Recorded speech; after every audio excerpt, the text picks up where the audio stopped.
Joy shall fill my heart, then I shall bow with humble adoration and proclaim, my God, how great thou art.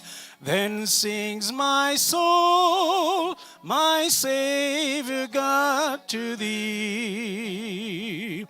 How great thou art, how great thou art. Then sings my soul, my Savior God, to thee. How great thou art, how great thou art. Then sings my soul, my Savior God, to thee. How great thou art, how great thou art. Then sings my soul, my Savior God, to thee. How great thou art, how great thou art. Went through the woods and forests, glad I wander, and hear the birds swing swiftly in the tree. When I look down in humble adoration, and then proclaim, my God, how great thou art. Then sings my soul, my Savior God, to thee. How great thou art, how great thou art. Then sings my soul, my Savior God, to thee. How great thou art, how great thou art. One more time. Then sings my soul, my Savior God, to thee. how great thou art, how great thou art. Then sings my soul, my Savior God, to thee. How great thou art, how great thou art, how great thou art, how great thou art.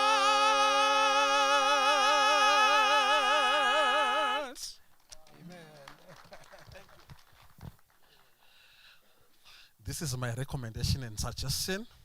You guys must start a duet. The Soulful Sunday. You know, Sunday around 6, 7, when you are chilled preparing for Monday.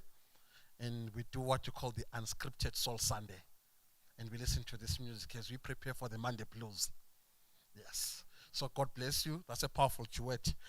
Ladies and gentlemen, welcome to the Center of Hope. We are not a church, eh? I know some of you are feeling at church. Church is tomorrow. Today we're at Center of Hope. So we'll interchange. Don't worry about the pulpit. Don't worry about the pulpit. Welcome to the Center of Hope, where we ignite, inspire, and innovate.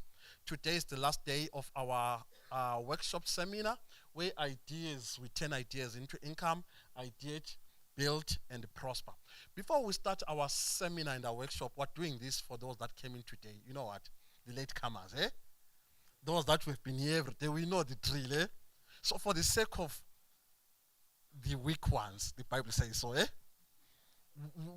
We will repeat what we're doing so that you are also part of us. So before we start our seminar, we do not believe in good ideas. We believe in God ideas. Capture that? We believe in God ideas. Good ideas work on instinct. God ideas work on instruction. Let's hear the instruction from the word of God. Over to you, Pastor.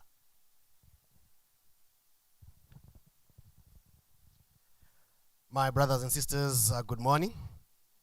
The pastor and me is feeling in church. What does the church say? We bless the Lord. Thank you for coming and for being with us, even in these 3 days whereby we were doing build, ideate, build, and prosper. Today we are at the last one, prosper. Because of the time that we're having, let's run to the book of Exodus, chapter 4. Let's take our phones and our gadgets to the book of Exodus, chapter 4. Our online audience, we welcome you and we thank you. Let's learn from the word of God how we can prosper, how we can turn these our ideas even into income. I'm just waiting for you to locate the book of Exodus, chapter 4. We are reading from verse 1 up to verse 3. And Moses answered and said, But behold, they will not believe me, nor hearken unto my voice, for they will say, The Lord hath not appeared unto thee. Verse 2, the Lord said unto Moses, What is that in thine hand? Moses said, A rod. And he said, referring to God, God said, Cast it on the ground. And he cast it on the ground, and it became a serpent, and Moses fled before it. May the Lord add a blessing to the reading of his word. May the Lord add a blessing to the reading of his word. Are you guys angry or are you making losses? Because the way you are responding is as if you have got huge debts. But we are learning from Moses. God is speaking to Moses, and you need to think twice when God starts to question you. You need to think twice when God starts giving you questions. Because God is all-knowing. Are we in agreement? But the person who is all-knowing, when he starts to question, it's time for you to think. I know what he said even unto our first parent, Adam, where are you? God was very much sure of the position and the place where Adam was, but God asked him anyway. There was a day when he asked the prophet, can these bones live? There is a day, even today, he is asking Moses, what are you holding? God knew everything that was in the life of Moses. So when God is asking, it's not that he wants to be given information. He wants you to introspect. Are you with me, church? When God starts to ask questions, you are in this context, he wanted Moses to acknowledge that which was holding. And Moses said, a rod. Now that we are not in church, I'm not allowed to do what I'm doing now. We are at a workshop. So let me explain in a workshop. What is the significance of a rod? Now, in the Hebraic culture or in the Hebraic understanding, a rod, in as much as we have rods these days, the uses of a stick are the same. Are we together? So don't complicate it. The way we use sticks here is the same that they were using there. So it is a sign of protection. Are we together? So if you're having that stick, somehow you are protected. Are you with me? So maybe there are dogs around. You can use a stick to beat them away, right? So a stick is there for protection.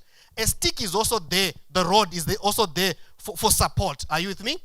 So if you have this rod, suppose apana no akushanisa marod so far ndachitasa amuna, but anasekuru atakasiya kumbana mbuya, they're using the rod for support. Are you with me? Okay. A rod also, in this understanding, is a sign of identity. Okay. So if you have in this rod, it identifies you. I wish I had time to expand in the Bible. There was a day when Judah left his rod, and by seeing the rod alone, they said, this is Judah's rod. So a rod was also a sign of identity, protection, and support. Are you with me now? So I'll give you only these three. Rods were used for protection, in as much as we use them for protection today. Rods were used for support, in as much as we use them for support today. They were also used as a sign of identity, as we have them today. Now that we have said these things, what did God say cast down? That which protects him, that which supports him, that which identifies him is the one God said, put it down. Are you with me, children of God? There are times when God comes to us and say, that which protects you, identifies you, supports you, please put it down. Let's have a miracle. Are you with me, church? There was reasoning will tell you that there are many times in the life of Moses that this rod fell. It never changed into a snake. Yakadona kakawanda chimboi. It never changed into a snake. Are you with me?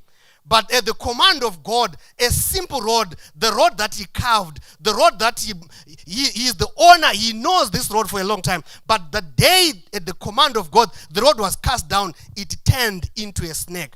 What am I saying? Your business is a small business in your eyes, but at the command of God, it can be something big. You don't know what you're holding. Allow God to cast it down. The small idea you have, it's small in your eyes, but if you allow God to magnify the idea you have, you don't know what you're holding in your hands. Are you with me, Church of God? You know, this rod, because Moses allowed God to have a miracle on this rod, when he went to Pharaoh, before Pharaoh, it is the same rod that then made all the plagues that we read about. One day he touched Nile with that same rod and it turned blood red. Are you with me?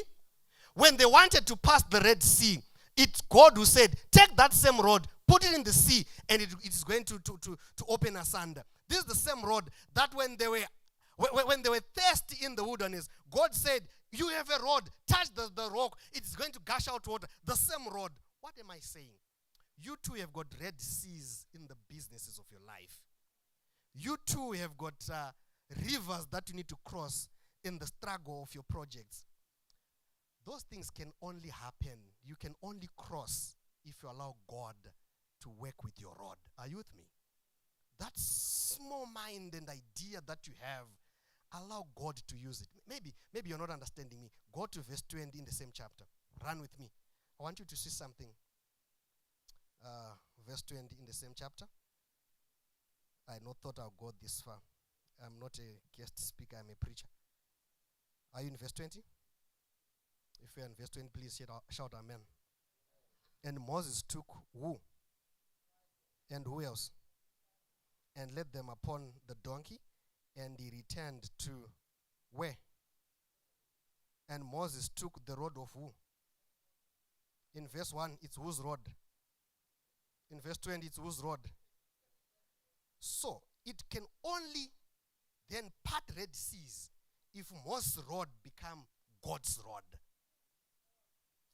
Your small business can only be big if the idea that Shana has is now God's idea.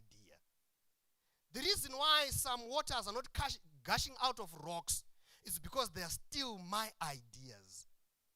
If your idea and your business and your project become God's, then you can do wonders with that small idea and the small business and the small profit that you have.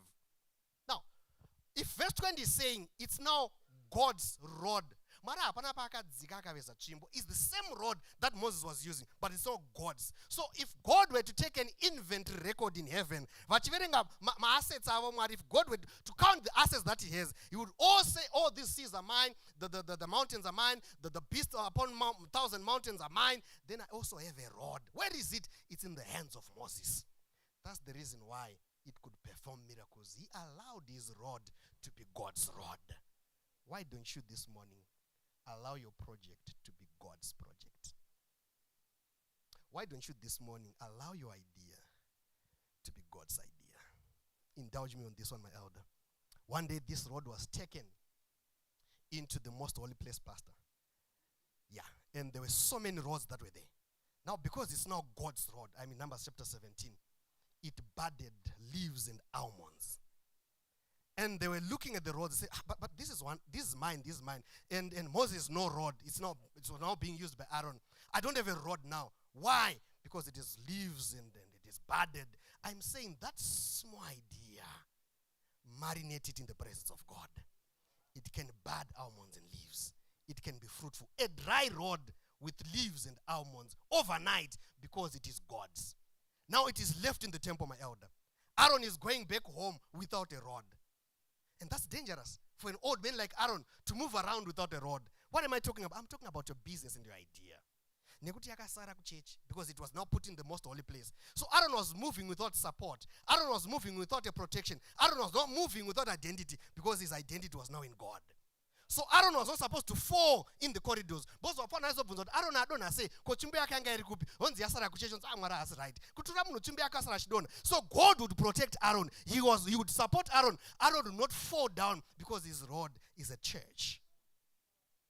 If your business is God's business, it cannot fail because the name of God would put in disrepute. Allow your business to be God's business. Allow your project to be God's project. When he's having an inventory record of the things that he has on earth, is he saying that small business is also mine? God is going to protect his name through your business. Do you want to partner with God? Do you want to prosper? If that be your prayer, please stand as we pray. Pastor Talent, come pray for us. We want our roads to be God's. Let us pray. Our loving Father in heaven, we thank you for the gift of life. We thank you, Lord, for allowing us to receive this important information from your manservant, Pastor Gate. First of all, we pray that you bless him. And secondly, we pray for all those who have stood up. They are committing the ideas they have, the businesses they have, the projects they have, and other things that they are doing that are productive into your hands. They are saying, Lord, multiply them. They are saying, Lord, protect. They are saying, Lord, lead. We pray, dear Lord, that because they've made such a decision, may you guide and lead whatever they are doing.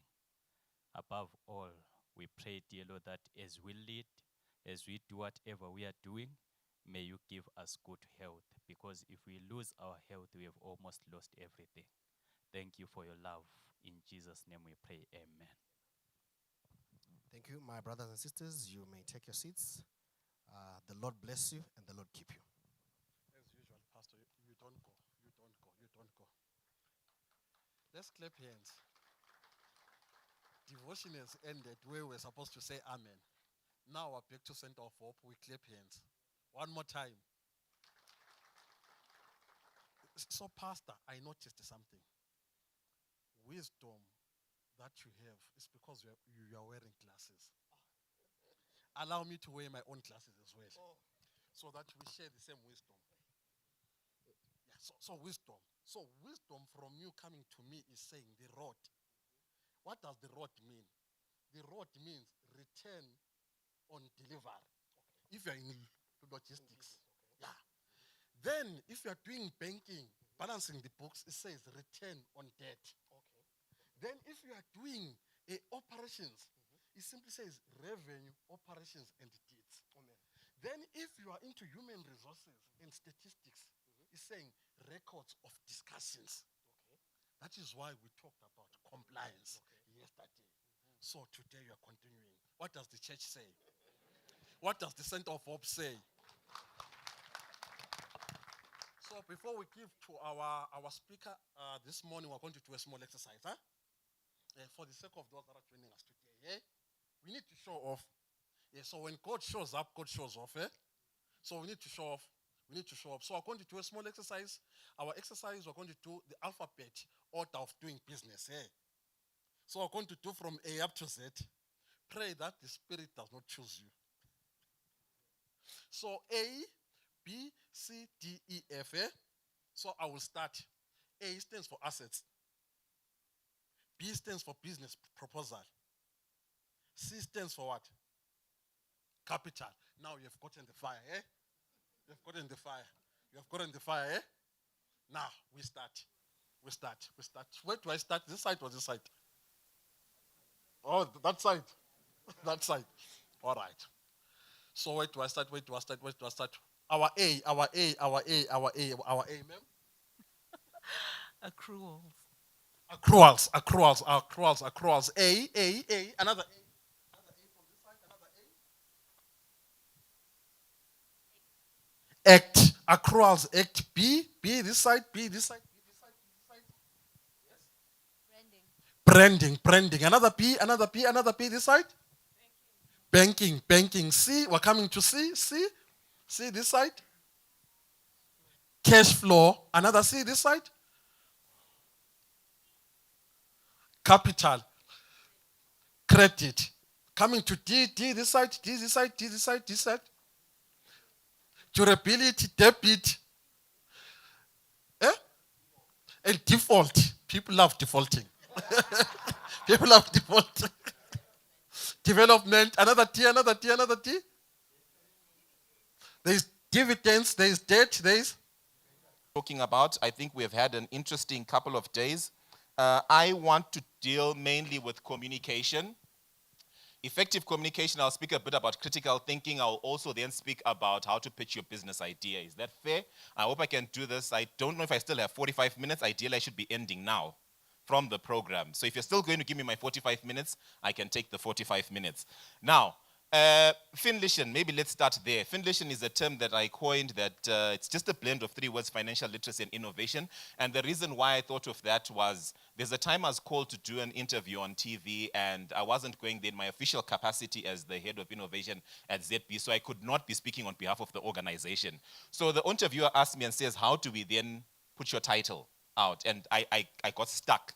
But then I thought, this is what I talk about a lot, financial literacy and innovation. And then we just blended the three words and came up with Finnish strategies. I hope that name sticks. Right now, if you Google it, I think it's the only one that appears on the net.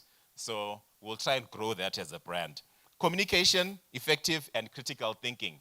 Okay, that's been beamed up. Just take screenshots of these things if, in case you forget the definitions. But we're going to be running with these two definitions throughout the entire presentation. Now, effective communication is the ability to clearly, accurately and persuasively convey an idea in a way that is understood and acted upon by others. Hold that thought. Clearly, accurately, and persuasively convey an idea in a way that is understood and acted upon by others. Critical thinking, on the other hand, is the ability to objectively analyze information, question assumptions, evaluate evidence, and form sound judgment before reaching a conclusion. Are these clear? In most of my presentations, I prefer to be interactive with the audience. So if you need clarity on this, just raise your hand. But is it clear for now? If I asked anyone to simply define what effective communication is, can you just give it in one sentence without reading the one that's on the screen? In short, yes. To be heard. Exactly. In just one sentence. That what you are saying is what's heard. And what you are hearing is what is being said. So in effective communication, you need to be able to speak properly and people understand you. It also involves listening, being able to listen and understand what the people are saying. And then critical thinking, on the other hand, is thinking about your thinking, in short.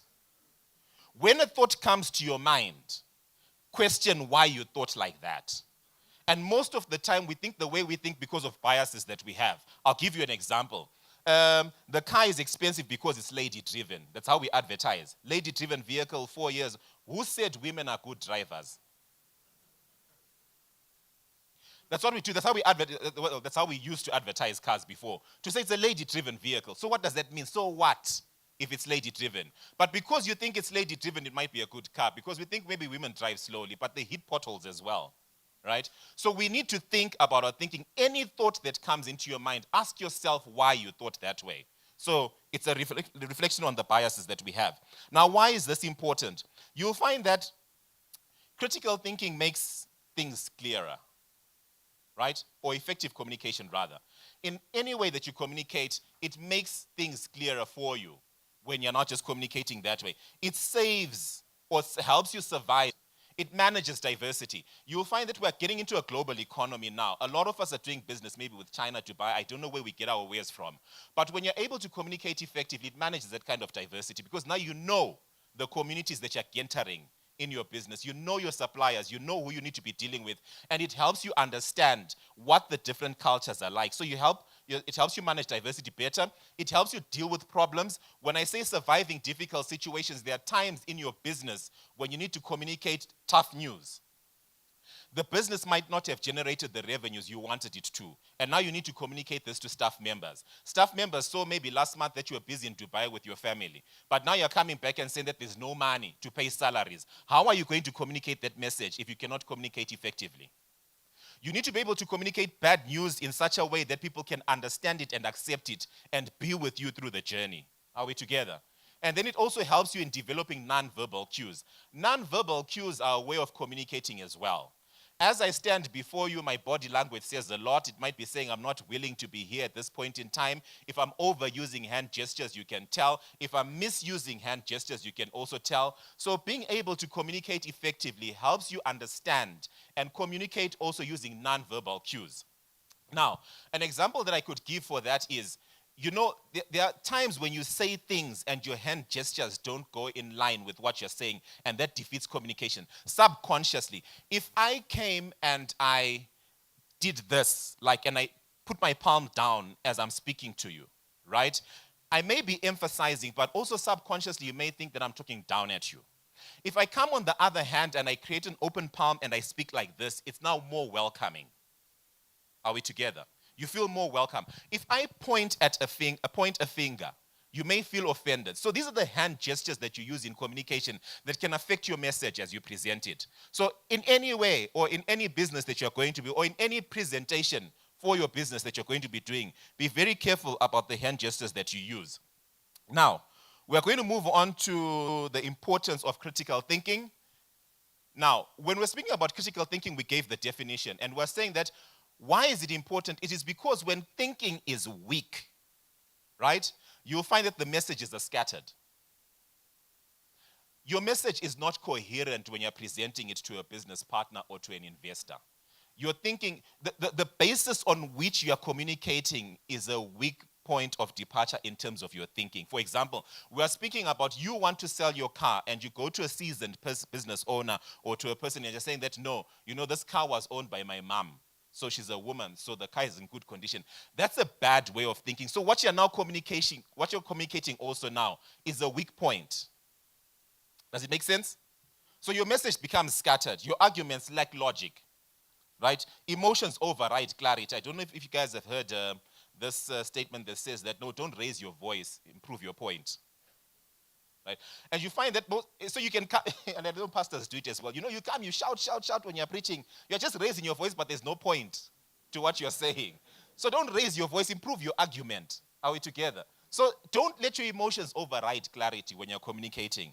And then there's also misunderstanding increases. This is what happens when thinking is weak. Then when thinking is strong, on the other hand, you'll find that the messages are more structured, ideas are persuasive, responses are intentional, and the conversation generally creates progress. When you have thought through what you want to say, the conversation becomes more progressive. Right? Still on the importance of that, we are saying that you also need to generate awareness of your audience. Don't just speak. You need to consider a couple of things as you're speaking. Who is listening to your presentation? A lot of us just go and we present our business ideas to the wrong audience. You're someone... Okay, there's no example that comes to mind, but I hope you understand it. You are presenting your ideas to the wrong audience. Understand who's listening. What they value. What do they value, the people that you're presenting your idea to? And what do they already believe? You come to me, I am, let's say it's a tobacco farmer, for argument's sake, and this farmer here is a person that then cuts wood to then cure their tobacco. And then you're coming to this person and you want to speak about conservation of the environment.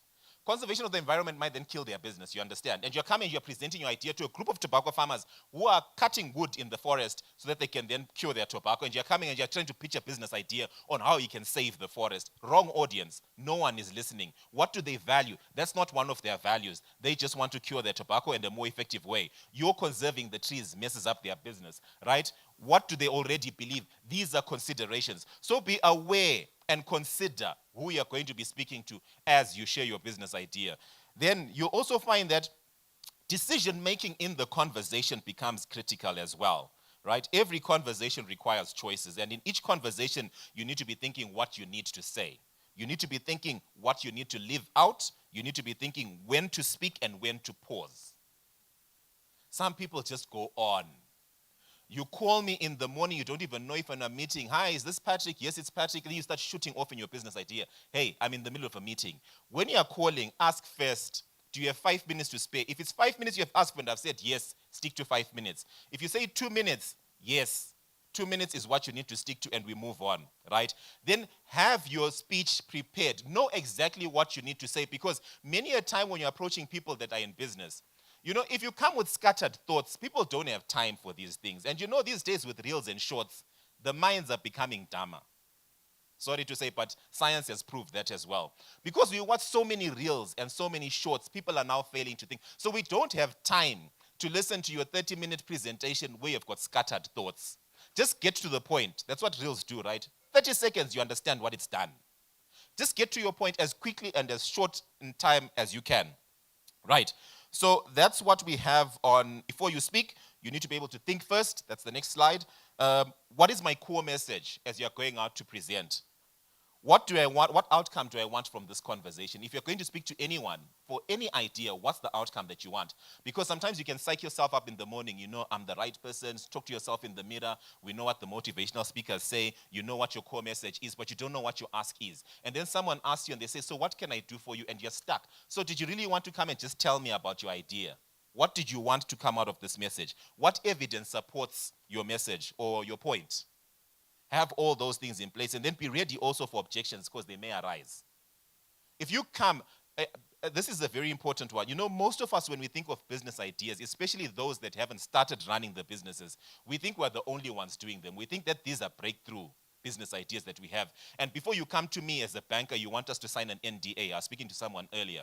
And then you want, and you're like, no, I can't divulge my idea. You'll steal it. Let's sign an NDA first. And then you listen to the idea and you think, I've heard this 10, 15, if not 20 times. In fact, there's some people already doing what you want to start doing. So it's, yes, we need to protect our ideas. But the Bible also says there's nothing new under the sun. Chances are it's done. What you want to start doing, unless, I don't know, yeah, people get inspired. We may be inspired to do new things like penicillin and the invention of all those things, but they use material that was already there on earth. So I don't know where your inspiration comes from, but the Bible does, there's nothing new under the sun. Chances are it's been done.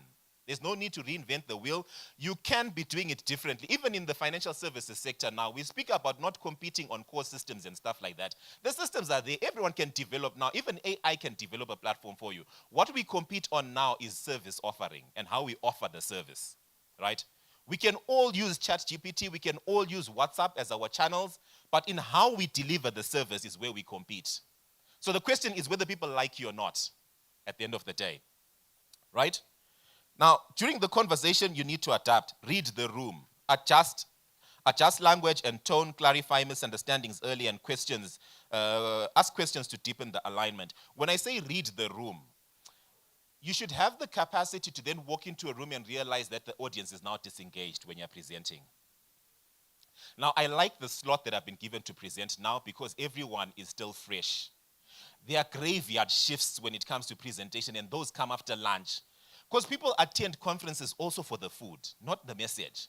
You come for the conference and you want to eat lunch because you paid. That's where you want to get your value.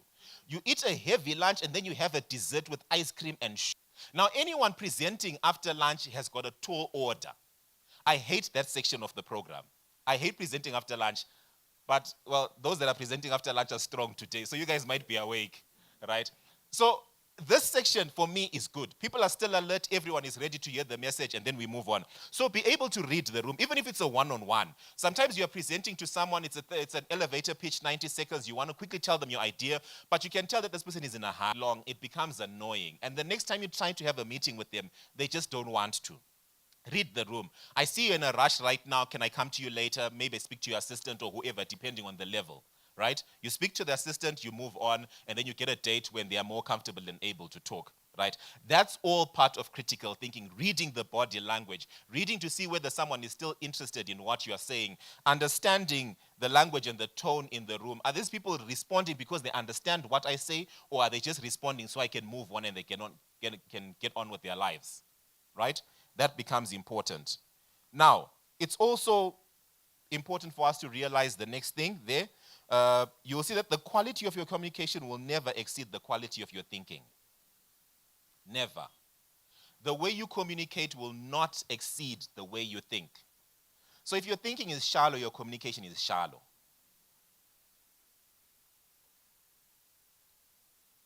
Earlier I said pause for effect. Let that sink in, right? If your thinking is shallow, so is your communication, and we see it. You know, there's this guy, I don't know where I got this quote from, but I read it somewhere. They say that You know, it's true that light travels faster than sound. That's why some people appear bright before you hear them speak. Yeah. You look at them, they look bright, and then you hear them speak. Sound travels slowly. Then you realize that they're not as bright as they look. Right. So, yeah. So the quality of your communication will never exceed the quality of your thinking. So it's important for us to start improving the way we think. Let's not underestimate thought. Because a lot of the way, you know, the way we think really is a result also of the way that we were brought up. And it's important for us to realize these things. So think about our thinking. This is what happens. You know, when we're young, now I know I'm at 2K and all these other people, you know, we're laughing because now we are said to have been born in the 1900s. You'll find that I'm at 2K now are a totally different breed. But growing up, when visitors came home and were in the sitting room watching TV, and then TV started at 3:30 and ended at 8, any elderly person, you not talk to an elderly person standing up, you have to kneel, right? This is the thinking that was ingrained in us. You don't talk back to a grown-up. We're told these things, right? Right. Fast forward, now you're grown up, you're now in business, and you want to present your idea to business partners or to investors or to a bank, and you're standing in front like I am, and there's a podium over there with all the investors, and now you're standing before the elders. What does your mind tell you? Then the elders ask questions, and now you have to answer to an elder. How does that work? In fact, you're told that when the elders walk in, you walk out. How do you stand now in their presence? So it's this kind of thinking that we now need to get over in business and understanding that the landscape has changed now. So when you begin to fear coming to the front here and making a presentation, ask yourself where that comes from. You realize that there are certain ways that we were trained and cultured. There's nothing wrong with our culture, but the culture is now working against us now because we're in a global economy. Now you're preaching before investors that are coming from Europe. That's not their culture. Are we together? So let's understand why we have the fears that we have and then overcome them. It all boils down to our thinking. And then going forward, I just want to talk about communication now still and the basic model of communication.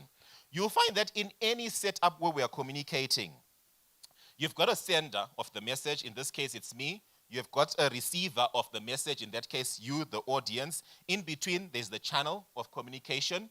And so I encode a message, I send it to you, you are the receiver, you receive the communication. In between is the channel. In this case, it's face-to-face. Sometimes it's via email. Sometimes it's via telephone, Zoom call, whatever it may be. That's the channel. But sometimes there's also noise that comes in between the person that's communicating and the person that's receiving the message, right? And that noise is what we're calling barriers to communication.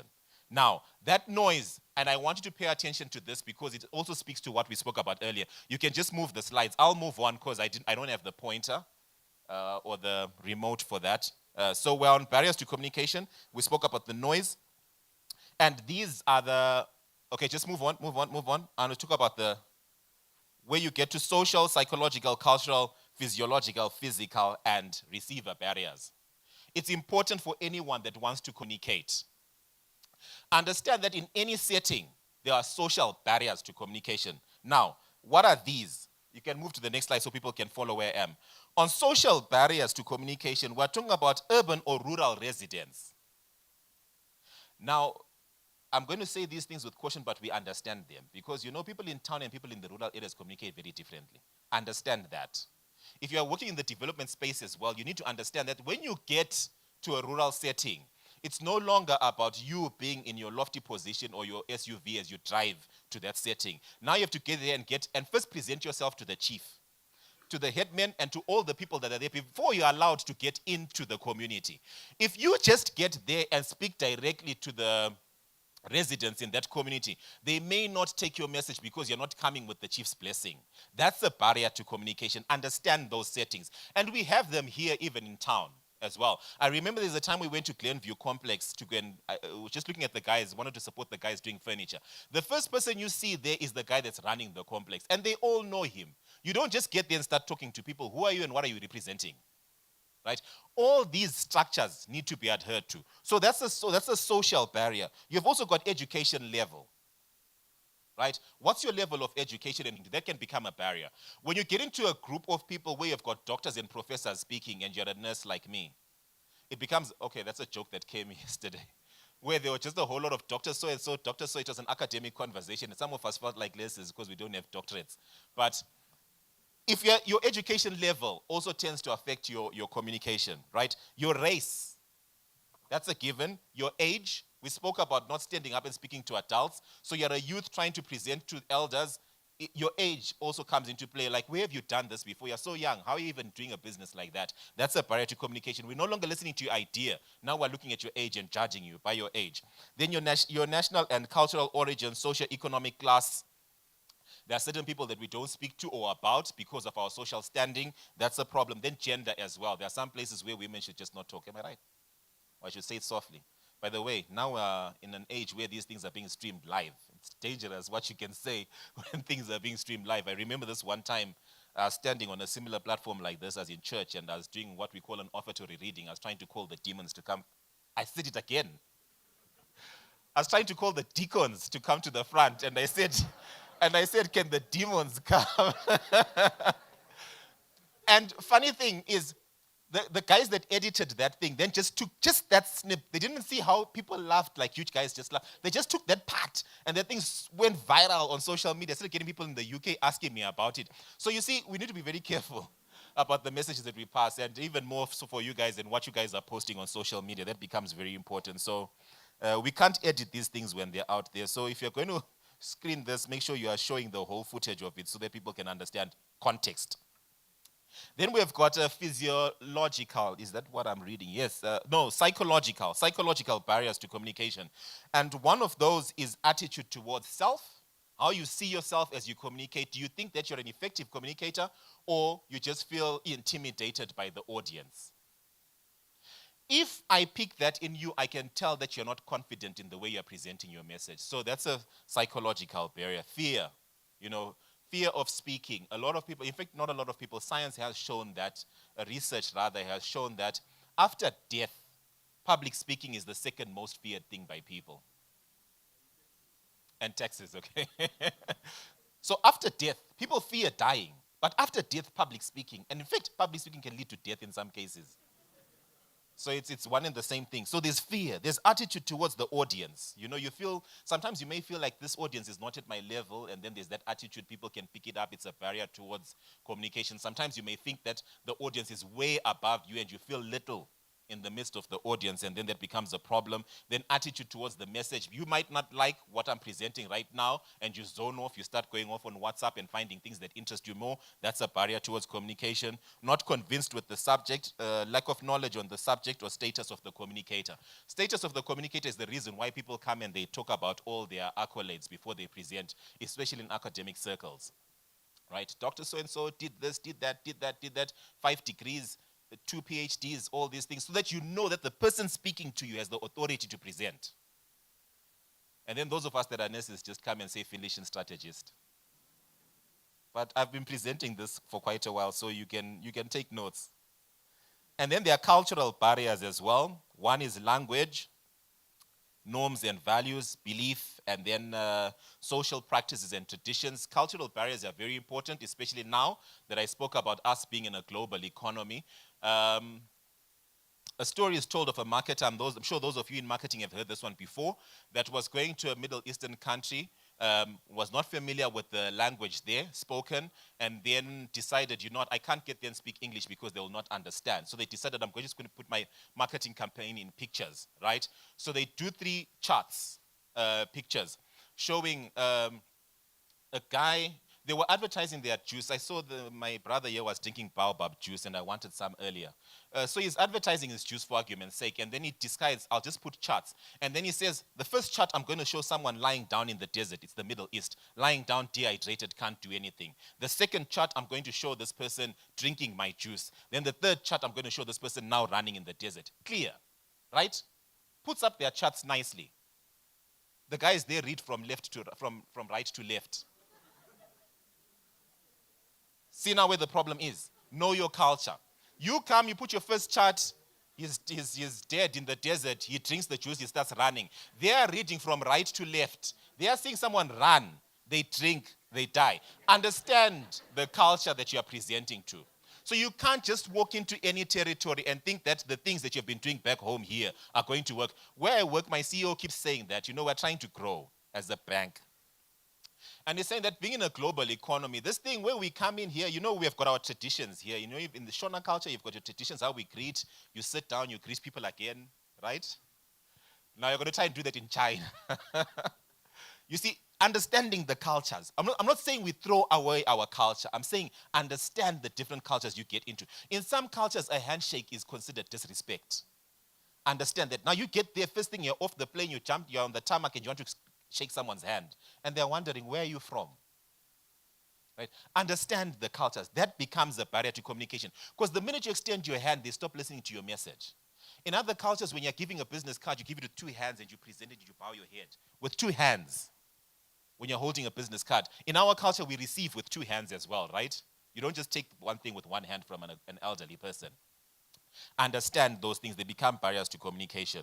And then moving on, we've got physiological, where it's the individual's personal discomfort, and then speech and voice defect, and then feeling of inferiority, diseases, physical appearance, and then lack of skill. That's physiological barriers where you come into a room like this. If it starts getting hot here this afternoon and the aircon is not working, that becomes a barrier to communication. People can stop listening to you and they start fanning themselves and start complaining about the organizers of the venue.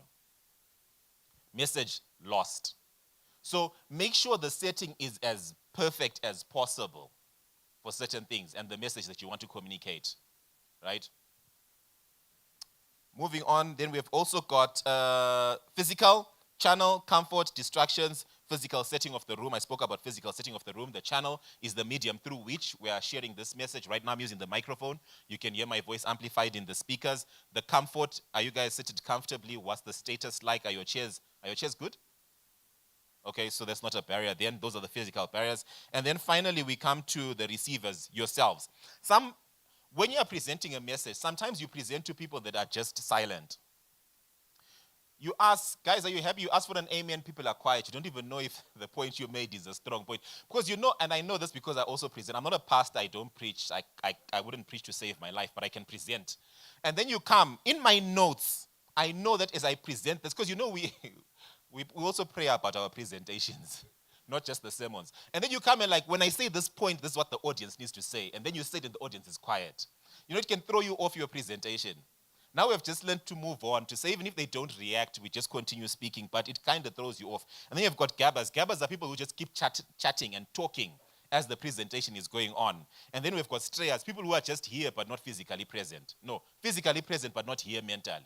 They have strayed. Some of you are thinking about businesses that you left at home and chickens that need to be fed and whatever. I don't know what your problems are. But your minds might not be here. Then absenteeism. Those are all the barriers we have towards communication. Now, I want us to move quickly to the communication skills and what they are. We've got verbal, non-verbal, written, and listening. These are all skills we need to know as we communicate. Verbal, non-verbal, written, and listening. Listening is a skill, good people. Let's learn to listen. And when we listen to understand, not to respond. That's a very big skill. But anyway, on verbal communication, this is what we're doing now, right? Communication is spent or spread or transmitted through spoken words. I'm speaking to you right now, it's verbal, we understand. Non-verbal communication are the non-verbal cues I spoke about. That's non-verbal, what she's doing. That's sign language. Okay, it's a language on its own, but it's non-verbal. And she's communicating. There are certain things that we also do where we just shrug our shoulders, nod our heads, shake our heads. Whatever we do, that's non-verbal communication, but people understand what we are doing. And then there's written communication as well. This one is important because none of us, not none, a number of us now take it for granted. I want to quickly go to this exercise. Okay, written, it's clear, right? All the letters that we use and the symbols that we use, right? Written communication refers to the process of conveying a message through written and symbols, marked symbols, right? And then go to the next slide. There's listening. Listening is the ability to accurately receive and interpret messages in the communication process. Now click again. I want to show you something. Click again. Hold it there. Can someone read this for me?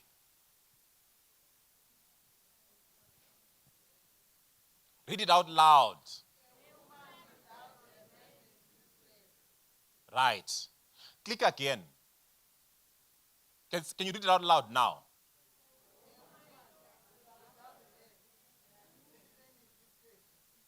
Symbols.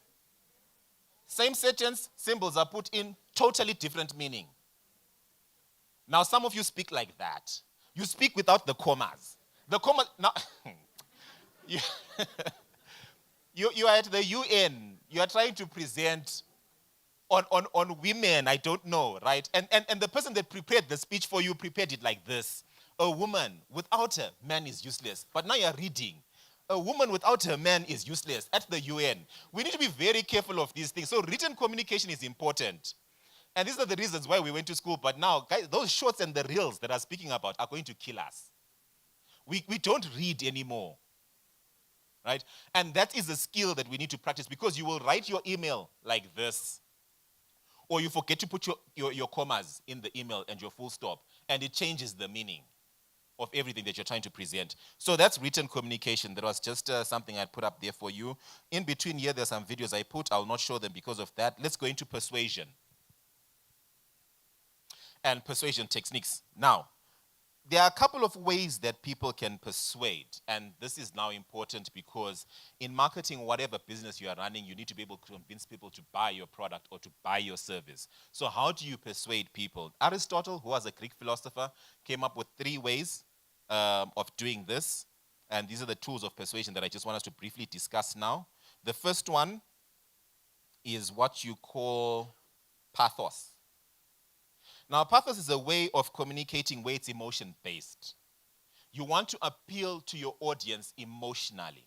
And you'll find that when people are doing business pitches, this is what we start by doing. I tell you my story. No, I started my business with just 1 rice or 1 feather. It's nice. Those are the nice stories. You want to appeal to people emotionally. I first came to Harare, I had only 1 pair of shoes. I like telling that story, by the way. My shoe story is one I like telling. I did come here 20 years ago with 1 pair of shoes that was torn. And you see, when you say that, you start connecting emotionally with your audience, right? My shoes were torn when it was raining. I'd put on plastics on my socks so they don't get wet. And for almost a year, I wore that pair of shoes. There's trauma in that. To this day, 20 years later, whenever I decide to buy a pair of shoes, my wife understands. She's like, you know what, go ahead. Buy shoes. They're your weakness. So that's the history. So you're trying to communicate or to appeal to your audience on an emotional level. And we see that in many videos that people talk about, especially in the West when they speak about Africa. You see the kids in Somalia. You see the kids in whichever place. You see the kids even here in Harare. They'll come and they'll go to those places, take those videos, show the flies, show the garbage, show all these things. So when you see, you feel sorry. Right? And you're connecting now emotionally. That's one way. As a communicator, you can communicate with your audience. It depends on what exactly it is that you're selling, right? The second way of doing it is through what we call logos, or what Aristotle called logos, right? Logos is being logical. For this reason, then that. This is why you need to be buying this, right? It's logic-based. It makes sense. Are you going through a tough time in your life? You've heard the adverts. Right? Then you need A, B, C, D, E. It's logical, right? You need insurance. Your car might get involved in an accident. That's the logical argument. That's what you call logos. And then finally, there's what we call ethos, right? Ethos is the ability to appeal to the audience based on your personal reputation and how others perceive you. There are some people who, when they come up and they stand here like, that one can't talk to me. It's ethos, right? That's why we come up front, and like I said, most people will come and present their credentials to then say, whatever I'm saying next, you must know that I'm qualified to speak about it. And then there's the audience as well who will come and say, what qualifies you to speak about that? Those are questions we ask when we're adjudicated pitch competitions, to say, why you? Are you the best person to solve this problem? You're coming right now, you're pitching an idea on, I don't know, it's biomedical sciences, but we know that you studied history. What qualifies you to present on biomedical science? Are we together? That is ethos. So, for most of us now, because we're living in a digital world, just make sure that your social media presence speaks to your message generally. Because some of you, the things that you post on social media and what you come into business rooms and speak about are in direct contradiction. So be careful of that. If you want to have an account where you post your funny things, have it separately in a name that doesn't go by you. So when we Google, we don't find that content. You can give it to your friends who want to follow and say, no, follow this page. But for business, Just make sure that the things that you're speaking about on your social media tally with, because you'll come and you never know. Because the minute you mention your name here, we start checking what your LinkedIn says. We start checking what you say on Facebook. And they're like, but this person, they're speaking so passionately right now about women's rights. But then you come here and or on social media, this is what you've been saying. Make sure that there's synergy between the two, right? That adds to your ethos. Moving on, I think I skipped videos there. I just want to go to the pitch deck quickly. I think I'm well within the time. Just go to the content, the deck contents, so that you understand that as you are pitching your business idea, or as you are preparing to speak to investors, this is what you need to have, right? Speak about who you are. I spoke about what qualifies you. Speak about who you are as a business, what you do, who your team members are, why they are there. Always also try to have someone in the team that is qualified to speak as well. I know for most people, especially those in software development, what tends to happen is that because the code is yours, you don't want to share. It's fine. It's your IP. But are you qualified to speak now to people in non-code language? That's where the problem comes. Because now you want to present your idea and you start presenting technical terms. It goes for any field. You can be in mining, construction, whatever field you are in. If you start speaking technical terms to people that are non-technical, you lose them. So in your team, have someone that can understand where you're coming from as a business and where you want to take it and can communicate with potential investors. Are we together? Just because the idea is yours doesn't mean you have to present it every time. Why you exist, that's another thing you can present in your business proposal, not business, pitch deck. The problem that you're solving, the solution, why you are qualified to solve that problem. You can speak out of the market that you're addressing. And when it comes to market, there are many times when I tell people that never go into a business presentation and start telling people that you are selling to everyone. How? How are you selling to, how is everyone your market?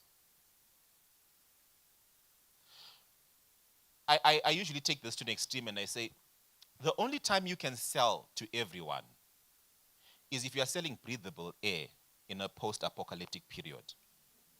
If there's no more breathable air on earth and you're the only one with it, then you are selling to everyone. But if you're selling bananas, you have a niche. There are people that you are selling to. Understand your market. Understand what your market wants, whether they want green bananas, they want them yellow, ripe, or they want them with a bit of brown speckles. Understand your market and know how to deal with it. You can talk about expansion in the market. That's something totally different. But your market, and this is what puts off investors because you don't understand who you're dealing with. Right. And then coming down, you've got your business model. Where's your money coming from? How are you generating it? Subscriptions, whatever you're selling. You've got a physical product. Understand your business model. Your milestones. Investors want to know what you've achieved because sometimes you get funding from other investors. Pitch forums, you get $5,000. I want to know you got $5,000 at that pitch event. What did you then do with it? We want to know that. Those are milestones. Market plan, financials, and your ask at the end of the day. What are you asking for? Remember when I spoke about outcomes? When you communicate, what is the outcome that you desire? So you tell the investors, I've done this, I'm now asking for a $100,000 investment to do A, B, C, D, E. Your ask is clear. Now, your ask is also important because remember when I said understand your audience. Some people will go and you'll pitch to a big financial organization and they say, okay, we've heard the idea is nice. What's your ask? And then you ask for $20,000. Now, that's a lot of money amongst us. But $20,000 to a company like ZB, I'll only talk about ZB because I work there, ZB Financial Holdings, I'm like, that's not worth my time because as a relationship manager, I'm going to do the same due diligence on your organization that I'm going to do on a guy that's asking for $5 million. And you want $20,000. Understand who you're presenting your business idea to. You can't come, okay, let me not say you can't come to me for 20,000 because, like I said, we are on screen. But understand who you are approaching. You might need to approach a microfinance organization. You can approach your family and friends for investment. If you want $200, and approach family, approach friends. It's bootleg. I almost said bootleg. Bootleg your business. It's bootlegging, right? I'm right. Bootstrapping. Guys, bootleg. Okay. Hey, Jack Sparrow. All right. Now I see where it's coming from. Bootstrap your business. Yeah, so we can just Google those terms. Bootstrap your business. Sometimes you just need to do that on your own, right? So we go ahead and we do all these things. So the different tiers of funding will attract different kinds of investors and funders. Understand that. And then that's the ask. Now, moving forward, I think this should be my final slide. I don't know if I grayed out the last video because I'd want you to see it if the audio is working. This is how you then pitch your idea. And I've just called this the perfect pitch. It's not perfect. Well, it's just not perfect. But these are things that you can include. Just go to the first one. When you pitch your idea, turn your pitch into a story. Remember what I said about how to persuade, right? And then I said connecting with people emotionally. We want to know your story as you pitch your business idea. If you're going to an investor, why you? Why are you the right person to be solving this? We want to know the pain that you went through if it was a pain, right? We want to know what inspired you to solve the problem that you're solving, right? So that's the story that you're talking about. This is why I came to do what I am doing now, for this reason. Now we connect with you. We now understand that, so you went through all this and you're doing this. Now we want to support. That's a connection. And then the next thing that you also need to do when you're pitching also is choose the right audience. I've spoken about these things, right? Choose the right audience. Don't just pitch your idea to everyone. Pitch your idea to people that can help, because you end up just wasting time. Every pitch competition are there, pitching your idea. Every business person you meet, you want to ask for 2 minutes of their time to pitch your idea. Why? Not everyone can help you. In fact, not everyone cares. And sometimes you come to us with your problems and we're happy that you're the one with them and not us. That's the reality. So you think that you're coming and you want empathy. And I'm like, I'm glad it's not me. Then I go home and I tell my wife, I'm like, hey, what I heard today.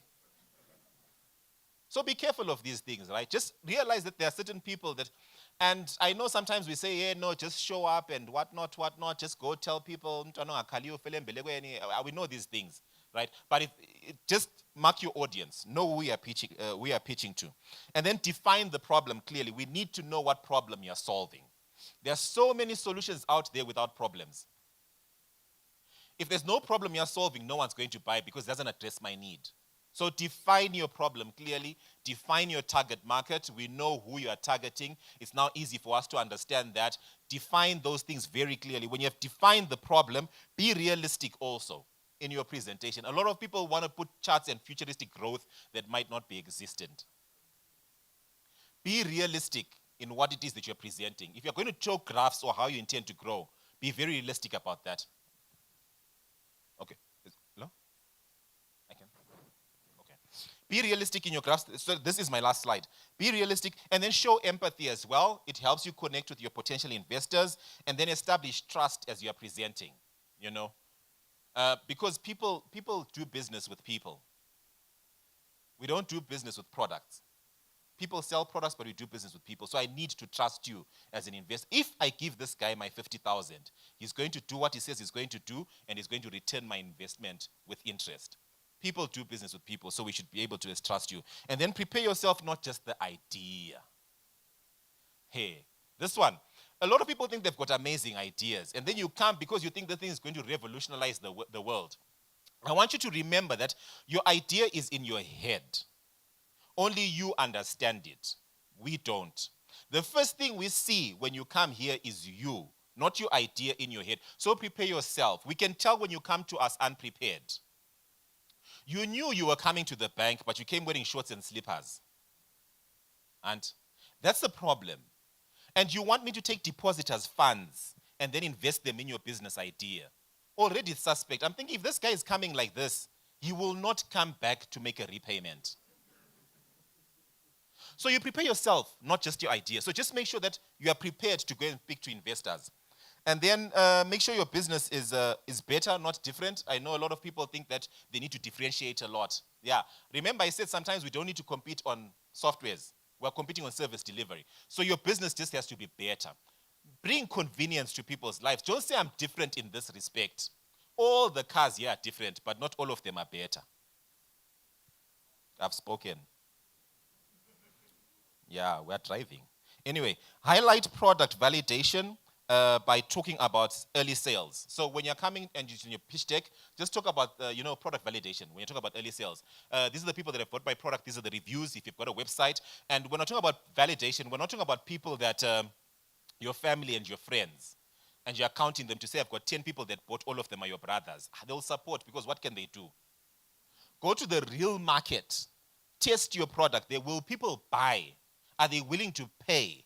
Because at the end of the day, when you look around right now, you are saying that, okay, all these people had at least $1 in their pocket. As a business person, I'm thinking, how can I get that dollar out of your pocket into mine?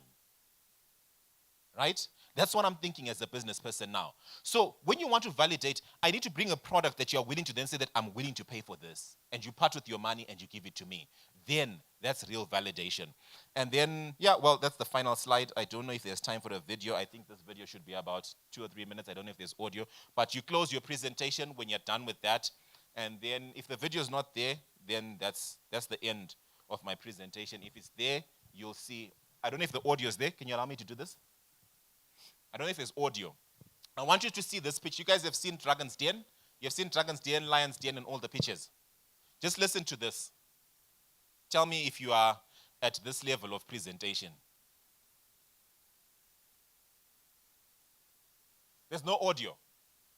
So let's skip it. Sorry. And true to my time, I think I'll end here.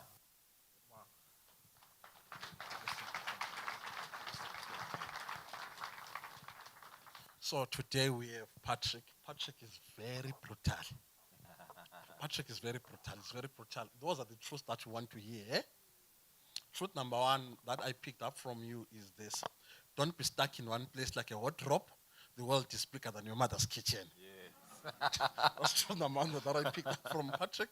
Number two, the truth that I picked up is you will never discuss an ocean with a frog because a frog is limited by spaces. Truth number three that I picked up is this. Your business will expand or shrink in proportion to your courage and your communication. How you communicate defines everything. So, my brother. Now I'm wondering if he picked these things from me or he's quoting his book. Lovely, lovely. So I'm going to give 5 people, if you have hands, you have questions, any questions?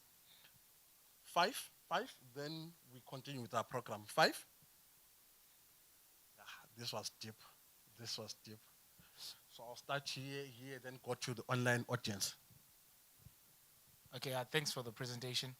Okay, the Dragon's Den pitch you wanted to show us for later review. Do you have the name of the... I will have to look for it. I think I pulled that off YouTube. I'll look for it. Okay, thanks. But if I'm not mistaken, it has to do... Okay, because the lady that was pitching, it flowed through that sequence of things that I was speaking about. So you can just go to YouTube and look for... I'll try and find it. Okay. One of the dragons that's there is Steve Butler. So you can also just look for his conversations as well. Yeah. There's a hand here. There's a hand this side.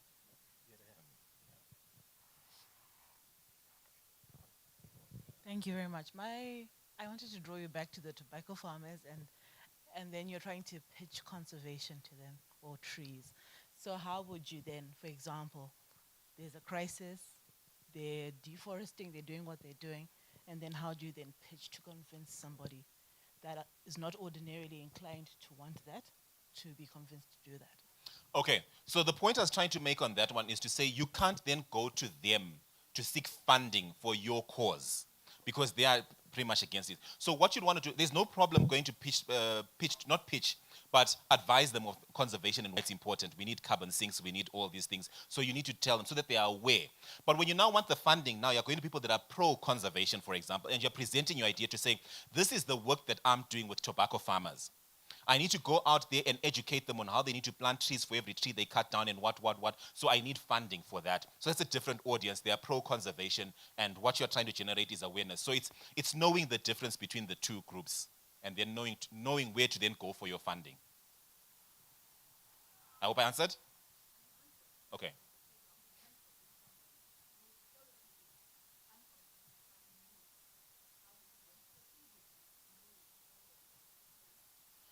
So it's the methods of persuasion that we're speaking about now. So you can present the statistics if it's logos to say, okay, listen, this is what's happening in this area.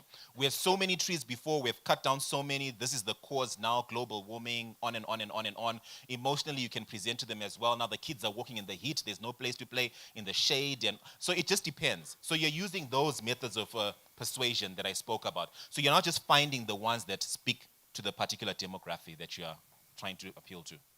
Lovely. Our last question is from the online audience. And the person asking the question is Dr. Ndlozi. I'm not sure whether the Dr. Ndlozi we know or the other person. So Dr. Ndlozi is saying, from your experience, how do you balance innovation with market demand when shaping a business model? One. Number two, what strategies help in persuading skeptical stakeholders about the viability of a new idea? Okay, so when it comes to innovation and market demand, remember we're saying that there are so many solutions we have to non-existent problems. So establish the problem first and then come up with the solution. Many a time we get excited about the solutions that we come up with because you think about it and you think you're the first. And then you start producing the solution. You go to the market and realize that no one wants it. Only you do. Maybe you also don't want it. You thought others did. So that's the problem. So be able to then balance that out because now that's where your demand will come from. Because if it's a pain point, I'm going to feel it and I'll demand your solution. And I think the second part of the question was convincing stakeholders or anyone. I was thinking of my solution. That wasn't good listening that I did. Because I was thinking of my response to the first question. What was the second part of the question? Second part of the question was, how do you convince the stakeholders on the viability of the product? How do you balance innovation and a new product in the market? Okay, so convincing stakeholders on the viability of a product. Now, there are some people that are just good at talking, and we can just do that. You know, we can sell ice to a person living in an Eskimo, in an igloo. You can sell ice to an Eskimo that's living in an igloo. That's what some people can do. So they're really that good. So you can convince people to purchase. But the biggest way of convincing is the traction that I spoke about. Early sales. Go sell to real customers that are willing to buy. That shows your early traction. When you then come to present, you're like, I've gone to these areas. They were willing to pay. This is what they've said. Take videos. Most people now at least have got a smartphone. Take videos, testimonials, people using your product. This is what we have done. This is what people are saying. And remember, these are not your relatives. Show in different fora where you have presented and people have adopted or accepted your idea. This is your early traction. The problem is that we don't document. That's the biggest challenge that we have right now. Even our history is written by people that are not us. We passed it on orally. But we never wrote it. There are herbs right now that heal. And we didn't document all these things. Then someone came in and took a tablet and made a tablet out of those herbs, right? We are not documenting. So even in our businesses, we don't know where you started, where you are coming from, and where you are going to. But all you're saying is that I'm here and I'm selling right now. So that kind of traction to the online audience that asked the question is better built that way. Document everything that you're doing, show where you're coming from, and it builds the empathy as people go on. Lovely. Until lions learn how to write, stories will always glorify the hunter. Thank you so much. At this particular moment, let's give him a round of applause.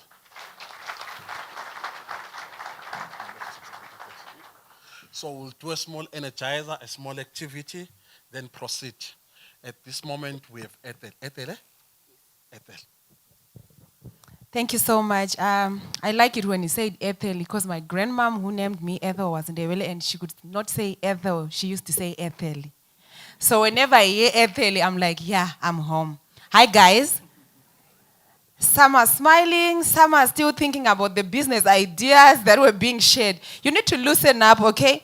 So whenever you see me, energy all the time. Whenever you come across me, so let's prepare ourselves. Media, are we ready? Okay, while they are preparing, but they are almost ready, I want to tell you something, a secret that you need to keep for your business to go well. Do you know that if you move your body intentionally, walking from Copacabana to Fourth, to just set a time to say a day I have 5 minutes of moving my body, you release in fact, all of the most efficient hormones that are in line with our mental health. Can we name them? Dopamine, another one? Yes? Yes, you can say it louder. Cortisol. Another one. You haven't heard about that. Are we ready, media guys? Okay, so we release endorphins, dopamine, serotonin, adrenaline, to list them. So these are the most efficient hormones for our mental health. They give us natural painkillers, which is why when I finish dancing, I'm just feeling, matlauzani. My body is just feeling like I'm all right, even if I don't have money, but I'm just feeling like I'm all right. So when you do that marathon and you come back, you're like, I did it. I always see statuses of people who do marathons. They're excited as if one of their most businesses is excelling because it's very healthy. So whenever we are living our lives, it's nothing to do with being serious all the time. Find time, at least maybe 5 minutes a day, 10 minutes a day, dance, jump, skipping rope, whatever that makes your body move. It keeps you energized and your mental health is also good. When we release a lot of these hormones, dopamines and the serotonin, it gives us strength and we can also pull through whatever that we are going through. Have you ever seen monkeys? Monkeys are very high in serotonin, which is why they are jumping from point A to point B. When God also created us, he gave us some hormones that are called serotonin. So we need to release them so that we are balanced. Are we together? So let's stand up and release a bit of dopamine. Let's do this. So we are going to dance with Charlie. Everyone is going to be dancing. And I'm going to be marking my register because it's also part of the workshop. So we have to dance. Put your bags, your diaries down and stand where you're comfortable because this is party time, okay? So we are just going to be following Charlie. Sound, please. May we start over with sound? We don't have sound. Media guys, confirm? It's coming. Okay. Right, see? It's party time.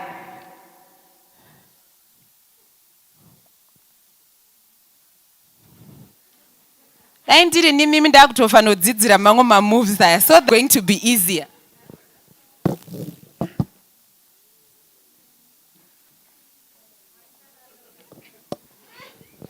Charlie's getting tired. Yeah, I can see some of you are already. So can we start from where the video started?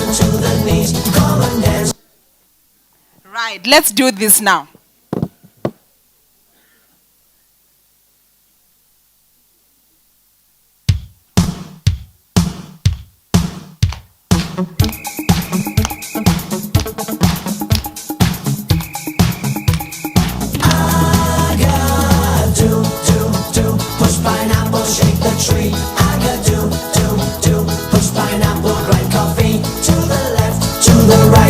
Up and down and to the knees. Come and dance every night. Sing with a hula melody.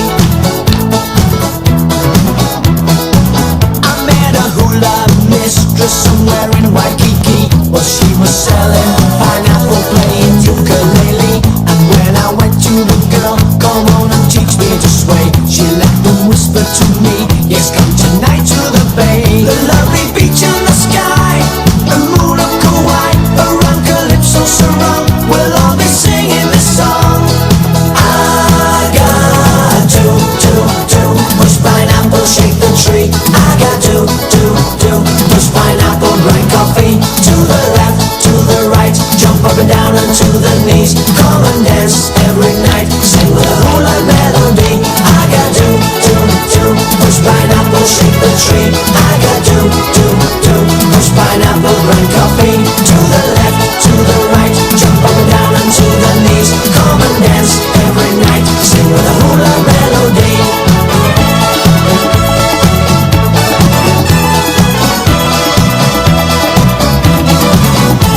And down on the shore, they gather romance. She showed me much more, not only to dance.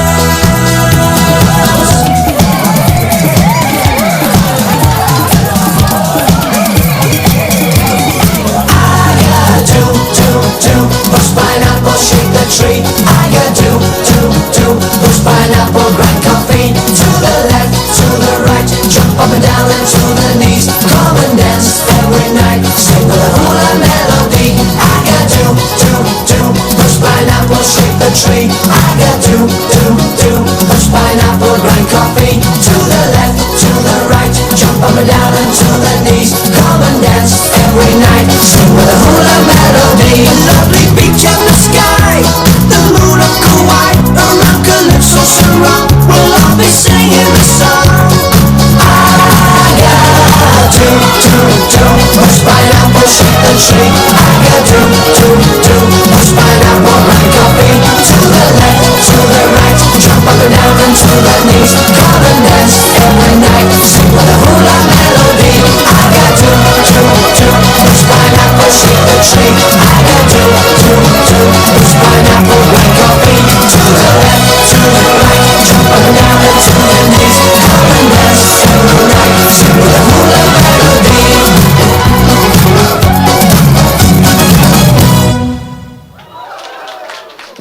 How are we feeling? Did we release some dopamines? Stay healthy. Thank you.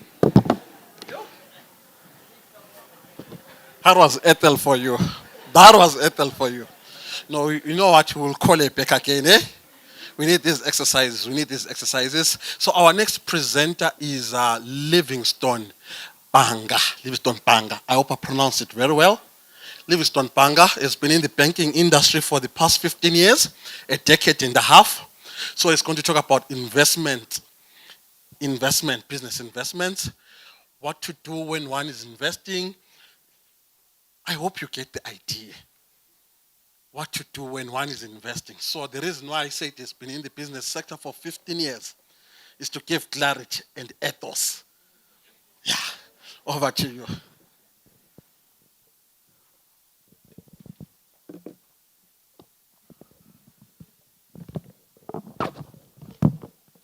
Good morning, everyone. Good morning, church. Good morning, business people. Hey, you guys are tense. You know, when you're a speaker and then you are suspended for 20 minutes at the front, the pressure keeps on building up. So, yeah, we are here and we have nowhere else. We can't run away. I want you to look to your neighbor or talk to your neighbor and just say to your neighbor, the one sitting next to you, just say, what do you have in your hand? Yeah. Again, let's say, what do you have in your hand? Yeah. So, yeah, that's a very critical question. That's the question that we'll try and address. So my topic today is going to be on raising startup capital, perspectives from the bank or perspectives from a banker. We are used to be applying for funding and the expectations that we have. But today I just want you to understand the perspectives of the one that you will be presenting your proposals to. All right. Can we have the slide on?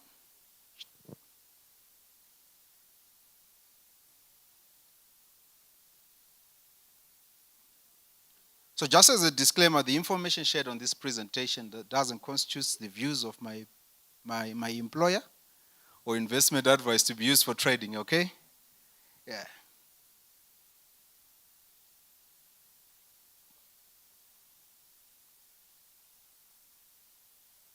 As the communications is working on beaming the slide, so it's the topic is raising startup capital, sources of startup funding, bootstrapping strategies, attracting investors and partners, and pitching your idea. Right. I'll try by all means not to be too technical, right? Or actually, the presentation is all in layman's language so that we can all understand, right? Even the questions, they should also not be too technical for the sake of our other fellow business people who don't understand the finance terms. All right. Going to the next slide. Go to the introduction.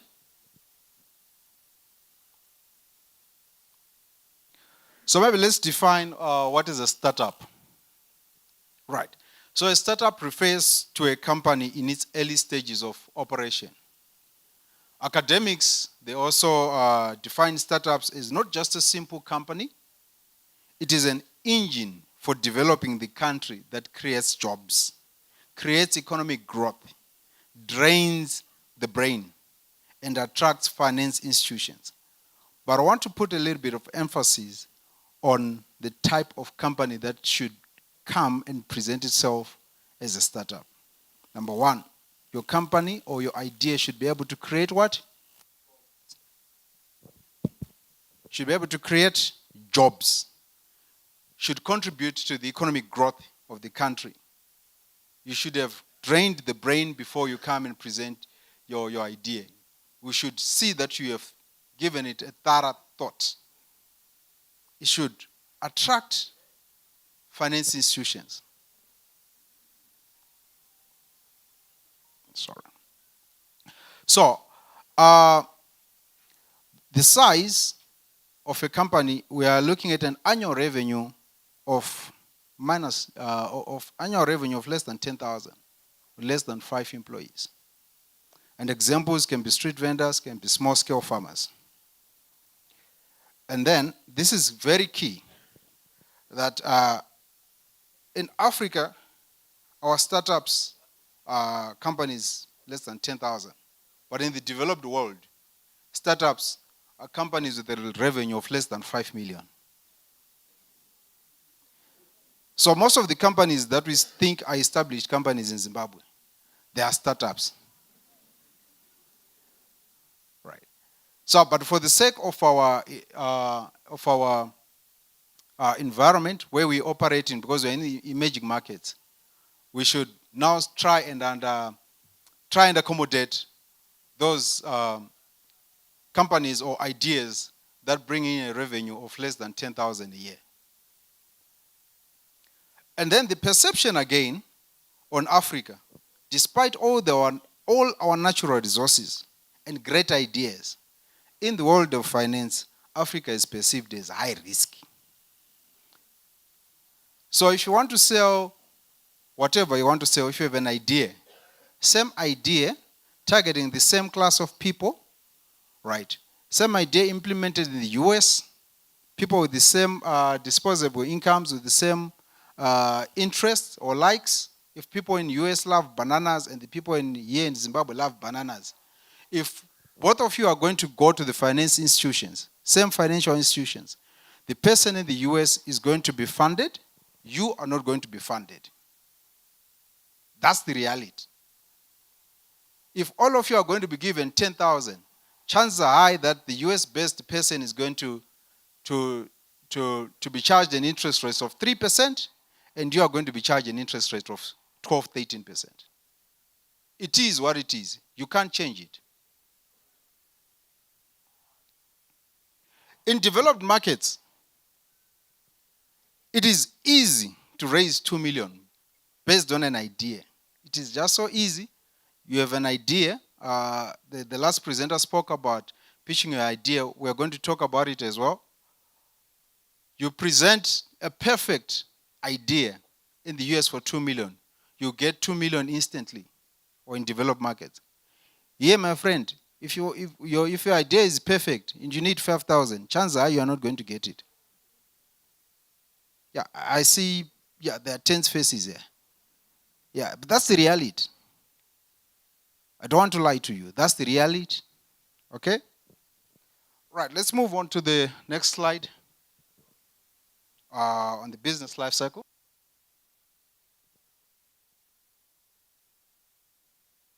Stima? All right, it's coming up.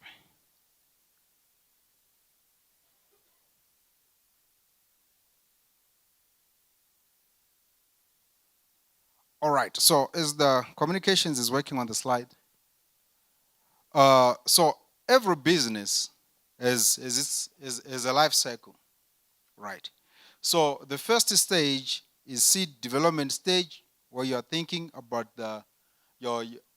about the activity that you want to do, and then the startup stage where we are, right? Where you are establishing a business structure, you're trying to implement those ideas. And you're trying to set up what is called a sustainable cash flow. You're trying to make money out of it. And then there's the growth stage, where you are now strengthening your customer relationship. You are now building your branches. If maybe it's a business that needs branches, or you're expanding your operations. And then the maturity stage, where you have expanded your business. And then if you have investors that have come in, they're trying to exit. So your established organizations, the one that are startups in Zimbabwe, but we think they are established, they are in this mature stage. In other nations, they need to develop.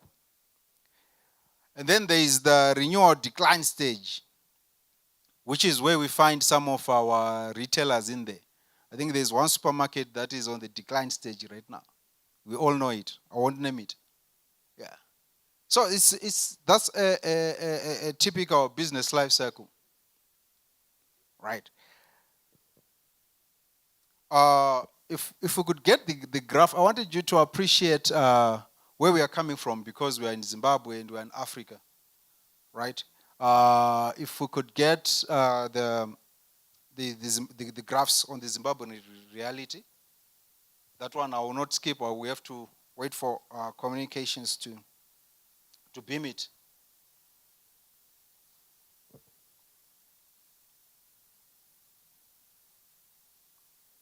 That one shows the reality that we are facing as startups. And the next one. So this actually this was the business life cycle, as you can see. So yeah, this is the graph that these are three graphs that I want you to see.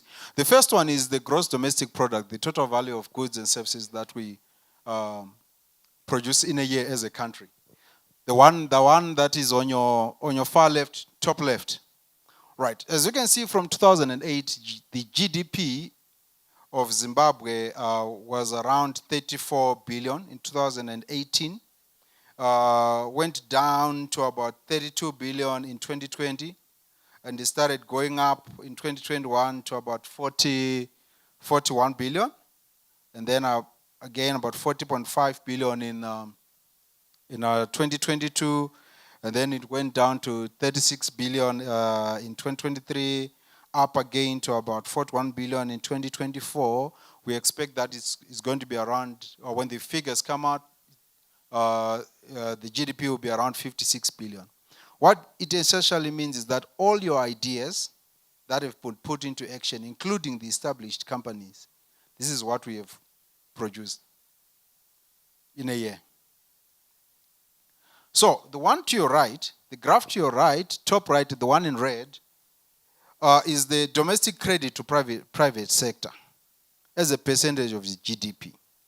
What do we mean by that? We mean that of the goods that have been produced on that on the GDP, how much of it has been sponsored by credit, which has been availed to the private sector? So in 2018, around 5.9% there. 2019, 3.2%. 2020, 3.6%. 2021 going up, and 2023, the last published figures from the World Bank Development Indicators, it's about 6.6%. And then the graph to your bottom left as well. This is domestic credit to private sector by banks, right? So on the 2018, again, it's actually, if you can see the graph in red and the graph in green, they almost follow the same pattern.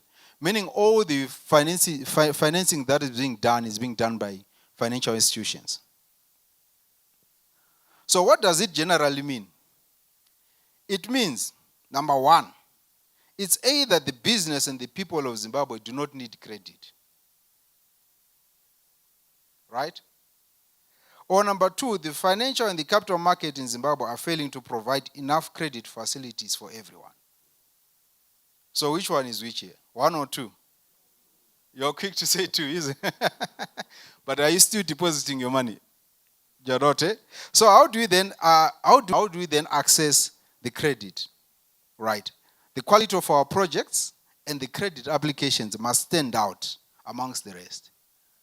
So you find that every other bank, every other financial institution has a lot of credit applications, right? Every day. But the money that they have to disburse is little.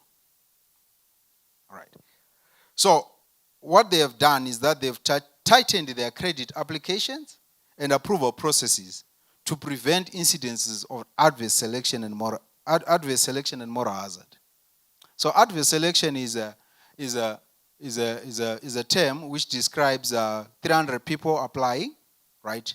But out of the 300 people applying, only 3 have very good projects. The other 297, their projects are not good, but all of them are applying. And then the bank will select 297 and leave the 3. Right. So what the banks are trying to do now, the stricter credit application processes and approvals, is because they are trying to prevent incidences of the 3 good people failing to get access. So even if you have a good project, chances are high that you'll be frustrated by the process, but they're just trying to refine refine the selection process.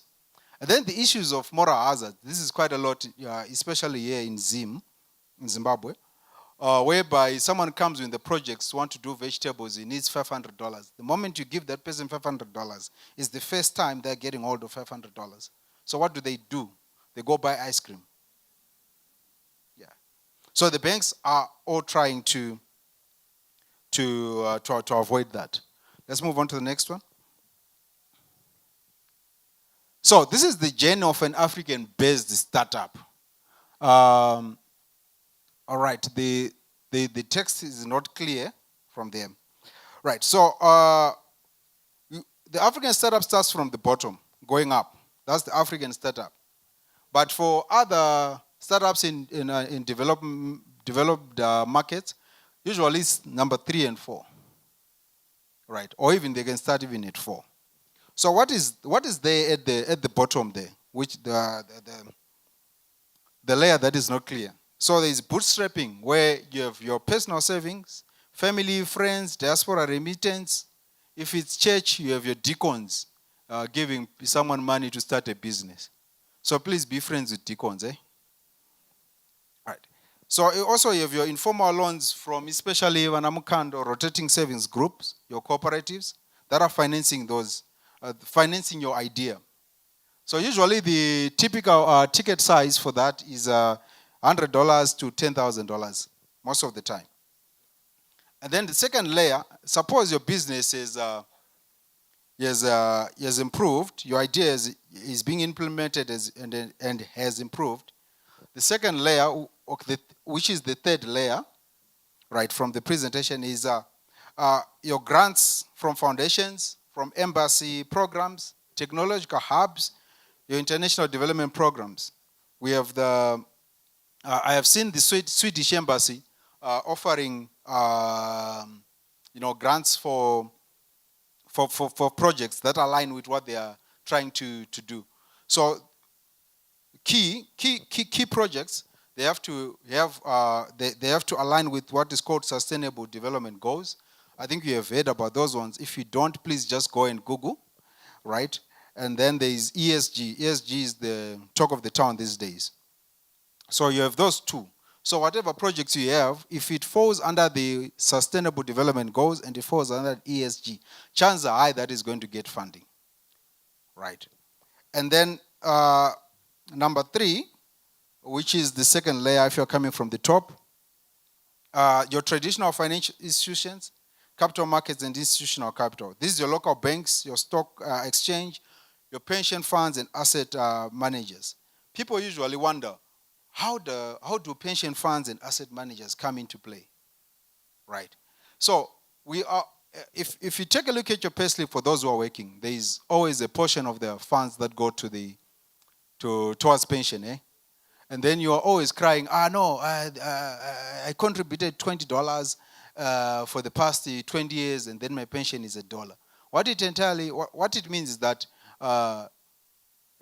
if everything is constant, what it entirely means is that the pension fund did not invest your money, right? But let's look at the other side.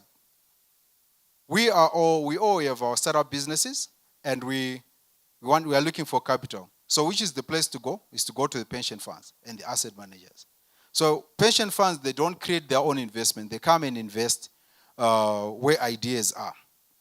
And then lastly, right at the top there, we have international venture capital funds, your development finance institutions, typical check size is 30 million, 500 million. This is now, remember when I mentioned about the developed markets in the US or in the UK or in Europe, right? This an idea usually just goes straight into these things. So you have people again maybe in the solar business want to establish solar plants. That's the place to go, right? It doesn't mean that we can't go there. I've worked on projects where straight from zero it has gone up to development finance institutions. Right. So let's go down to sources of startup funding. Now that I have scared you, you are now thinking, okay, why did you even come here? This guy is telling us negative news. Yeah. Forgive the beaming. I think maybe the communications will work on it in terms of the making it clear. Right. So if you have your idea, the first stop to look for money is your own savings. Treat it. Yeah, it's your own savings. Don't ever think that you come up with an idea and someone else is going to fund that idea. Number one is your own savings. So make sure that if you don't make sure that if you don't have money, try to work on savings. And then number two, friends and relatives. Founders of startup businesses may look to private financing sources such as parents and friends. Right. It may be in the form of equity financing in which a friend or relative will receive an ownership interest in the business. This is what we don't want to hear. My aunt getting into the business, but you want your aunt's money. All right. And then this is the next one, your life insurance policies. It may not be active right now, but there are discussions being held around a life policy holder borrowing against the value of their life policy. So if you don't have a life policy, it's an opinion. Remember, I said you cannot use it for trading purposes. It's an opinion. Just have a life policy. Perchance, if the discussions come up positive, you may be able to borrow against your life policy. And then there are government programs as well. Right. I know the land reform program, a lot of people benefited from it. Those who wanted to do farming, that was an opportunity. Right now, if you want to do farming, you need to rent a farm or you have to do sub-good deals. But that was the opportunity. And afterwards, there were also follow-up programs like your tractor programs and the equipment programs. Most of us, we just look at it and be like, no, this is government, or this is what and what. It's associated with this and this. Those are the forms of funding that are available. Grab the opportunities, take them, utilize them. You have your idea. And then there is the Land Tenure Implementation Committee, which is running a program. Why are you leaving it out? Study it. Where are the opportunities in there? Okay? Right. Then there is the angel investors. Right. This is where most of us want to be involved in, especially when you have ideas. No, I'm going to see this big guy. This big guy has money, so then I'm going to ask for money for my projects. This is where we all want to go. Right. So these big people, yeah, sure, they want to help businesses. They want to help businesses survive and grow. But they also have their own responsibilities as well. Are we clear on that one? Yeah. So, yes, it's quite a good place to go. If you can get an individual or get successful businesses that are willing to assist, then that's the place to go. And then we have equity offerings, IPOs, and warrants. That's theory now. In Zimbabwe, these ones are not working, to be very honest. Right. The last IPO I know was GetBucks. That's many years ago. I don't know if anyone of any new one. I think there's Westprop as well, which came up, but I think the share was around $10 a share. The share price was around $10 a share. And you need 1,000 shares, so 1,000 times 10, you needed 10,000 to invest in that. Yeah, so it was quite an expensive one. But well, Those things are there. And then there are warrants. These are all, theory in Zimbabwe right now. I'm trying to give you the reality of what's there. Right. But so, next slide. So for, in my opinion, the best source of funding right now, besides you providing your own equity, it's debt, which also we are trying to compete with the established companies. Remember our graph on domestic credit of how much money is available in the market to give all of us loans. And we are competing with the established mines, established manufacturing companies, established, government programs as well, etc., etc. Right. So there is microfinance, right? But the problem now with microfinance that it is very high interest rates. So I find most microfinance, they charge 5% to 10% per month. Right. So if you annualize that percentage, if you borrow $100 today and not pay it in microfinance, at the end of the year, you're going to pay $214 in interest alone. And then plus your $100. So at the end of the day, how much are you paying? $314. I'm not saying microfinance is bad. I'm saying you cannot borrow long-term funding from a microfinance. I see lots of people, they make this mistake. I have a friend of mine who does solar. He was making roughly $30,000 dollars in a quarter, in 3 months. Right. And then he thought, okay, let me go and borrow money, expand my business. And he forgot to pay back the loan from the microfinance. And guess what? He ended up paying $90,000. So let us be careful with our startups. Right. It's good to borrow, but also learn to understand your interest. This is where financial literacy comes from. And then we have friends and relatives. We can borrow money. Low interest rates. Usually with friends and relatives, it's zero. Most of us, we say, ndakavharwa. My friend borrowed money from me and then they never paid back. It's because it was a zero interest loan. So they know even if I pay after 3 years, I don't need to pay you any interest. So they will pay you back, but it can be after 10 years when they are rich. Don't worry. Right, but if you borrow from friends and relatives, I've seen this with the people of the other race. Right, so if you borrow from them or if they lend each other money, there is always a loan agreement that is involved and there's always interest that is involved. So if you're lending someone money, just try to create a paper trail, okay? Or even if you are borrowing money, try to create a paper trail. It is also good for you. We'll get there when we get to the other slides. Right. And then there's the banks. This is the popular source of business financing, definitely.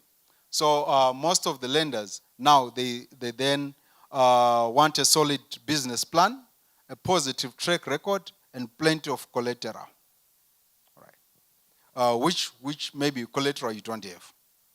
Right. And then the government programs, there is what is called the Trade Finance Facility, a credit line that has been spearheaded by the Reserve Bank through local banks. Those in the productive sector should be aware of it. Just go to your bank. There's a credit line that is spearheaded by the Reserve Bank if you're in the productive sector. And there's also the government guarantee as well.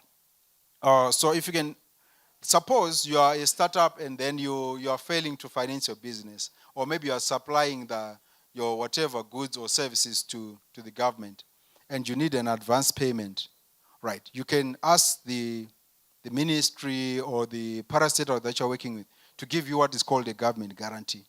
You use that government guarantee to go and look for funding. The next one is the employment. This one, people, they tend to shy away from it. How can you talk about employment and startup funding in the same line? You don't have money, my friend. You don't have money. Maybe the reason you are here, you came looking for money, right? And you said maybe when Livingstone presents, at the end of the presentation, I'm going to look for him, and you look for man. I'll tell you, go look for employment. Why? Why? This is a payslip is one of the most underrated forms of collateral.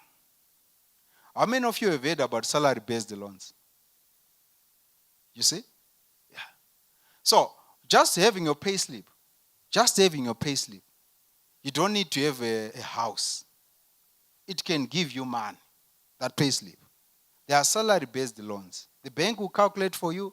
You are earning 1,000. So because you're earning 1,000, you can give you 4,000 because you're earning 1,000. Usually banks, they try to cap the repayment up to 40% of whatever you're owning. 40% of whatever you are earning. Right. So if you are earning, let's say, a net of $1,000, chances are high, the bank will say, okay, 40%, right, 400 times 10, and then they give you 4,000. And definitely have a project that needs 3,000 or 4,000. So that's enough money already. And then you start working on your project.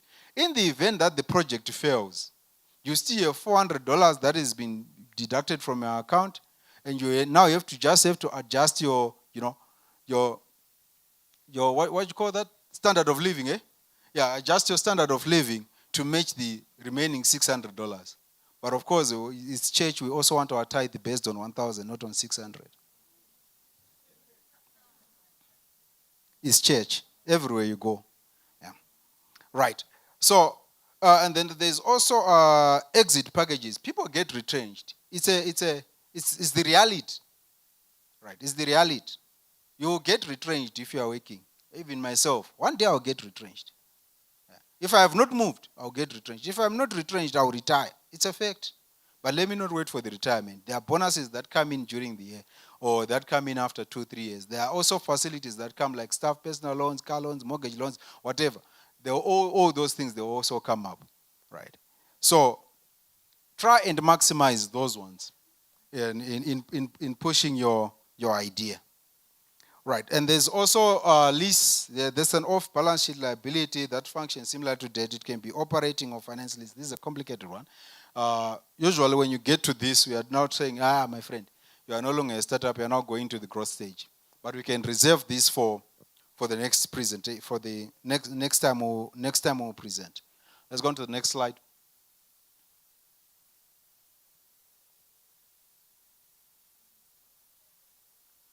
All right. So these are available credit facilities for startups in Zimbabwe. I'm just going to go into detail. So there is what is called the National Venture Capital Company of Zimbabwe. Right? You need to look it up. The reason why I said look it up is because I tried to reach out to them so that they can give me something that is very indicative. Unfortunately, they did not come back in time for the presentation. So just look it up. It should be at Eastgate Mall there. All right? At Eastgate Mall, just go there. They have a lot of initiatives that they do to support businesses that are in the startup phase. And then we have the microfinance. The beauty about microfinance is that most of them, they don't require trading history. Right? They don't require trading history, most of them.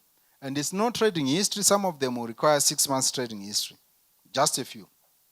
And then again, they make use of a process called session, whereby you're more like you are seeding you let go of your car. You pledge your car or you give them your car. That is worth 15,000 for you to get 5,000. And then, if you fail to pay, they will sell your car. And then you can also use your household asset. Household assets as well, your appliances, etc. That's the beauty about microfinance. But again, most of them, they try to give you working capital for a period of 12 months. Right, 12 months working capital. But again, remember the interest rates that I spoke about. If you are being charged 5% a month, that means at the end of the year, your interest rate is somewhere around 79-80%. If you are being charged 10% a month, your interest rate at the end of the year is around 200 and something %. So you need to be very careful when you sign these documents and just be careful. All right. And then there's commercial banks. With commercial banks now, Commercial banks, they are so clear. You just need to have a record. They don't play. You need to have a record. So don't come with the idea and just say, no, I have an idea of, I'm trying to sell tomatoes. No, they want to see a record. Have you sold tomatoes before? All right? They want to see a record. That's clear. And another thing, it's so good right now in this environment that we keep man under the pillows. It's good, convenient. No, what if the policy changes and etc. But that is a disadvantage if you are a startup. Because how will you know that you have been depositing funds, or how will you know your trading history if all the money you are making is not being deposited in a bank? If you, let's suppose you have an account at ZB and then you're applying for a loan at CBZ. Trust me, CBZ will say, give us a 6-month bank statement from ZB. They want to see how you have been performing. All right? Banks, they love immovable property. But on this point, allow me to say this. Banks, okay, commercial banks, they are not in the business of selling property. They don't love selling property. They love you repaying your loan. That's what they love. Yeah. That's the reason why you make it difficult for the next person. Right. That's the reason why even the cover, the collateral cover, is now 1.5, 1.75 of whatever loan amount you want to get. So suppose you want 100,000, they're now saying, give us collateral that is worth 175,000. Why? It's because someone called Livingstone did not pay up his loan when the collateral was 1:1. So it keeps on increasing, and you are making it difficult for the next person. Right. You may not care right now, but it may be your child who find it difficult to access loan in the future. So it's critical that we ourselves as businesses that are still in the making, whenever we get loans, let's pay them back. Yeah. So the good thing about commercial banks is that they will give you a tenure on a loan up to 36 months, up to 3 years. And also, the interest rates are quite okay. Of course, they're on the high side, but they're reasonable, yeah, according to the African context. Ranging between 12 to 20% per year, depending on the quality of the project.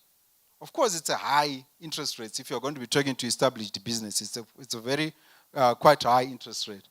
Because, a similar business, remember when you spoke about the US and the Zimbabwean similar ideas. In the US, someone is getting in at 3%, and you are going to be competing in the international market. You are coming in at 12%, which is very low in Zim, but it's very high out there. So your product then definitely becomes more expensive. So these are some of the things that you need to consider. And then your development finance institutions. These ones, yes, they trading history. It's fine, but it depends on the nature of the project. Right. Suppose you want to establish a solar plant. I'm talking about brief project here, 100 megawatt solar plant, and it needs roughly 80 to 90 million dollars. This is where your DFI is coming, because local banks will not come in and give you 90. No single bank will come in here in Zimbabwe and give you $90 million. Never. Because they are kept by what is called a single obligor limit. So chances are high that most banks, the highest that they can go on a loan is 30 million. All right. So if there is no syndication done by banks, syndication, I mean 2, 3, 4 banks combining to give you a loan, then you need to go outside. But that's where corporate finance firms are coming, advisors are coming. Don't worry about that. Don't worry about that term or whatever. When you have a $100 million loan, things will just fall in. You get to know those people. All right. So they come in there, and usually these DFIs. When we talk about DFIs, we're talking about your Afrexim Bank, your World Bank, your Africa Development Bank, your Africa Finance Company, Africa Finance Corporation, your Development Bank of South Africa. So you always hear these big names, especially when you read in the newspapers. They are coming in to do a project. They're coming to do what? Yeah. They come in usually through a local what's called a local facility agent. So they're coming through a bank. And I think you have also heard about banks doing what is called line of credits. We have this line of credit that we have secured from this and this and this. Now, what it just means that the DFI wants to fund some projects in Zimbabwe, but it goes through a bank. So it is very crucial that you have a very good relationship with your bank from the word go. There is we have many success stories in our where I work, whereby someone started, with one feather. He wanted to do chickens. Started one feather and then started going. I'm joking about that. So someone started small, but because they were very honest and they were paying back what they were supposed to pay back. In the event that things are not working out, they would communicate. The bank would not look for them. They would communicate. So as you grow, it becomes so easy to support you. And besides, the people who work in banks are human, just like you and me. So they understand you. Yes, it's tough. We want you to pay back your loan, on time. If you have a facility, if you have a structure, pay it on time. But we are also human beings. We understand. We can restructure your debt. We can extend it, lower interest, etc., etc. But what is most critical is that just have a good relationship. Just have a good relationship with the bank. Right. Let's go to the next one. This is the most critical one. I know maybe my time is almost there. Why banks? Yeah, I think maybe remove this slide. Since it's not clear, go back on the slide. Either you zoom it or you just play. Yeah, wonderful. Zoom it. Right. So these are the common reasons why your loans are rejected. You'll be surprised that most of the loans that are rejected by the banks, it's not because the idea is bad. Right? It's because of these most simple things. Inadequate company documents. Even for big companies, that's the 60%, 70% of the time is that. We spend 3, 4, 6 months or even a year just talking about what is called KYC documents. If you change your directors, right, even if it's an established company, just go and change them on the official documents. Simple. Because the list you're providing us as directors and the list that you're providing on the official company documents are not matching. We'll spend a year. We are not going to give you money. No one is going to give you money. If I don't give you money, even go to South Africa, I'll bet with my $5 there. You are not going to get it. All right. So make sure, even some of them, there's submit a certificate of incorporation only. They are done. You're making an application, you submit a certificate of incorporation only. Honestly. Right. And then all directors have spoke about it. And then identification of UBO. This is what is called ultimate beneficiary ownership. So this is what used to happen. Now there's a new system. I think there was a lady yesterday or the day before who spoke about company registrations, etc. You can go and see that lady. Please, if your things are not in order, go and see that lady. Why am I saying so? Because this has been the norm across all banks, especially in Zimbabwe, whereby people go and buy shelf companies somewhere along Takawira there. They get a company. They are so excited about owning a company. Us, when we grew up, we were so, as we grew up, the best thing that we could own was a chicken or a goat or a cow. But we're so excited being called a director. We have never imagined us being called a director.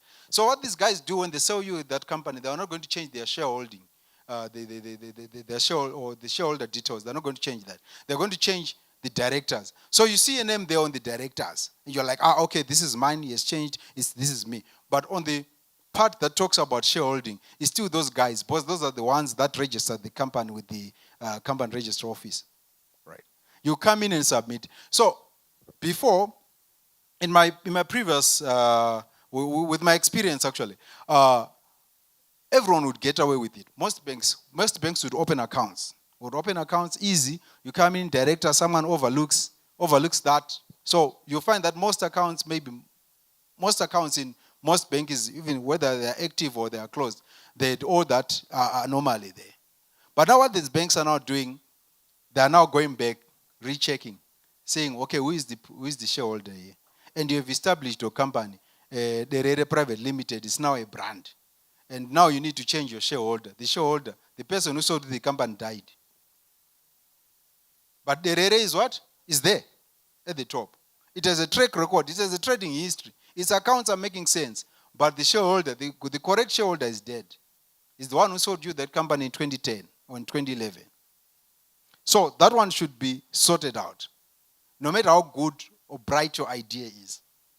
The next one, tax clearance certificate. This one we struggle even with the, with big businesses. Once you have decided that you want to go formal, you need to have a tax clearance certificate, a valid one. Right now, some of them are expiring in June. So in July, all of us here should have new tax clearance certificate, and you submit them. Because they delay the process. By the time you submit another tax clearance certificate, things have changed. Remember, there are graph about money. Talent Ngube has taken a portion that was supposed to be yours. So we are fighting for man. And then relevant business licenses. I've seen these ones quite a lot. Even the last presenter spoke about them. Whereby someone wants to do a telecommunication startup, but you don't have a license from Protras. It's brilliant. Trust me, it's the next Zoom, Zoom break or Microsoft Teams. Everyone needs Microsoft. This is COVID. But you need a Protras license. It's the big thing. The servers are set, everything is set, but you don't have that license. So go look for the relevant business licenses. That is crucial. Or someone wants to set up a pharmacy and you don't have a MCAS certificate. We can't help you, no matter how brilliant your idea is. And then right now there's the issue of data protection licenses as well. You need to look it up, especially for those ones who want to IT, who are getting lots of information, or maybe those ones who keep customer information in their databases. Look into it, because when you then apply for a loan, even if you have a good relationship with your banks, they will start looking into that as well. And then there's a section on business. Yeah, people watch a lot of movies. Yeah, and then they come to the bank with an idea from the movie, which is not practical in Zimbabwe. That's what happens. Let's just try and avoid movie ideas. It's good to get an idea from the movie, but perfect it so that it matches what is in Zimbabwe, right? And then there is improperly written description of the business. Yeah, this one is an interesting one. I saw Kuda Chingono here. Is he here? Yeah, Kuda. Right. So Kuda applies for a loan and is successful. But Kuda is doing vintage cars. He's very successful. Kuda, how do you do it? No, this proposal, this one, and this one, and this one. And then it's okay, Kuda, can I have a proposal so that I can change it to match mine? But I'm in the business of cabbages. Do you know what we see there? Right, page 1 cabbages, page 2 cabbages, page 3, page 4, we see a vintage car. You get it? See a vintage car, it's in there. Page 5, vintage car, page 6 cabbages. Already, that's an automatic disqualification. So make sure that when you copy or when you use a template, really proofread it, give it to your friends, give it to your relatives or your whatever, so that they can also, check for you. And then there is the other one, which is ESG non-compliant, depending on the fund. So there are certain facilities or certain funds that are earmarked for green projects.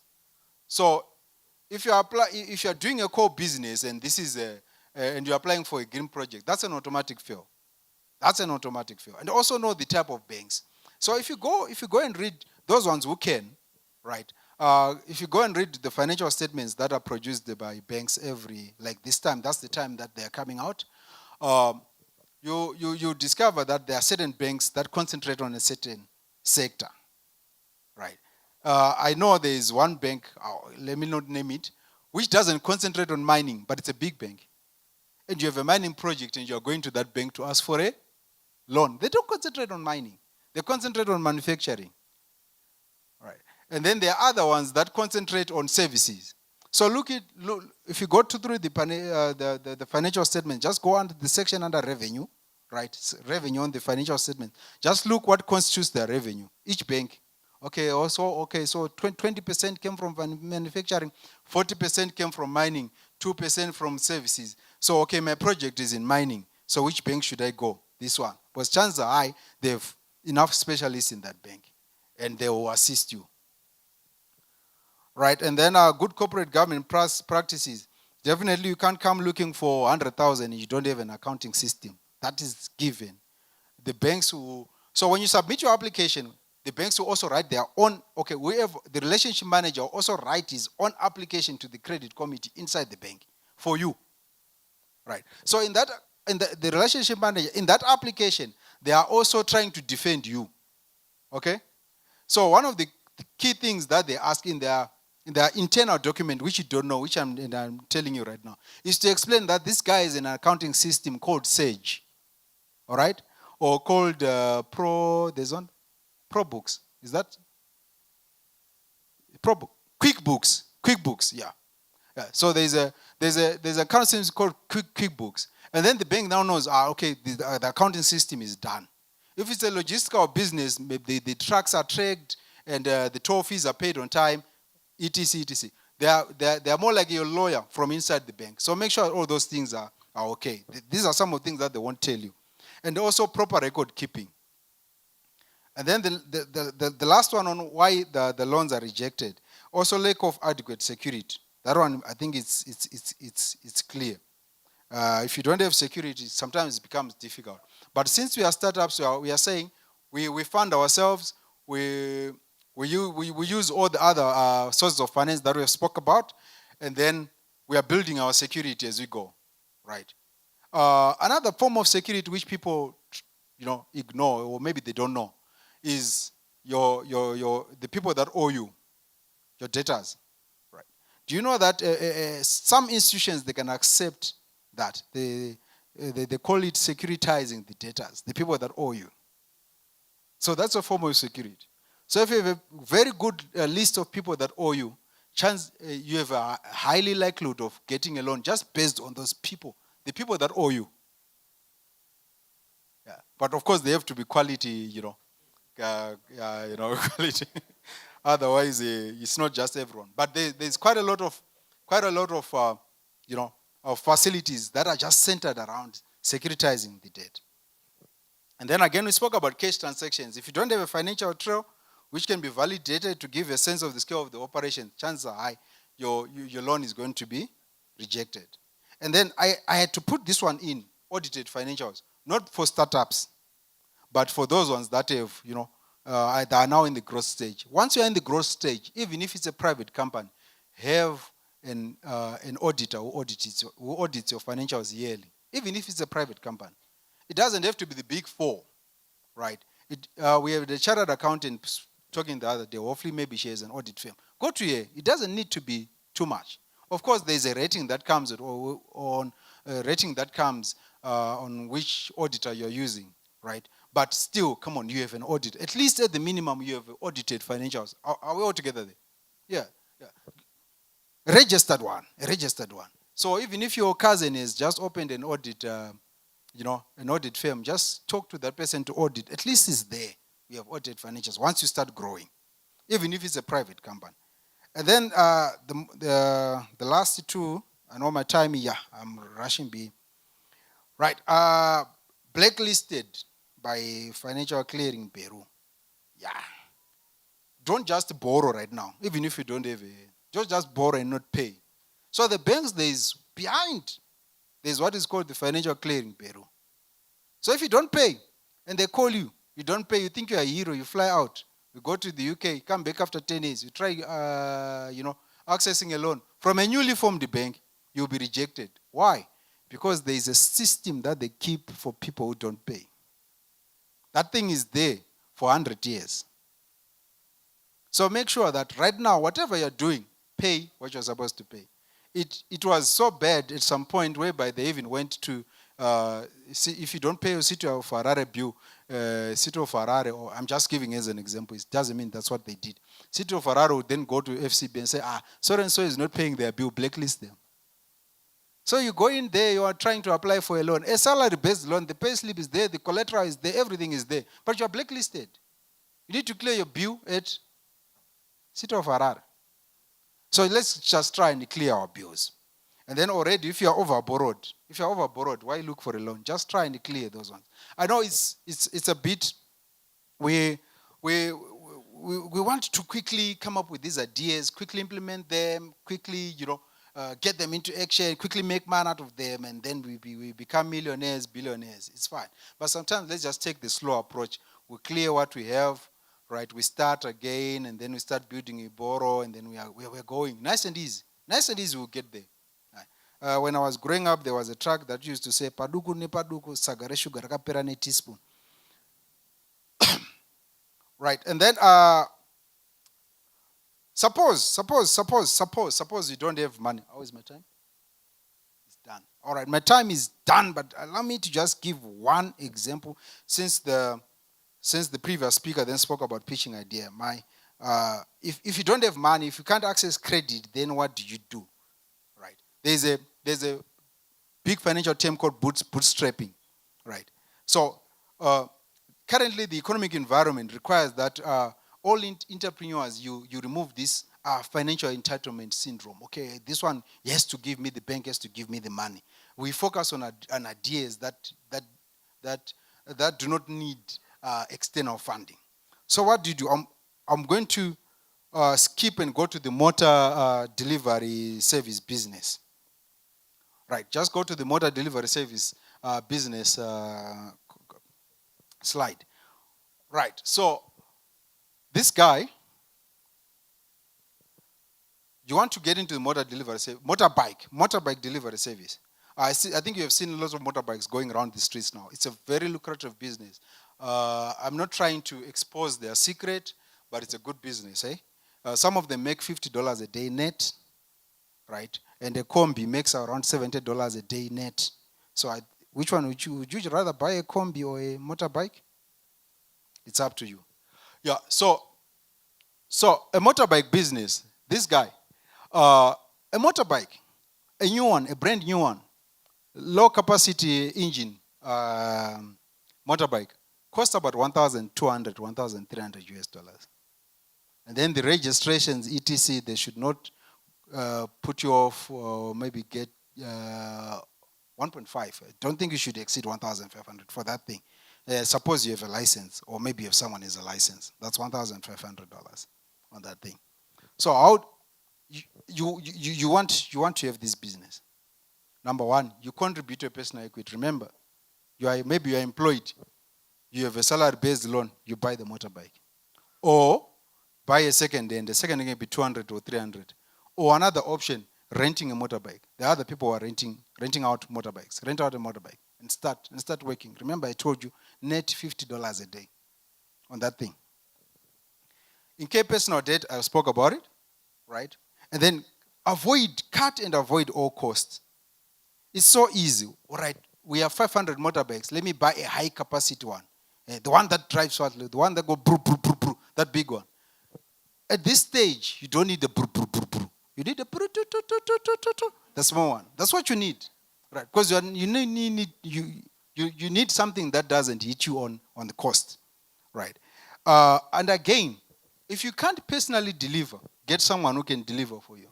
But I would encourage you to personally deliver, right? So that you cut your cost, because it's still a business, right? Suppose you have rented it out, right?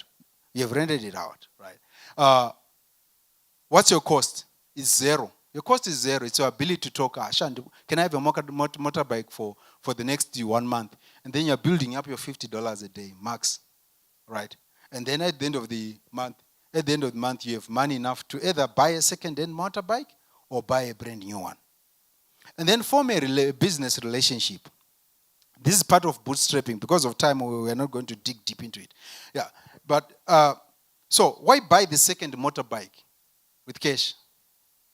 If you buy a brand new motorbike today, why are you buying the second motorbike with cash? Form a business relationship with the bike seller, especially if you go to likes of speed bikes. Just giving you go to speed bikes. I have bought the first one. This is what I have done in the past month. You have a track record. Remember what I was talking. You have a track record. Can I have 2 or 3 motorbikes? And if on credit, I'll pay you after a month. Because you have a track record already. Even if Speed Bikes doesn't give out those facilities, but because you're an honest person and you have a track record, they'll give you 2, 3, 4, 5 bikes. And then now the business is going. Does it need financing from the bank? Does it need financing from the relatives? Right.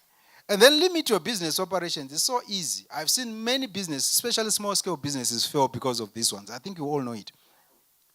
This guy is operating at same level. He's doing well, he hasn't done well, he's not even getting $50. But he's quick to go to islands. He's quick to go to Budiro at Highland. He's quick to go to get it. Even if you're making $50, if you have not mastered the art of speed bikes, of motorbikes, don't expand. So sometimes it's good to limit the growth of your business, right? So that you can survive in the long run. Okay? If you are selling, I've seen there's someone who sells bottles of Ina. Yeah. There's a non-alcoholic one, very good one. If you have not tested it, please go and test it. Those ones you can drink it even when others are drinking their thing. Drink a non-alcoholic. Even at Lord's Supper, please drink it. Yeah, it's 0%. Yeah, it's a red wine and white wine as well. Drink it. Why not drink it? All right. So why do you need to have a wine shop when your sales even surpassed 100,000 or 200,000? Because definitely you're going to have fixed expenses. Why do you need to have a wine shop? Keep the stock at home. When you get to a house, you should see a warehouse there. Keep it there. Keep your expenses there. Keep your expenses down. So limit in as much as people from Shawane, people from Guero, people who want the business, as long as the business has not expanded, there is no need for you to quickly go there. You will make a loss, and eventually the business will close. And then lastly, I want you to, this is the last one, my moderator. The last slide, please. The last slide, last slide. All right, yeah, that one. Yeah, it has been redesigned. All right, so as you can see, this is a typical financial presentation. It was supposed to have a model, of what you should present whenever you're presenting an idea. Right. You should show us where the revenue is. Where is the revenue? This is a brick business. This guy is going to make 45% of the revenue from bricks, another percentage from pavers, another percentage from tiles, or another percentage is wastage. Show us. How do you think this business is going to grow in the next 6 months? And what's driving that business? This should be part of a proposal. A basic one, for that matter. Even if you are doing tomatoes, you have your business written down, and you should have this. Of course, this is the graphics that have come in. But I think you get it. Is right? And then show us the gross profit. Show us the EBITDA, earnings before interest, tax, and depreciation, and amortization. Show us your net profit. We want to see that. Give us the structure. And then, the cost structure is you're going to buy your bananas from Matanuska at $10. Right, you're going to sell them at 20. So your cost is $10, bananas, Matanuska, and $20 is the revenue. Right, is that clear? Show us revenue $20, cost $10, bananas, Matanuska, and the profit $10. And then I will need my combi to go to Mbare and bake or whatever, another $1. Those are operating expenses, down. And then if you're going to give me $20, I'm going to pay you $3 interest. Show it. And then this is what I will take home. But after 5 days, I would have paid you back your money plus interest. Sure, this is the most crucial slide. After all I said, this is the most crucial slide. Brilliant idea. Show us where the money is. And then the last one, presenter, is you come to take your mic. When you talk to the bank, please don't hide details about your idea. No one is going to steal your idea. No one is going to steal your idea. Just lay it out as it is. Because you have the idea. Even if someone else tries to implement it, they will fail. There are 80%, 90% chance they're going to fail. So please lay out. Don't hide figures. Lay out. This is the man. This is where I'm going to make the man. Right. I hope I have been of help to you of what the people from inside the bank think of you when you come with a proposal. No. Stand here. So the Spirit kept on saying to me, don't stop him. Let him continue. Go deeper, Baba. So as we were going deeper and deeper, I started talking about wines. I'm into the wines business. Because you spoke passionately about wine, and the Spirit of the Lord is upon me. I'll give you wine. Non-alcoholic, straight from the wedding of Cana. Premium product. Baba, drink this today. It's a celebration. Or you want to see it? Yeah, this one is sparkling white. Sparkling white. Zero alcohol, Mkomo. Enjoy it today. We will continue. We will continue. We will continue. So we have two things I picked up, then we'll go for break. Number one, about spaces and the environment. You can be a crocodile here, but you're a lizard somewhere.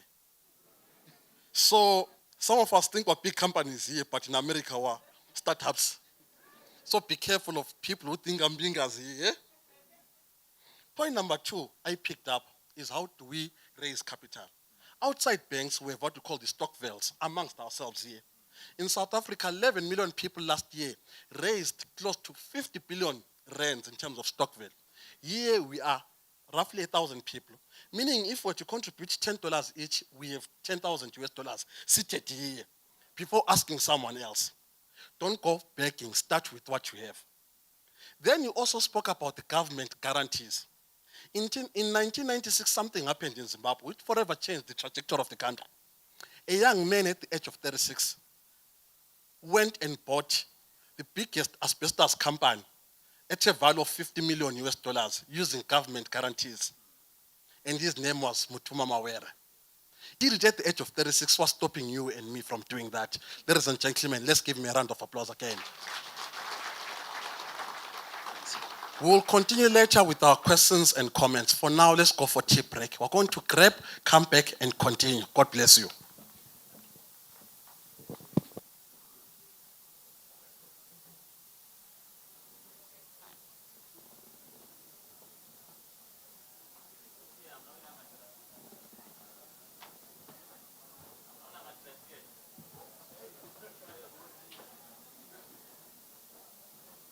Pastors around here saying we need to pray for tea. Comfort tea one another. Comfort, not to comfort. No, comfort tea. Let's pray for tea. Our gracious and loving Lord, thank you so much for the lessons that we have been learning and for the wisdom as we continue with our lessons and we go out for tea breaks.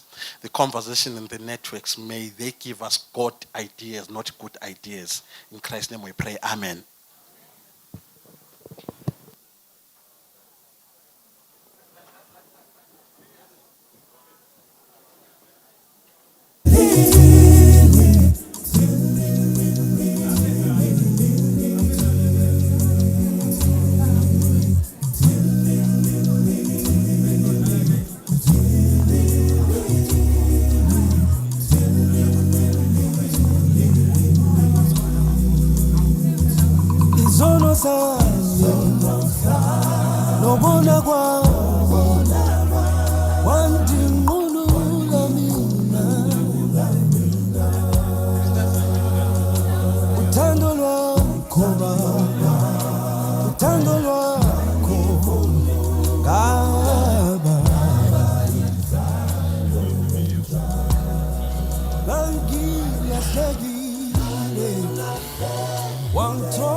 Hello, good people. Hello, good people. Anyone with business that they want to promote online, you can come this side.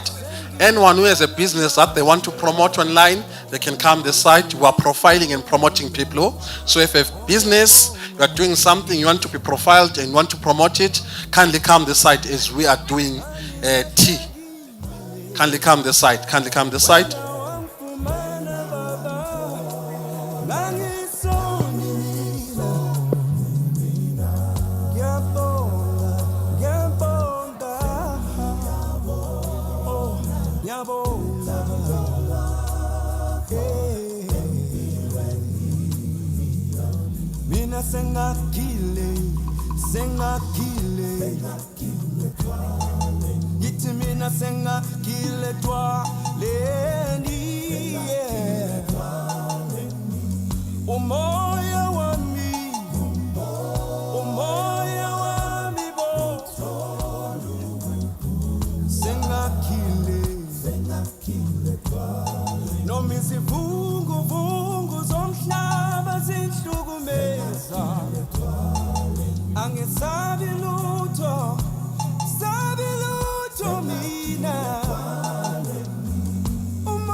Awesome, awesome, awesome.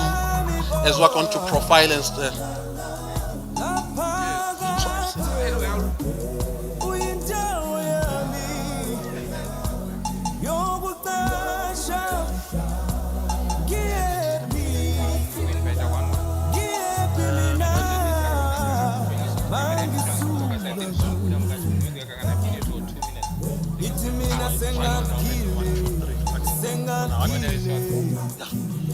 all right, I need 3 people. Three, the first three.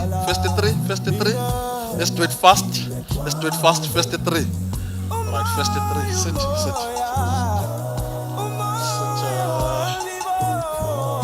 You guys are together. All right.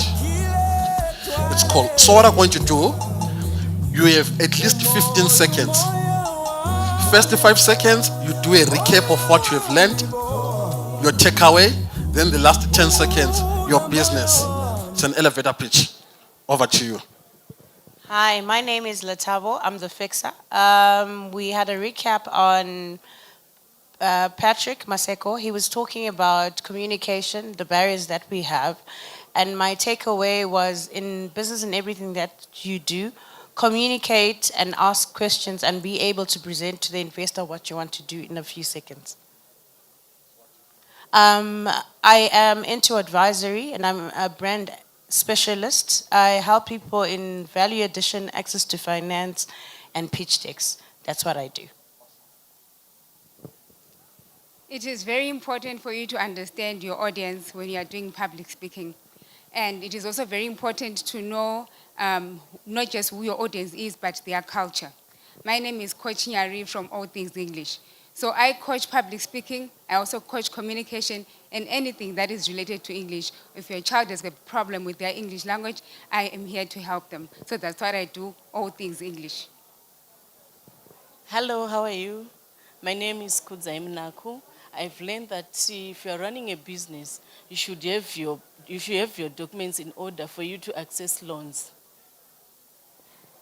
Okay, so we are coming from Chef Boat Freight. We are into customs clearance. For all your customs clearance, all the way from China, wherever you want to import your goods from, we are here to help you. We are here to make your work easier when it comes to customs clearance. Thank you. Thank you so much. The next group, so make sure, can I have the next three? So as you round up, share your contacts or your profile where people can find you. Hello, ma'am, how are you? I hope you guys have enjoyed it. Hi, everyone. My name is Shanandra Tendereki, and I am a chef by profession. So I do cakes, I do catering, I also do corporate lunches. For those who might need lunch, I provide and I also offer the delivery service. So you'll find me on, my number is 0780-477-501. 0780-477-501. Thank you. I learned a lot of things. I didn't know, especially yesterday, I didn't know much about the Zimra and the taxes and all of those things that I needed. I just wanted to do business. So now I've learned that I have to pay my taxes and be compliant and be truthful to those guys, otherwise I will go nowhere. So yeah, that's it. Thank you. Thank you. I'm a marketplace minister. At the same time, I'm also an entrepreneur. This conference for me is a consolidation that it's nice to be a believer, but prayer, you go to heaven. But without work, you go to heaven like a Lazarus. So let's have less Lazarus in heaven and more rich people in heaven, and this is the foundation.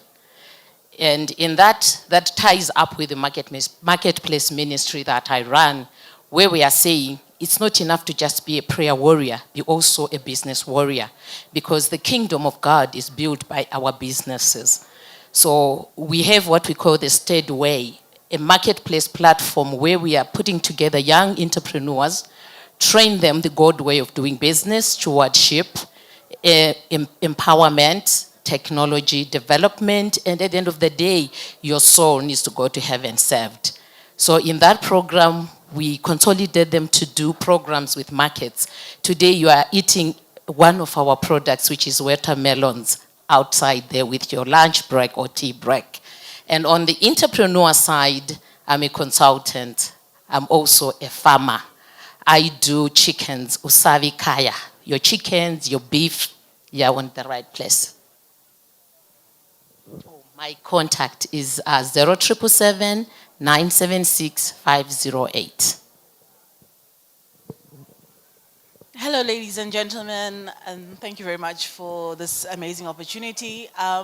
What really stuck out to me was the importance of communication, the intricacies of, being thoughtful before you speak, what you need to speak to, what you need to look into, and all the considerations that are to be made.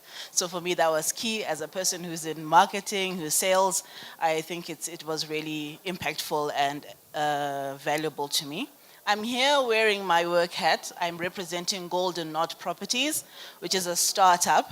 And some people call me the Dubai real estate lady, in that I push for you to invest in real estate out of Zimbabwe and in Zimbabwe. And why I felt it important to speak right now was to invite you. We are having an interaction coming up the 2nd to the 3rd of May. Masawara, our partners, Damak Properties, will be around, and we'll be interacting with those who want to find out a little bit more about how they can invest. I feel this is a good platform because a lot of people think it needs large lump sums of money to do so, but no, that is not so.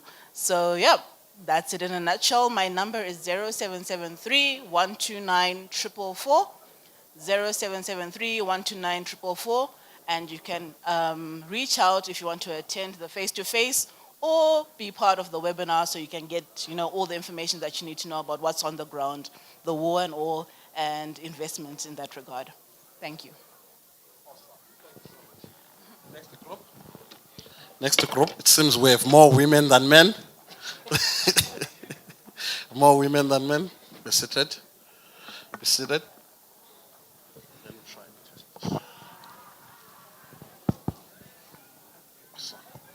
So you introduce yourself, 1, 2, what you have learned and what you do, where people can find you. Okay. Well, hello. My name is Mukudzeich Kanyara, and I've learned that you don't have to raise your voice, but rather improve your argument, which means I also have to understand the people I'm selling to and also what they believe in. So for me, I'm a 3-2 student at UZET, currently working at Alive Advertising, where we bring brands to life. So apart from that, I'm also a certified digital marketer now.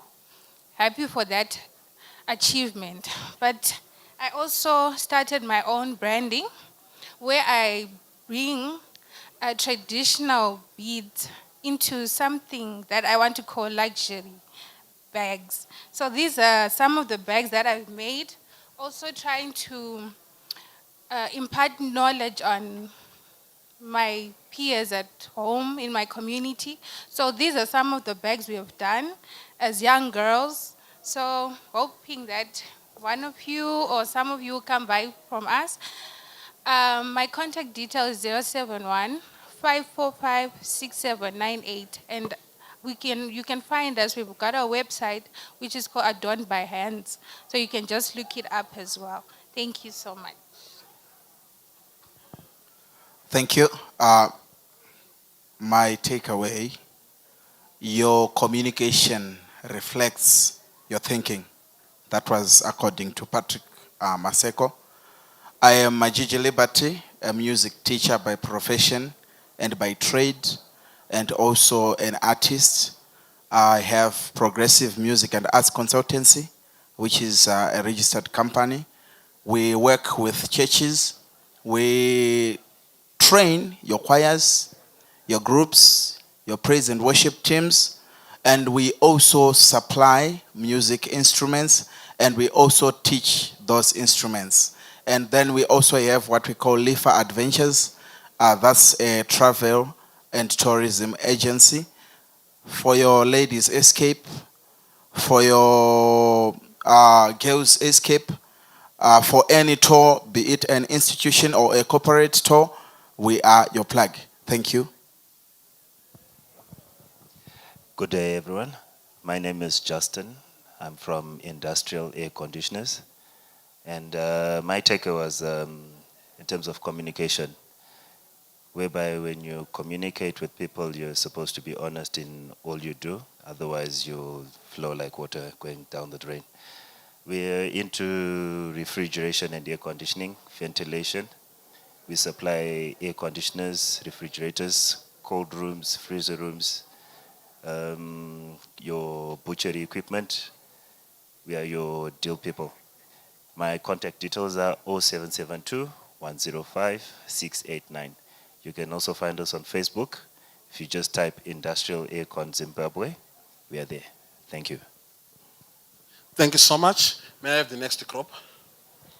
May I have the next group? Next group. Now we have more men. Now we have more men. This is the mic. Introduce yourself, what you do, what you have picked up, your contacts. All right, thank you so much. My name is Haite Hyovu, and what have I learned? I learned that for people working on startups, register, systemize, be compliant, and be ready to build something that is going to be lasting. On LinkedIn, I am Hyde, Hyde, Ishmael Hyovu, and I'm working on the growth mindset. I'm the current lead program developer. So I'm speaking to students, I'm speaking to parents who want to explore career development in a more defined way. What are the two unique things we're bringing in? We're bringing in a well-researched curriculum for career development, and we're now also introducing parents into the equation. So for those who want to link up, that is, we've got a page at the Growth Mindset on LinkedIn. We've got a page, the Growth Mindset on Facebook. My phone number, 0778 061 466. 0778 061 466. So if you're a parent, you're a student, let us link up. Thank you. Hello, everyone. My name is Einstein Makuyana. Our key takeaway for today was from Mr. Banga. When he talked about, as a business, you need to bank. I know as Zimbabweans, we're not used to the custom of banking. And he advised that for you to be able to access a loan, you need to have a credit history and a banking track history. So it's something that really informed me that I need to start banking and put my money in the bank if I have a future, or if I want to go and access money or loan for my bank, for my business. Our business, we just launched a new product called Zimpudo. I'm the CEO and founder of Please Take Electronics. So Zimpudo is a pick-up and drop-off service. You're going to see the new lockers at different outposts across the country. It's Zimpost, CBD, that's old Zimex. You're going to see one at Causeway Zimpost, another one at Semi-Levy. So what we do is we do package consolidation and pick-up and drop-off. As you know that the e-commerce delivery is fragmented across the country, and we want to facilitate easier, seamless delivery of packages. So as you have seen in South Africa, you have the courier guy where someone just goes and opens the locker, you place your parcel, and it gets transported and gets to the delivery location as the closest location to the person. So we have smart lockers. These are cabinets whereby you just open, you place your package, and the network takes care of your delivery. You don't have to worry about anything. You just get your notification. And at the other end, the person just opens with their code, and the locker automatically opens and they collect. Our contact details are www.zimpudo.com, www.zimpudo.com. Thank you. Hello, everyone. I think this is one of the most inspiring and most amazing workshops that I've attended. I'm learning a lot. I'm a medical student, second-year medical student at the University of Zimbabwe, doing BMS currently. So one of the key things that I've learned and I have known from this workshop, from Livingstone, he was talking about startups, how to start, and income startups packages. I've learned that you don't have to wait or just to sit back. You have to start even from your savings. There is banks, there is government funding. There's a lot of investors that invest into some businesses. So these are some things that I've learned that you can start now. I think we are all seeing that we are from ideas, there is that building that is happening, and we are also waiting for the prospering. So as a medical student, I'm more into helping people. I'm actually launching one of the project that I've been working about in a non-organization, non-organization club that helps people. It's going to be launched very soon. And also I'm currently writing a book that I'll also be launching very soon. So I would like some sponsoring and some people who are more philanthropic, who wants to help children, who wants to help people in health. As a medical student, I see it as something that is very important to be helping people, since everyone deserves good health and a good life. So I will be also launching that non-organization and also a book that I'm writing. So that will be launched very soon.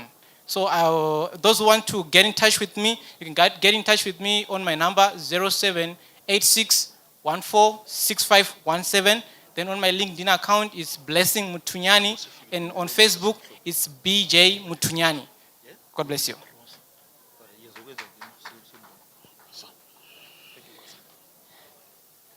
Awesome. Let's keep it to 15 seconds. The numbers are very high. 15 seconds. Thank you and greetings, everyone. My name is Elton Dini. I have learned that when we pitch our ideas, we shouldn't get ideas from the movies, but we need to have ideas that are relevant to the Zimbabwe context. And also that when we present our ideas, we need to show clearly where the money is. We need to talk freely about our proposals. No bank is going to steal our ideas. And lastly, I appreciate learning about faithfulness, that when we are faithful, it's going to also pay back in terms of our relationship with our financial institutions. I am into health and wellness as a distributor of Max Life International. We have plant-based wellness products that can support you, people dealing with chronic health conditions. We have very wonderful and innovative plant-based products that can help you deal with virtually any health condition. Again, I'm also supporting businesses that want to promote their products online through AI-based marketing systems. You can reach out to me on 0784-319-028.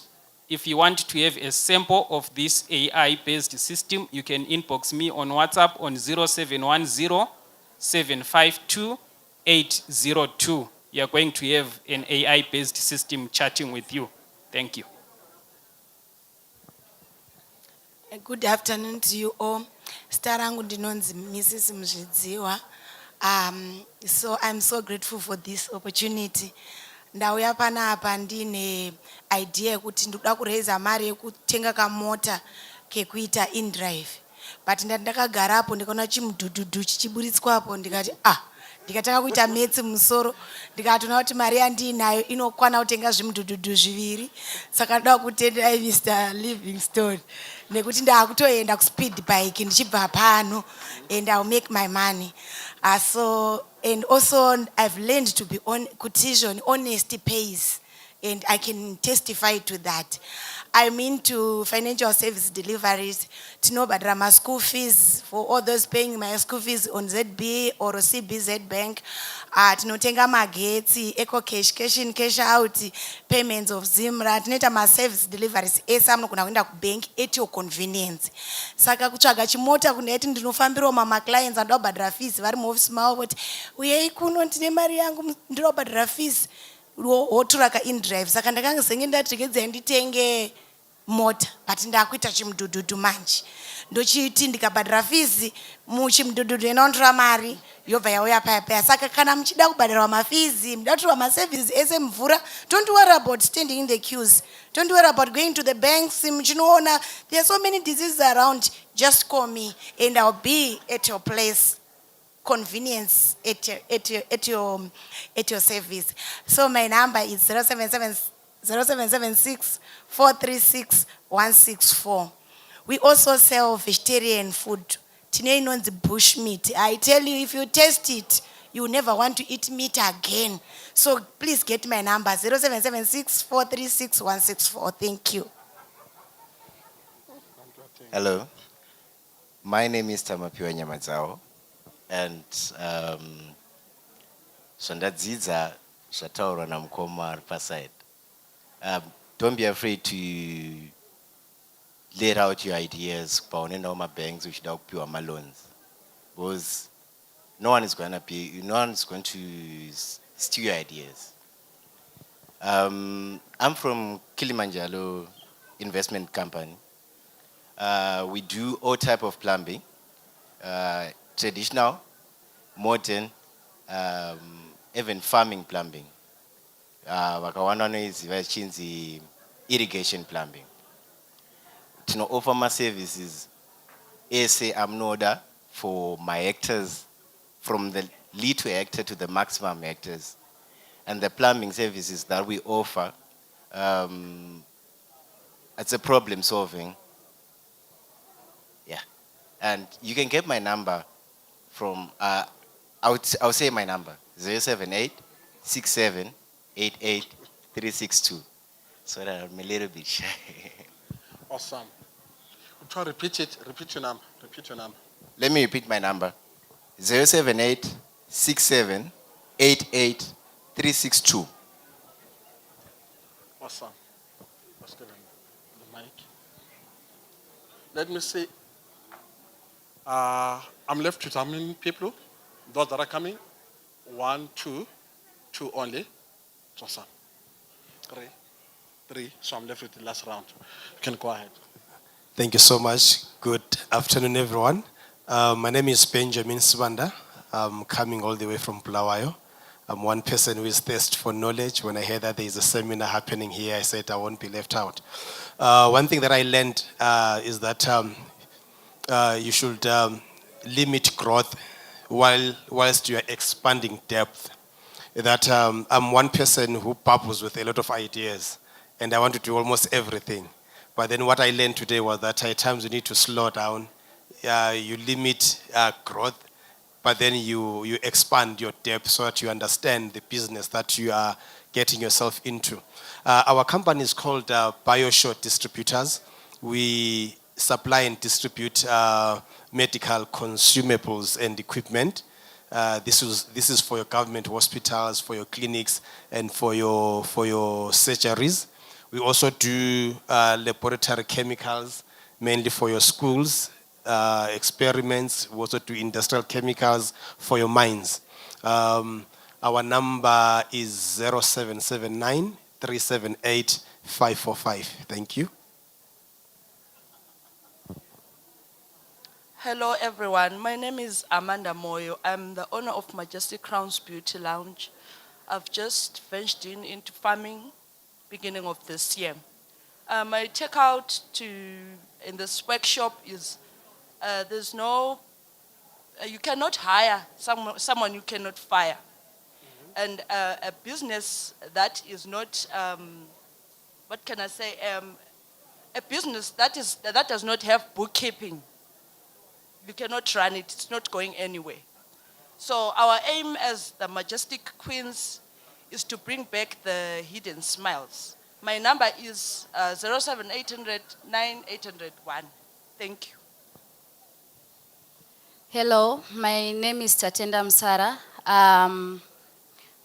From this workshop, I have learned that the first people whom you should go to ask for my loans is your friends and even your personal savings. And I've also learned that employment is one of the safest collaterals that one can ever have. I'm from Apex Crest Innovations. Apex Crest Innovations is a construction company. I'm the CEO, and we specialize in painting and tiling. So we do all sorts of painting, wall painting. We also do skimming. So for our Facebook page is Apex Crest Innovations PVT Ltd. It's on Facebook. You can follow us or come and ask us some questions, or you can even send us your your plans so that we can do the BOQs and give you quotations. Phone number is 0772 604 133. Thank you. Awesome. So I'm taking the last round. This is our last round. This is our last round. You're welcome. Come. Where were you? You're seated. Right, come. It's okay, sit. It's okay, sit. So you introduce yourself, what you have picked from day one up to today, then the business that you do, then the call to action, your numbers. Okay, thank you so much. My name is Shelton Matongoni. I'm into construction. The name of our company is called Builders Merchants. And we do supply all building materials from your foundation. You're talking about bricks, you're talking about your river sands, you're talking about your three-quarter stones. We also have a workshop that does aluminum windows and doors. So we do fabricate that. It's based in Lokimva. That's what we do basically. So I had a very interesting day today. So I learned about how best we can be bankable. They spoke about understanding that you need to make sure that you keep your records through bookkeeping, and also that we need to be friends with bankers, build networks with people that have money, even though our cost of money in Zim is very high, but make sure that you relate to bankers. You can find us on our Facebook page, Builders Merchants on Facebook page, and also our offices are by number 95 Avenue, just close by. Thank you so much. Thank you. My name is Valentine Motsi. I'm the CEO of Rigofine Pharmaceutical. I'm learning. What I picked up today mainly is about delivery service of the dude bike. I've seen it's a whole lot issue. It helps us in delivering our things. And we were using these taxis and the in-drives, but I'm actually noticing the bike is very cheap and inconvenient for us in case of traffic and everything. Our business, we mainly do medical sundries, your latex gloves, your syringes, your face mask, your first aid kits. We are mainly located at 15 Harvey Brown, Newton Park. My phone number is 0772 291 034. Thank you. Thank you very much. I'm Natasha Kupenya, and I am a health consultant as well as a network marketer. So we focus on stem cell therapy. And today I learned that for you to expand, you need to limit expansion for you to build in depth. So that also applies to the type of business that I'm in, that is network marketing, that you need to build in depth for you to expand later and really build something that is sustainable. So for those that would want to invest in their health whilst making money, they should reach me on 0789 206 670. Hi everyone, my name is Tapfuma Tapfumane. I am the founder and CEO of a company called Rimanesu. So today I'm going to talk about what we do. So basically Rimanesu is an initiative that focuses on communal and smallholder farmers. So we bridge a gap that is between farmers and all the knowledge that they need to know, and also agricultural equipment that they need. So we are into irrigation equipment, we are into consultancy, soil testing. So before you start even doing a project, you can just contact me. I'm here to help you before you make any losses. About today, I learned that your level of communication determines your level of success in business. This is because I deal with a lot of farmers, I address a lot of farmers, so this was the lesson that I learned today. So to those who want to contact me, this is my contact, 0782 003 957. Uyayitirimetese. Awesome. Thank you so much. Thank you so much. So I'm going to read the last contributions from the online committee. From the online community, the first one is Tony Mpofu. He says, my name is Tony Mpofu. I'm into farming, business, poultry, and horticulture farming. At the same time, I have a school which is called Multi-Talented International School. We discover and help one to grow his or her gift so that they can become better. That's Tony Mpofu. He didn't put his number, but on the social angles, you look for Tony Mpofu. Then the other one is, my name is Mukutseita Kutswa Mahaka. I learned that it is good to slow down the growth of your business for it to survive in long run. I recently finished my diploma in agriculture. I'm doing mushroom farming and coach both online and practical training on mushroom production. My contact details are 01-935 6216. Let me repeat again. 071-935-6216. Then the last one is, my name is Tatenda Janet Makaya. My pickup note was, do not be afraid to lay out your ideas to the bank, because even when someone tries to implement it, it's 80% chances they're going to fail. I'm a fashion designer. I do custom tailoring.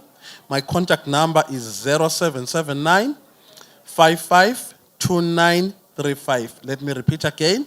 077 955 2935. Then Tony Mpofu has shared his number. Tony Mpofu's number is 078 200 3957.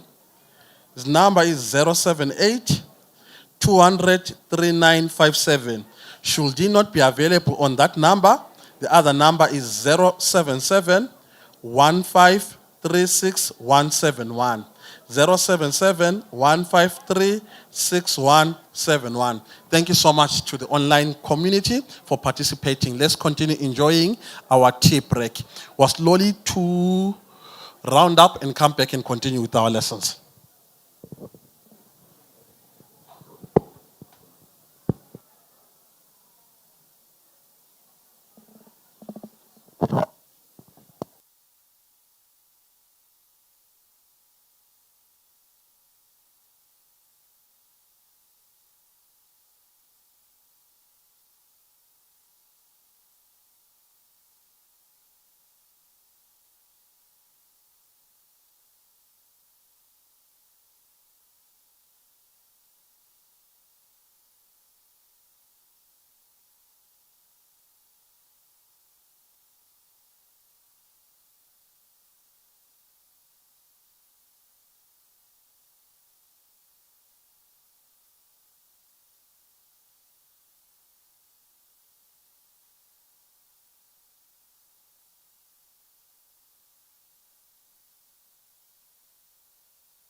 nobona wandinqulula mina uthando lwakho Baba uthando lwakho Baba ngilahlekile wangithola wena ngisoni sengiyabona manje ungumsindisi wami ongiyabonga Jesu ngilahlekile wena wangifumana Baba ngisoni mina ngiyabonga oh ngiyabonga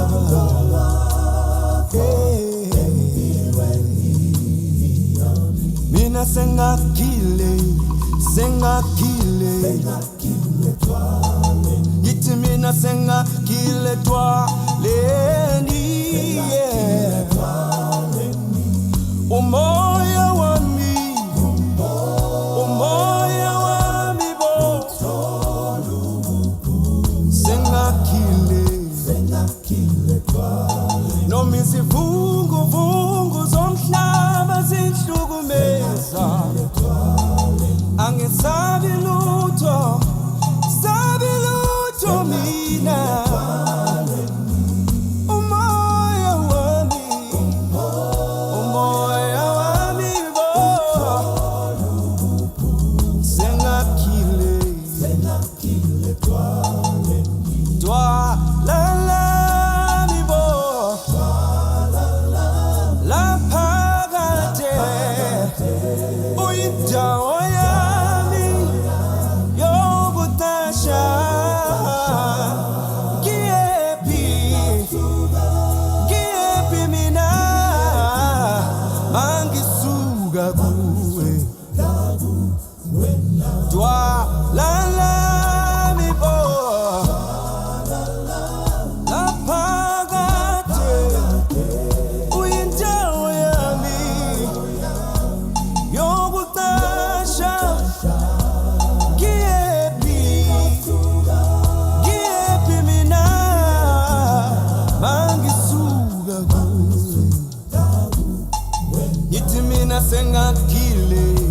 sengakile itwala matwala mina umoya wami bo ngakile twaleni umoya wami bo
Sengiyabona manje ungumsindisi wami ongiyabonga Jesu nangilahlekile wena wangifumana baba ngangisonila ngiyabonga ngiyabonga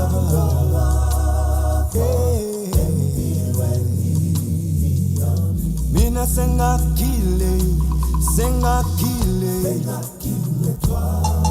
ngithi mina sengakile twaleni umoya wami bo sengakile noma izivunguvungu zomhlaba zihlukumeza angesabi lutho mina umoya wami bo sengakile twalala bo laphakade uyindawo yami yokutasha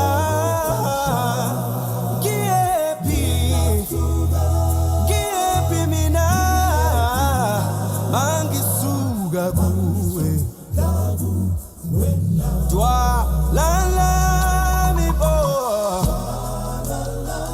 laphakade uyindawo yami yokutasha ngiyephi mina mangisuka kuwe ngithi mina sengakile itwala matwala mina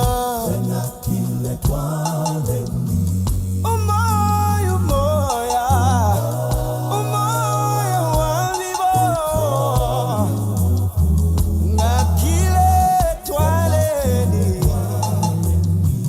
umoya wami bo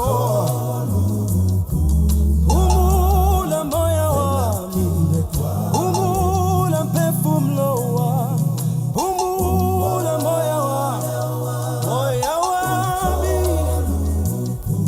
ngakile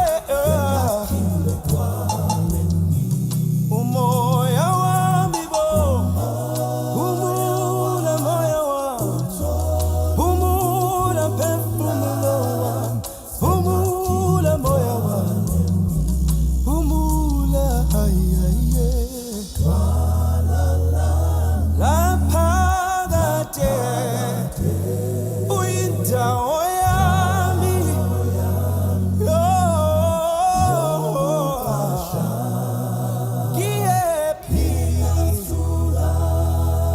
ngiyephi mina mangisuka kuwena baba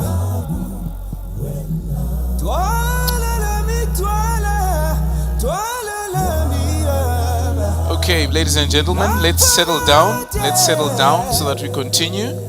And for those who are outside, who can hear the sound of my voice, please let's all enter the auditorium and proceed with the next segment, I'll invite the panelists upstage as we are going to have a very short discussion. So if you're a member of the media team, please help us with the mics.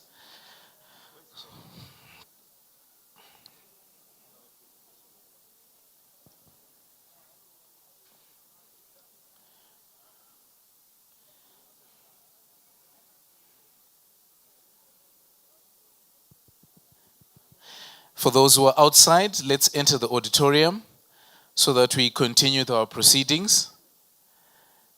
Let's all settle down so that we continue. It's a wonderful time to be here with a great atmosphere and wonderful presentations that we still have before we conclude the Ideas to Income seminar that we had. How many of us have learned one or two things during this seminar? And how many of us think we should have spent another 2 days after today so that we can sharpen our skills? And how many of us have already aligned their lives to what they've learned during these past 3 days? Okay. What I want to do is I just want to ask, since people are raising their hands, what's the best lesson that you've learned at the seminar? You raised your hand.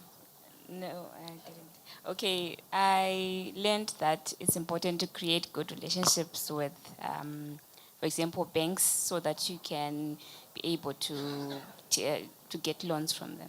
Okay, wonderful. You have a bank account? Not yet. Okay, wonderful. Okay, all right. What's the best lesson that you've learned so far? I have arrived just now. Right, just now. You haven't learned anything yet. Okay, fantastic. Those who are raising their hands, yes, what's the best lesson you've learned? I've learned about how the stages that you're supposed to do when you want to borrow money from my banks. So are you ready to do that now? Fantastic. Thank you so much.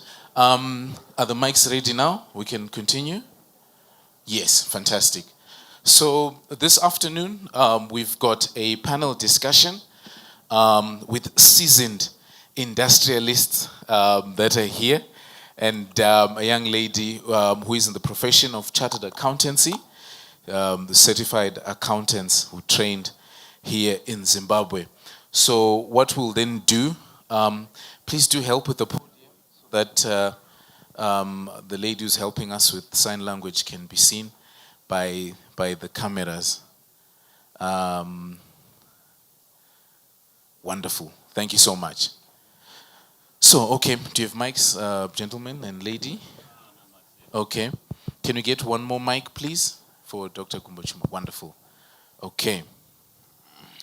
So what we'll do, obviously, as we begin, we'll just have brief introductions, and I'll start with my left, which is your right. Yes, how are you? Please just give us a brief introduction of yourself and what you do. Hello, everyone. My name is Melissa Afeki. I am a chartered accountant by profession. I also have a master's in business administration and a degree in accounting. I work as an accountant, and I'm also an entrepreneur in a startup. Okay, fantastic. And then to my immediate right. Good afternoon, everyone. My name is Leslie Marange, an elder in the Seventh-day Adventist Church for the past 18 years, married to talent, and they have 2 beautiful kids. Thank you. Wonderful. And then to my extreme right. Good afternoon, everyone. My name is Dr. Gumbochuma. The reason why I went to school up to PhD was not to help me in business, but just to help me to think. So when I'm at a business, I do not use too much of thinking, because business is just simple. Buying things for less and buying things for more. So if I use my academic, I'll be lost. So I have a few companies that I run that incorporates the Platinum events. The other one is Platinum Catering. Then the hospitality side is the Stephanos that looks at hospitality. Then now we also have the other one that you might have seen, but it's also part of the group. That is Apollos and Jaslyn. That's our group within what we are doing at our workplace. Thank you very much. Thank you so much. Just to put it into context, what he does, this tent that you see, he donated to us for free. Okay, a round of applause for that. Okay. And this tent has not left this place for the past 18 months. Now, to kickstart our discussions, I'll ask Leslie Marange just to give us a small presentation which will break the ice for the discussions that we'll have for the next 30 to 40 minutes. So, media team, please help us with the presentation that he wants to do for the next 10 minutes. The floor is yours, sir. All right, good afternoon once again. I didn't talk much about myself because I knew there's a presentation coming. I'm going to share with you the practicality of entrepreneurship. Ndizvoka? Ina handiwanzi kunyepera vanhu dzavanhu zvazviri. Kuita mari kwakaoma, that's the first thing. It's very difficult to make money. That's the first thing that you need to understand. And the world is not forgiving. Once you decide to be an entrepreneur, you are as good as an assigned soldier. Saka kuwafa wafa ndizvoka. If forward ever, backward never. Thank you. I'm not controlling the presentation, so whoever is controlling, please, can you go to the next slide? So this is how I grew up. I think like most of you, I'm not going to say can you, but I know most of you grew up in the same way. I grew up at Kami prison. My father was a prison officer, and my mother was a teacher. But at least they could afford a bicycle. I think it's a good thing, right?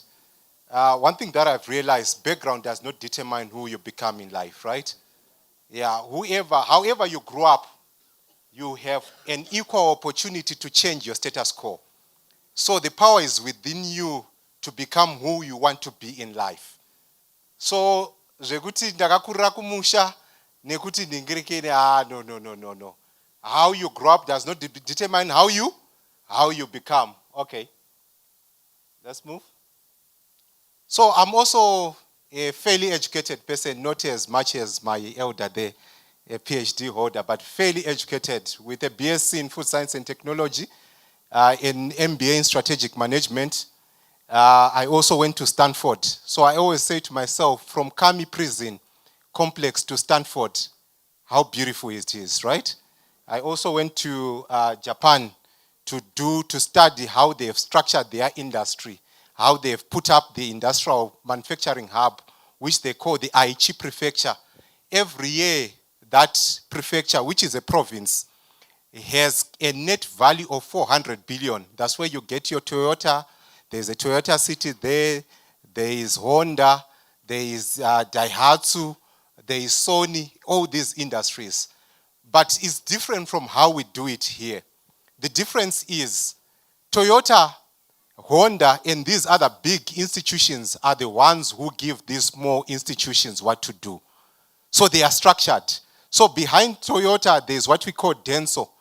So in Japan, I specializes with making boats. The other one specializes with making exhaust pipe. The other one specializes. So they specialize in what they do. Haungomukuri entrepreneur. Kana uri entrepreneur unotonobvunza kuti chii chiri kudiwa pamota. Onza yoita maglass. Kana kuti yoita exhaust pipe, right? So that system now is supported by the government, is supported by banks, is supported by institutions. And how I wish my brothers here that we also learn the same system, right? To then say, if we are creating a system around agriculture, we create a system in such a way that if it is a tractor, we give the other guy V-belts, the other guy does the wheels, the other guy does the prop shaft, the other guy does, and everyone then tends to enjoy the big cake. So I think that's a structure that I'll motivate with those that can influence decisions. But before I went to do this whole education, my mother shaped my narrative. I started to understand how to cook when I was 11. It was really embarrassing. One incident, my mother's friend, Maima Suku, came, and then she said, who is cleaning the house?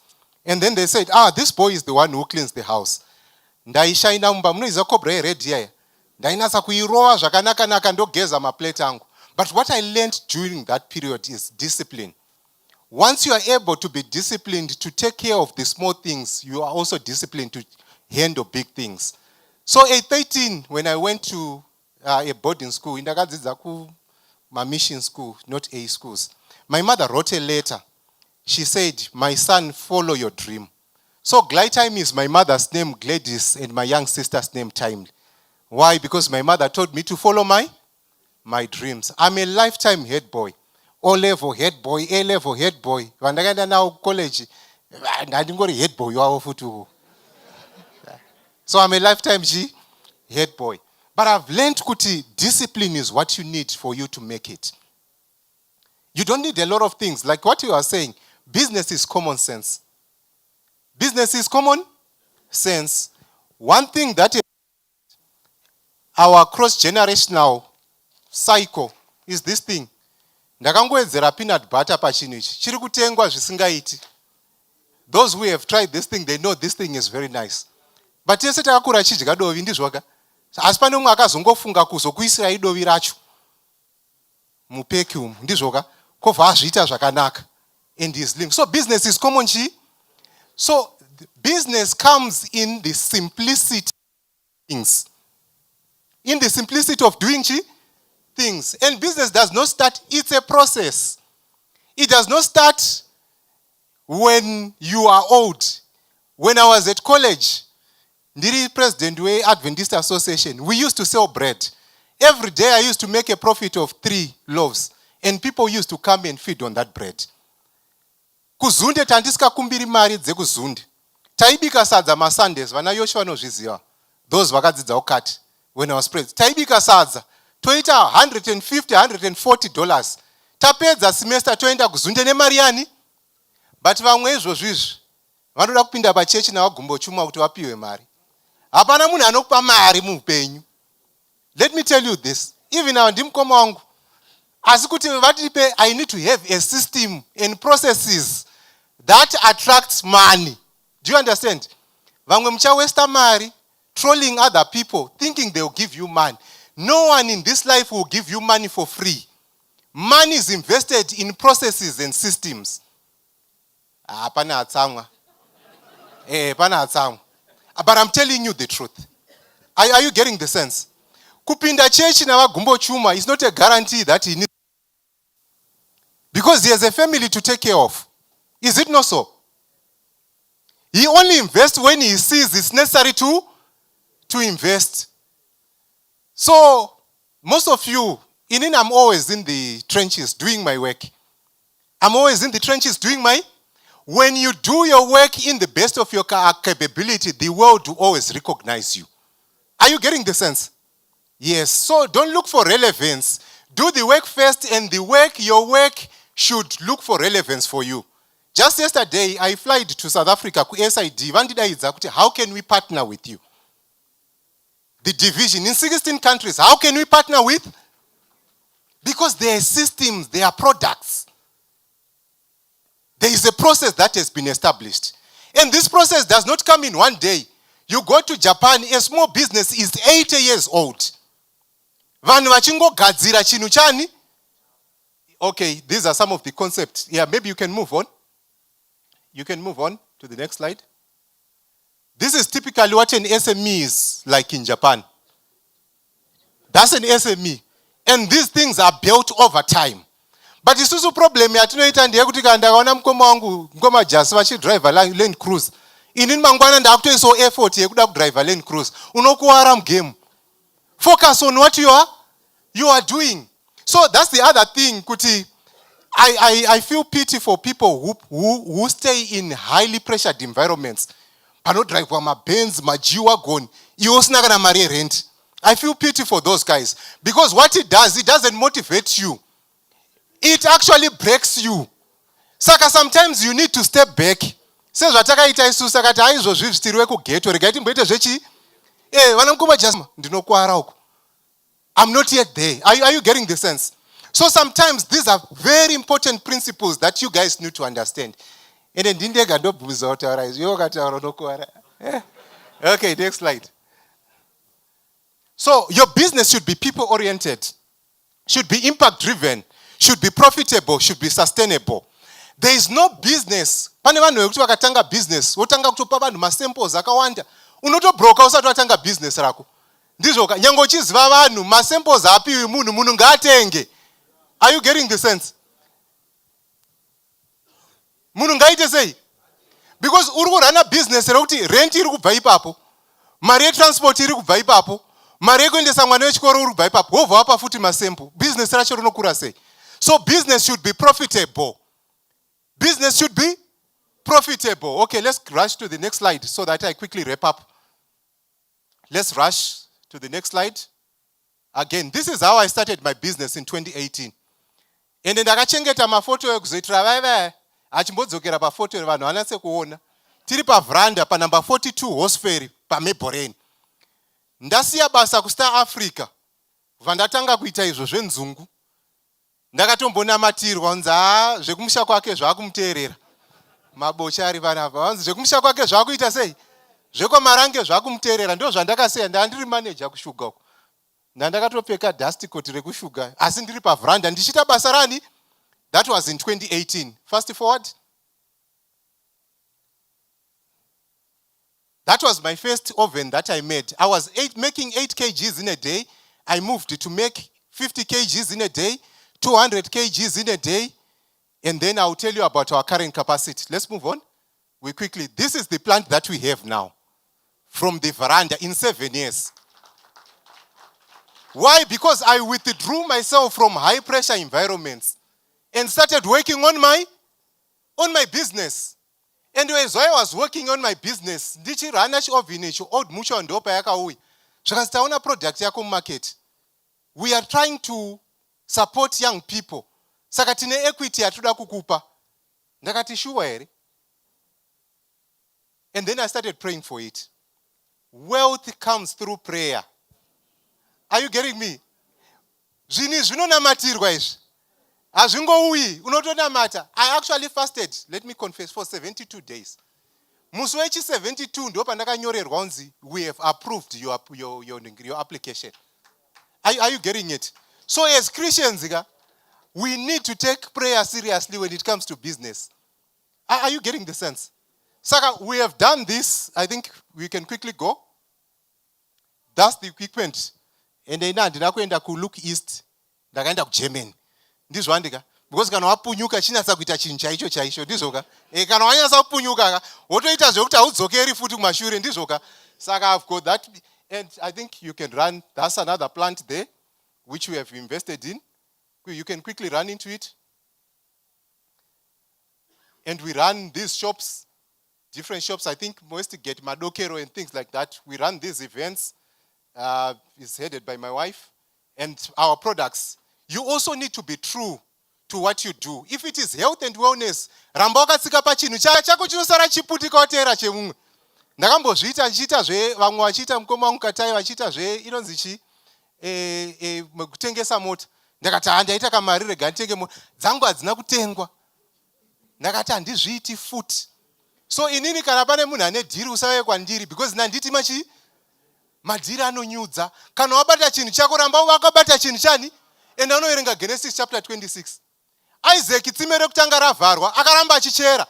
Kusvika azopiwa tsime rinonzi Rehoboth naMwari. Saka chera rako svika rabuda mvura. Are you getting the sense? All right.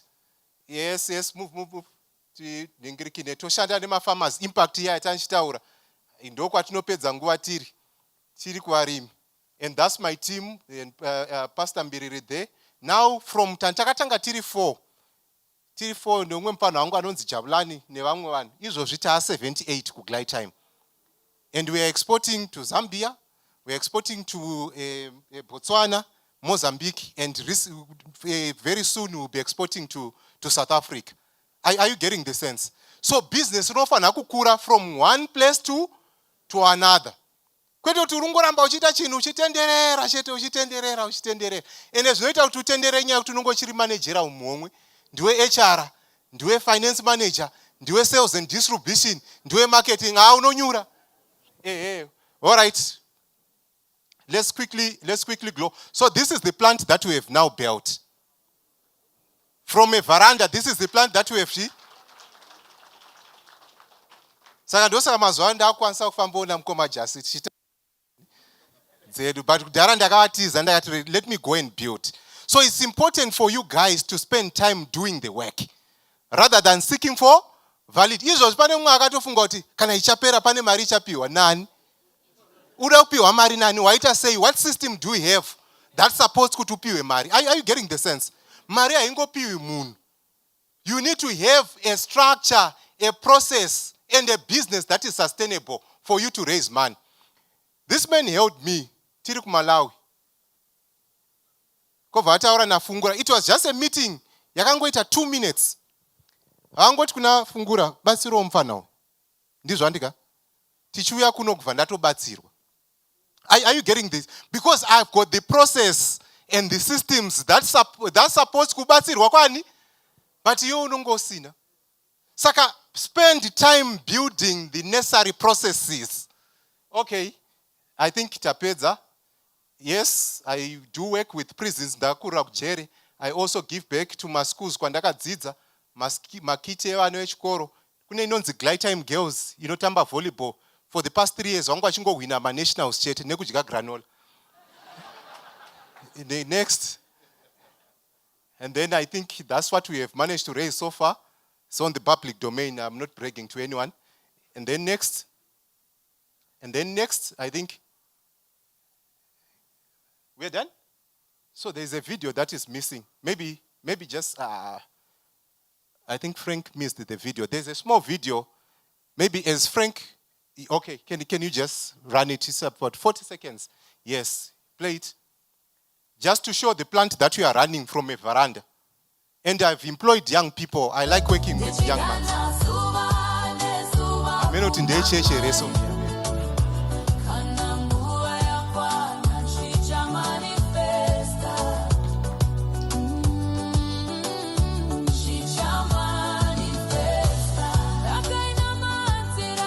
Inonamatirwa nyaya iyi.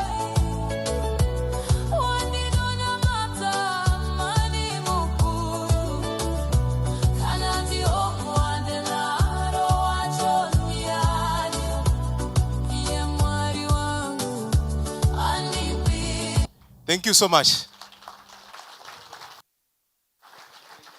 Yeah, thank you.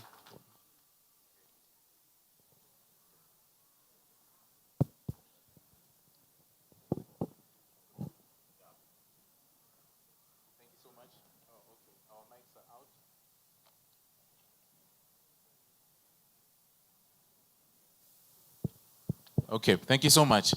Wonderful presentation. Going to Dr. Gumbochuma, now we can start our discussion. I've known you for quite a while, and for as long as I remember, I don't think you've ever been employed in your life. You've always wanted to do business. So I guess most of us sitting in the audience are probably where you started. What are the things that people should consider, and where should people be patient in this whole process of building something from the veranda, Shataura Leslie, up to where you are now? Okay, I think I'll go to the basics.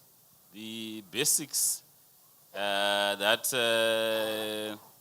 Elder Marange was talking about. The first thing is, you said that he was a head boy, primary. That's pretty much the same with me. When I was at school, there are some who do not understand Shona. Okay. When I was at, there are other points that I was saying Shona because they cannot come out in English.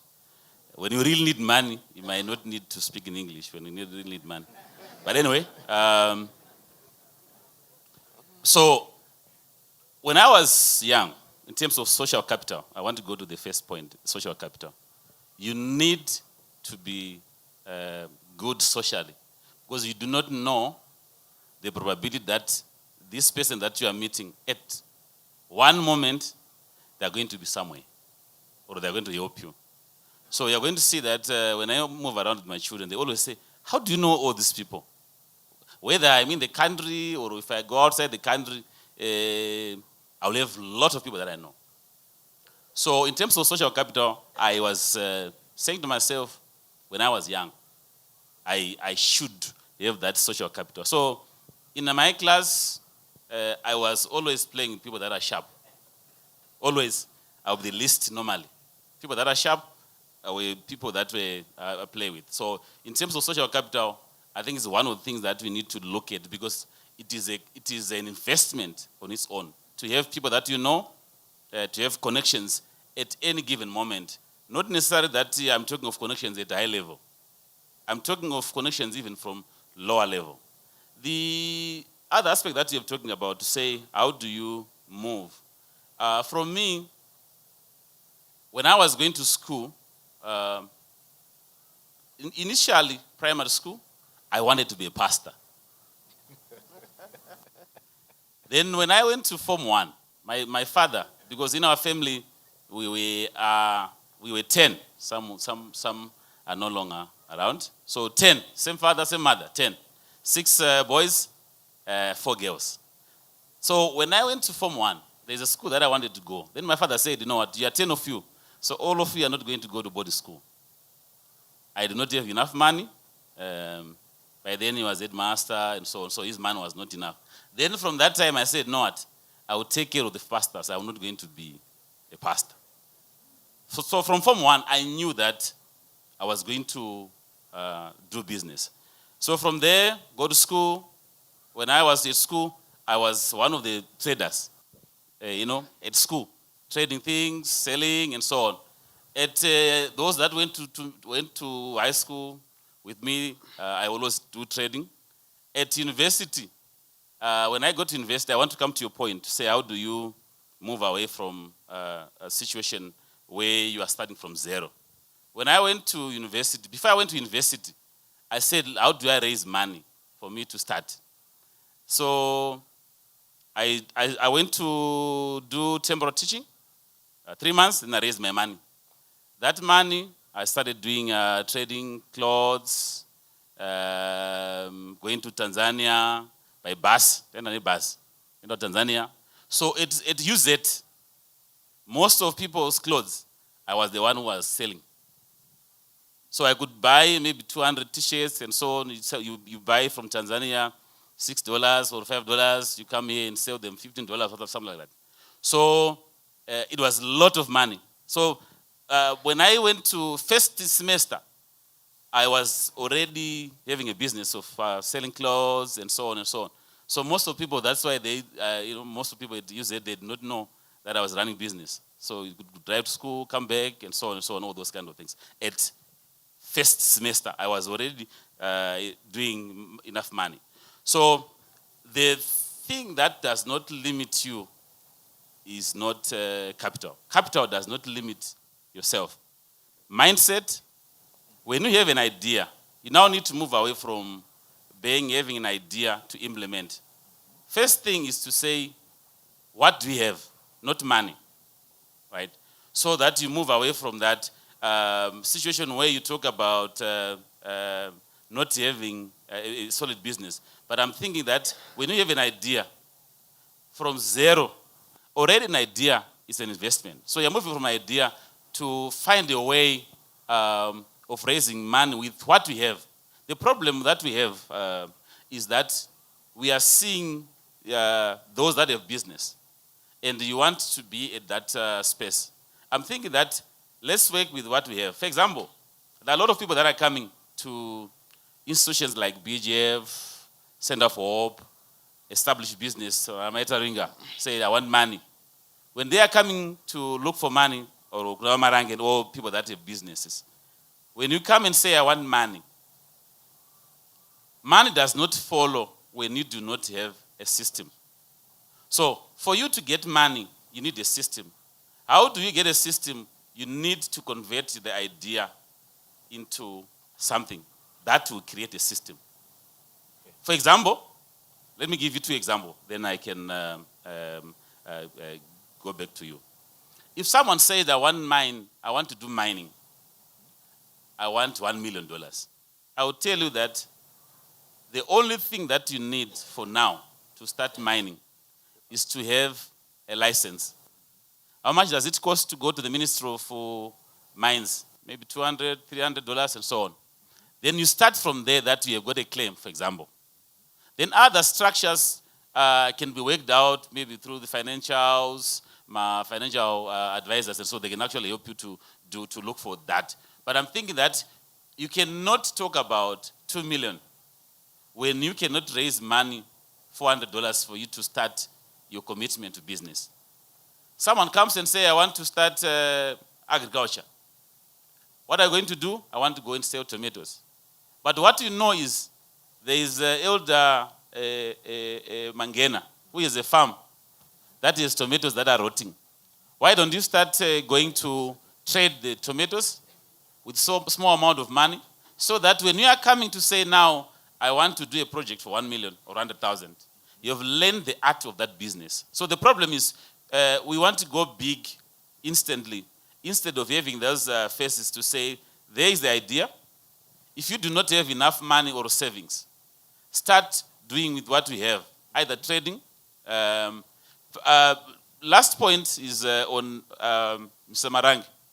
If you want to do the same model like his, you cannot wake up and having a plant.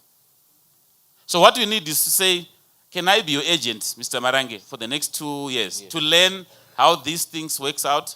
When you raise enough money, you can start with a small machine until you can have a plant like his. So these are the baby steps that we need to look at. If you look at it also at my journey, from university, I also made some mistakes in terms of business. I lost money, and I'm still losing money. But ultimately, there's no cancel anymore. Lose a marry, and so on. And it becomes also workable. Thank you very much. Okay, thank you. I just want to pluck out a thought that I want to ask Mr. Marangi that will then transition into a question that I'll ask Melissa. The doctor spoke about social capital. So I'm sure a lot of people make the mistake of when to use the social capital that they have when they're probably not yet ready. As you comment about this, I also want you to then give reference when you then used your social capital and you used that man seated over there, Patrick, on what then happened for Glide Time to use the social capital to transition into a great business model. So the issue of social capital is very, very... Number one, you don't use social capital to ask for money from people. If you want people to block you quickly, ask for money. But you ask for facilitation. I've got a story with... Patrick, you can stand up a bit, sorry. Yeah, Mr. Maseko. So I met this guy, Patrick, when he was running the innovation hub for Old Mutual. He's the one that helped me raise my money. He believed in the idea. He believed in the concept.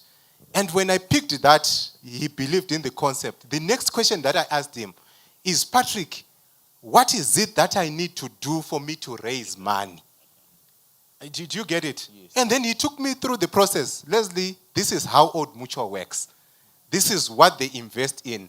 And this is their appetite to invest. So work on A, B, C, D, and I'll refer you to this guy called. The same thing with him. It was, I want to do this. How can I achieve this?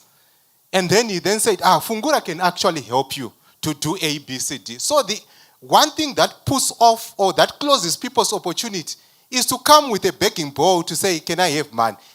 When somebody asks for money, which means he doesn't have the idea, and we know that if somebody comes asking for money, you are not going to recover anything from that money, right? It's important to get people that facilitates you to get to where you want. When I raised, before Patrick, my first microfinance money from Old Mutual Microfinance, I did not have collateral. But I went to speak about my business passionately. There's a lady called Isabel, the MD. He said, you know what? I'm going to guarantee this young man, if he loses money, I'm going to pay money from my pocket. Because of the passion of how I wanted my business to succeed. I used to wake up there waiting for them in the morning to say, I'm here. I want money. Is it a sin that my father did not have property to collateralize? And and he said, but Leslie, why don't you? I said, no, you guys, you need to help me. So sometimes the passion that you have with your enterprise also help you for people to understand and appreciate where you want to go. And when I was given that money, like Mgoma Jase said, I lost about 5,500. I was given 20,000 to my cousin brother. I sent money to Blawayo to get better rates and he took 5.5.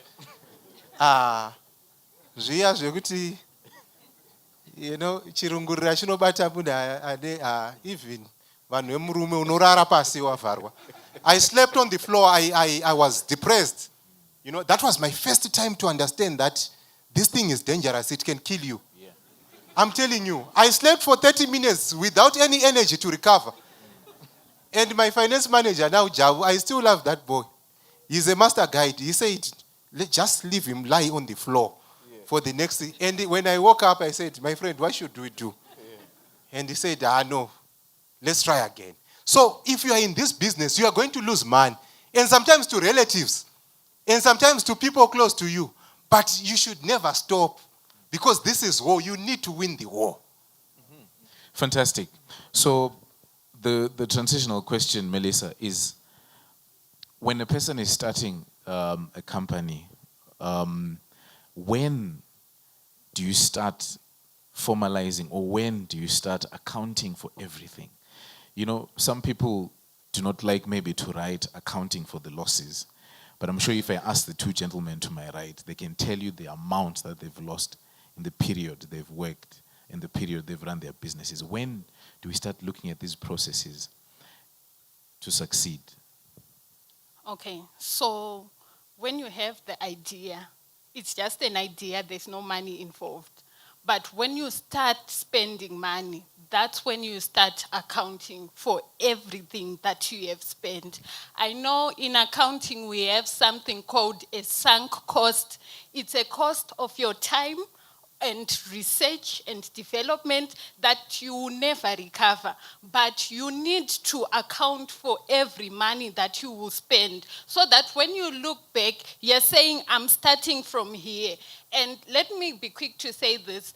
Many people have a problem, that, especially small business owners, they can't separate their business money from their personal money. You get money today, someone pays you. I told you I'm an entrepreneur, I do InDrive. So someone gives me money this week, right? I get the money, I put it in my pocket, I get into town, I see wigs, I'm already buying. But it's money that's coming from the business, and it's supposed to grow the business. And when I get home, I'm thinking, but I got 120. Now I have $50. Where did the rest of the money, where did it go? You do not know because you do not account for your business. Learn to separate your personal funds from your business funds. And yesterday I was just going through the comment section from account for rent money, like her personal rent at her house and other expenses that I incur. And I want to answer this person. You can't say your rent is part of the business expenses. If you are going to make a system that works, at least get a salary from your business. When you get your salary, go and use that to pay your rent, to pay your expenses that you are incurring personally. Let company expenses be company expenses and your expenses be your own expenses. Do not have the Msiyamwa syndrome where every money that comes, you know it's mine, you want to use it. Your business won't grow and you are not accountable. So accounting starts the moment you start using money. Fantastic. So let's work on those systems and let's prepare our questions, even for those who are online. I just want to ask a few questions. But before I do that, I want to just rope in Patrick Masego quickly.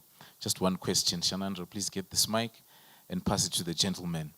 Now, entrepreneurs normally miss the definition of what an entrepreneur is, and they miss also what novelty is. Should an entrepreneur be innovative, or should he or she be not? I think that's a really interesting question. And maybe let's just start with innovation. Innovation, as we know it, is not necessarily technology. Technology can enable innovation. So innovation can happen anyway. There are steps here. There's no ramp. Someone on a wheelchair can't go up. It's an innovation to put a ramp. That's fine, right? So the reason why we need innovation in entrepreneurship is because you now need to be able to then shift the dynamics of the business with time. So innovation can be incremental. Shaving sticks, if you remember, certain brands, let me not mention them by name because we're online. It had one blade, you'd shave, it was a stick. It was innovation to then have 2 blades, 3, 4 blades. It was a flexible thing. You get where I'm going with it. That's incremental. Your phones, same thing. Certain version, phone 1, 2, 3, up to 17 now. I'm not mentioning any names. Other brands, it's the same thing as well. The phones keep changing. That's innovation and it's incremental. It helps with the business, right? So there's a reason why that needs to be happening. So not everything has to be novel. You can, what do we call it? Invent.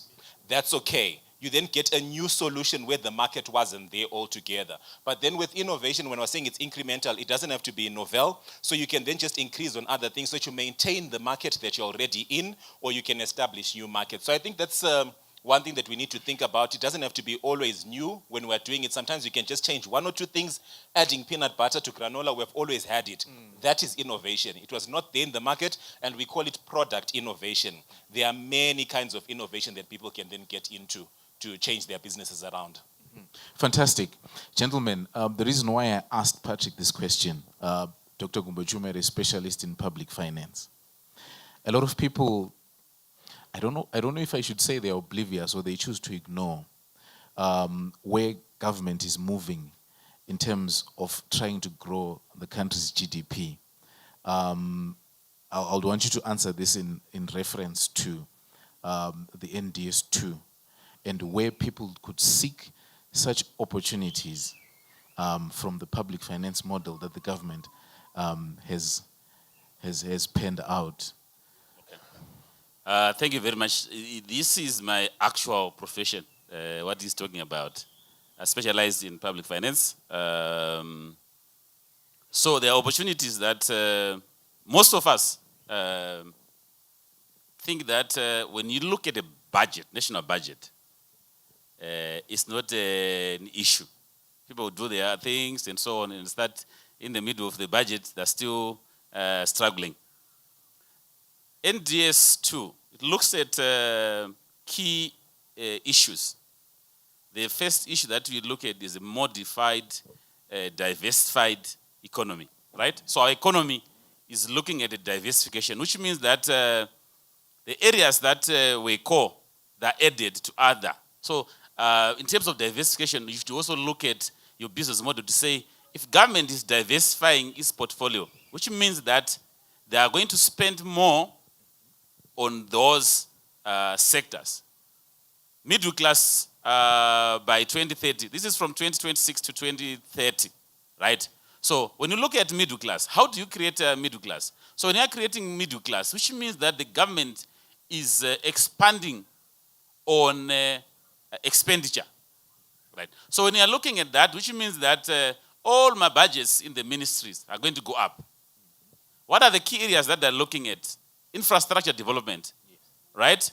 Infrastructure, roads, and other businesses that are related to you. So if they're doing infrastructure, if they're doing water and sanitation, right? If you look at last year's budget and NDS2, you're going to see that those are the key critical issues, including mining, agriculture, value addition.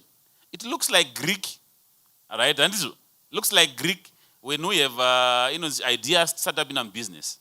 But for those that have started in business, these are the things, even those that have got ideas, these are the things that you need to look at to see, okay, government is saying they have a deficit of 2,700 schools. What did I say?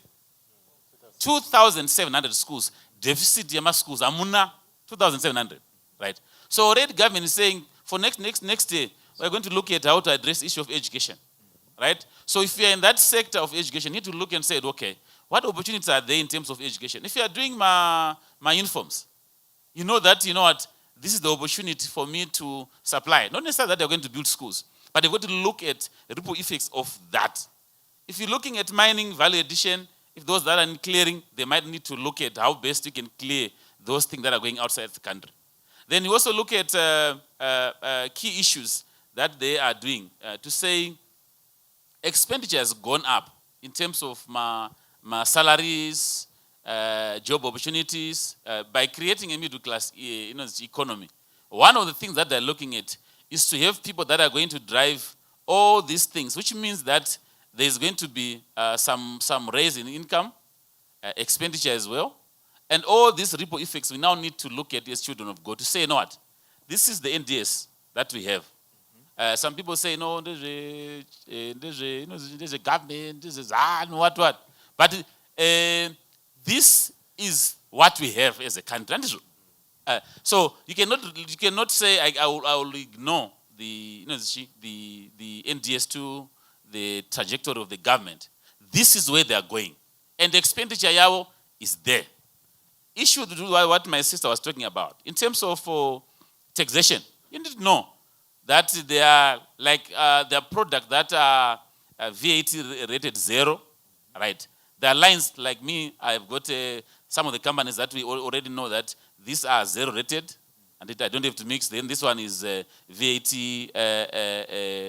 looking at all those. So we now need to say, okay, what opportunities are we looking at in terms of these products and these lines? So sometimes we take it for granted and do not take NDS seriously. We do not take even the monetary policy. When the government is talking about the effects of ZIG, interest rates, and so on, for us, it might look at, it doesn't make sense to say,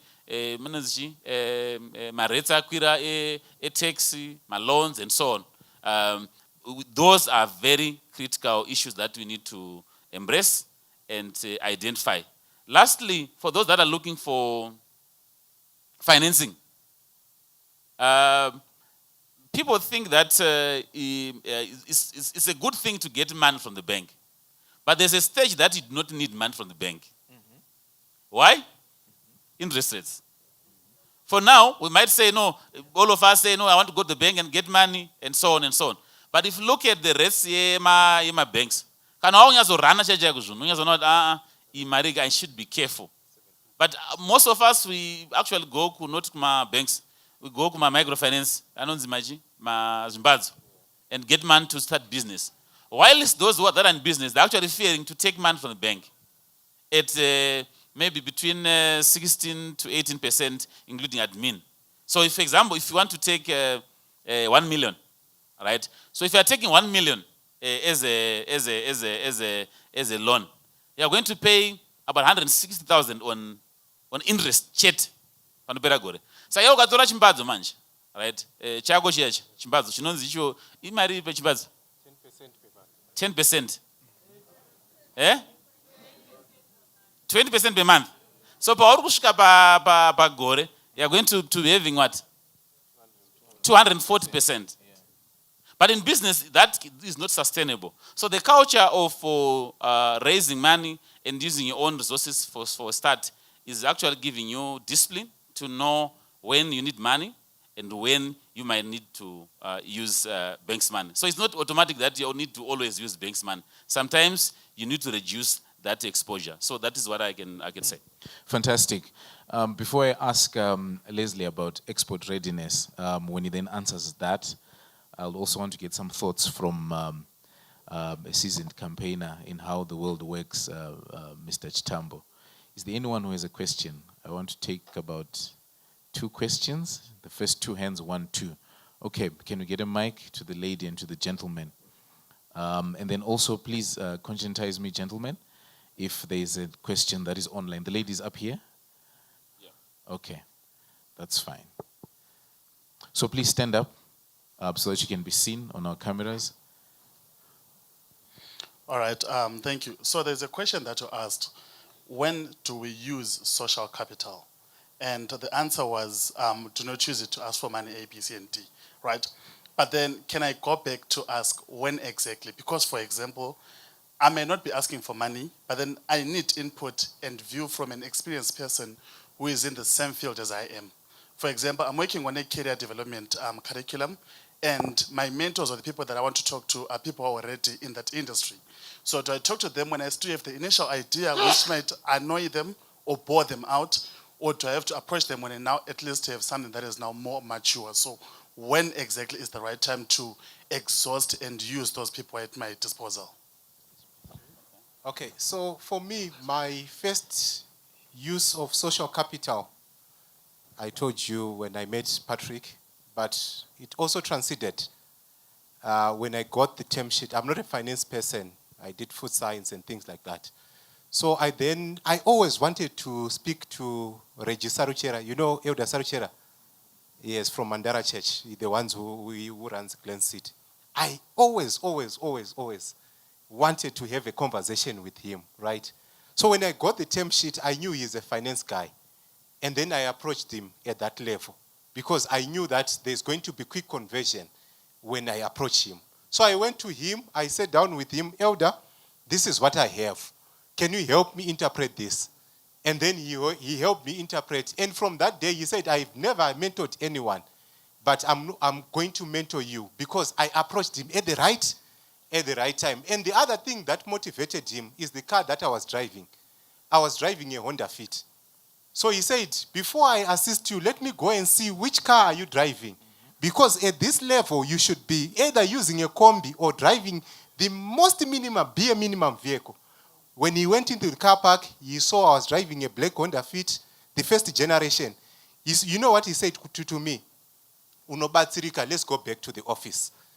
And then we started our conversation. The next question was, where does your mother live? How have you helped your mother to be where she is? Where is your sister? Where is your brother? Are you getting the sense? That's why I'm saying it's never the conversation if you lose the value of it. And now, the financial part, how he then supported me. When my equipment came, my building was not yet finished. And I had to put my building at Adele, his warehouse, for about 8 to 12 months, no rental. But the last time I quoted, they needed about 10,000 a month, but I had to put it there. Are you getting where this thing is coming from? So that's why I'm saying you need to be ready to have conversations. Before usatwa zvinyadzisa, be ready for a conversation. To know that this conversation, okay, at this level, okay, glide time is at this stage. Probably distribution is the next biggest conversation that this guy needs. I've got a bike, I'll pay attention to that more. So it's also that intelligence to understand, okay, before you see him, what is it that he's doing? What is his pain point? And what leverage can I get from him at that level? Once you engage at that level, they also respect you. The next time you need their audience, they don't blue tick you because they know you are structured in your approach. Do you want to comment on that, Melissa, as well? Okay. So one thing we need to understand about business is that we have to really be intentional. And while we are being intentional, you see that you need to grow your business and you have this social capital and you don't want these people to run away from you. Because remember what he said, the moment you start talking about money, for a person, I just met Elder Mangena, we had a small conversation, it didn't go anywhere. I'm now saying that Elder Mangena is now my contact, but we don't have that relationship. He doesn't know what I do with money. And most of the people where you don't have the relationship, you will give me money and I will disappear. And you start saying, church people, I can't help them anymore. So you need to be very intentional about these relationships that you are building. It has to have a foundation first. They have to see what you are doing. And the moment you include money, most of the times people will run away. But if you're going to use this platform for you to grow in other ways, suppose you want to go and put your equipment, like what he's saying, he is helping you, but he is not taking money out of his pocket to give to you until he sees that you are able to function well with money because he's seen you actively doing it. So let us build our social circles in a way that trust is then formed first before we include money. But when to go, just let them know what you do and let them see what you do and what you do with the little that you have before you start going to ask for money. Fantastic. The next question. All right. Do we have anything online as well? Okay, that's fine. Okay, it's coming. I just wanted to find out, is there anything called a self-made business person, a successful self-made business person, and how important are relationships in making sure that you're successful in business? Dr. Jesse, please take that one. Okay, wataura chirungu, but it's a big word, self-made. Everything that we're talking about, there's no formula it's just a guideline. I have a friend who does not have a systems, but he makes money. You know what he does? There's a time that he told me that you are losing money. He does. He stays in Borodeo, but he spends the whole day in Bari. So what he does, I think Mariage 30, 40, 50,000 somewhere there. He buys all potato, what, you know. Then he says, I'm not selling now. He spend maybe an hour or 2 hours kwanza potato mbari. But I remember he creates, demand. On a given day, and I know because he's my friend, he will get maybe about 5,000-10,000 every given day, right? Then so there's a time that I was telling you that, can you buy this? Okay, we're online, so I cannot speak about it. But so I told him I was referring to go to buy some company to put my systems. Then he told me, you know what? I'm not going to go there. I'm okay here. So, but he makes money in that, does properties, all those kind of things. He stays, he does not have systems. So, I'm just, not that I'm saying, okay, so there's no formula to what you are saying in terms of self-made. But in terms of institutions that we are talking about, I think you need to look at how to put systems. But in terms of self-made, I don't think that there is a formula that we can give you to say this is how you can do it, because if you try to do what Marange does, you are definitely going to fail. Look at Apple history. 1985, Steve Jobs starts Apple, right? Later on, board of directors who come as investors, they think that what he's talking about does not make sense. They fire him, right? 97, then they say, you know what, this thing does not work because the person who have the idea and the thought is not here. So they had to bring Steve Jobs back to become CEO. So I'm thinking that when you look at self-made, it does not have a definition, but there are some people who claim to be self-made, but there's nothing that you can do without other people.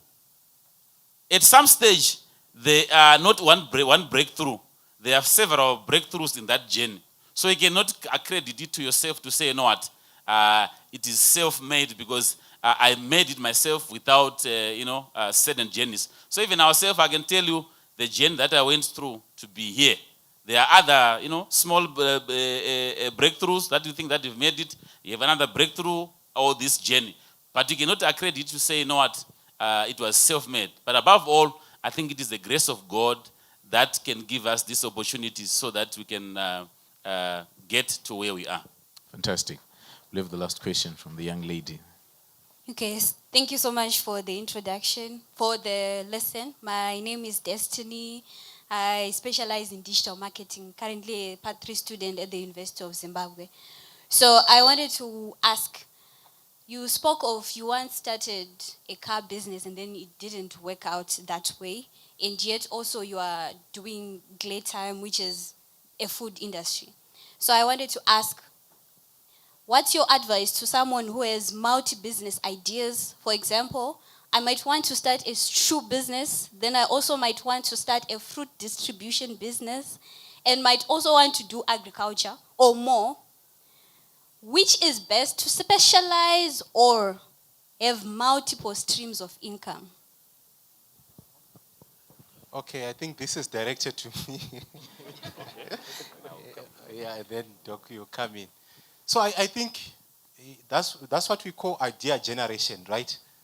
To have multiple concepts whereby you are trying to see which is the best idea.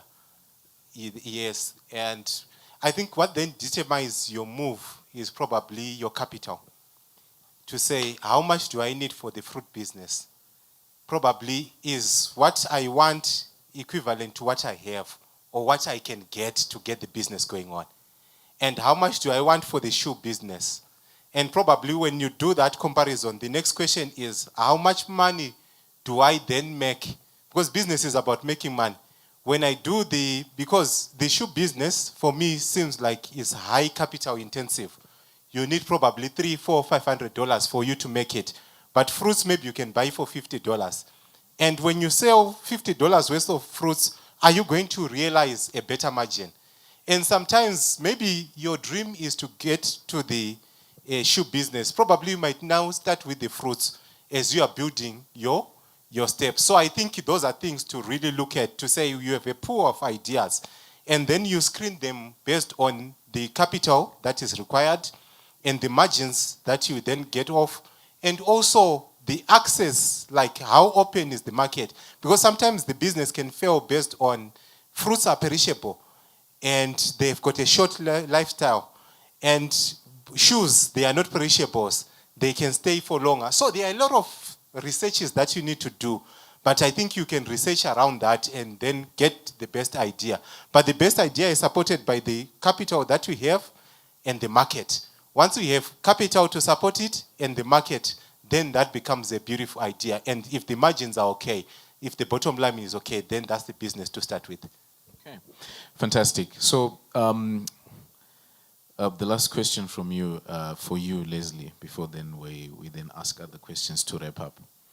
I want you to address export readiness.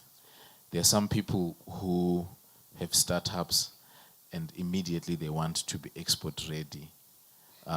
Some startups begin with operating locally, like what you have done, and then look for export opportunities later. Does it depend on the type of business, or when all startups begin, should people pursue export opportunities? Or, I don't know. Okay. Yeah.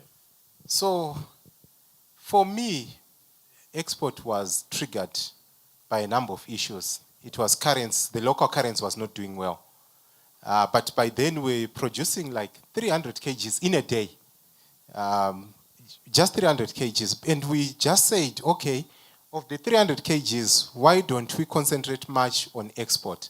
And also, strategically, I had realized that for you to invest, you know, when you are looking for money, bankers have got their way of doing it. Private equity have got ways of doing it. Foundation money has got ways of doing it. Family money has got ways of doing it. So you need to understand what matters around raising the kind of capital. I was going for private equity. And one of the key things was international distribution contracts. You need to have distribution contracts outside Zimbabwe because it would allow you to hedge your business against the volatility that was happening by then. So I had to source for those international contracts so that I can improve my credibility to raise money. So that's what happens. And I was very fortunate enough, I got Pick and Pay Zambia, which was our first client in about 2021. Right? And my rating just changed to say, no, this business, yes, it has got a local footprint, it's too small, but they've got the export readiness. So what is important, even as you are starting small, do it in the best of your excellence, that it attracts international viewpoints. The packaging that we are using today, most of it, we started with it in 2018. So the branding has to be okay. The distribution network, we used to consolidate with Derryboard.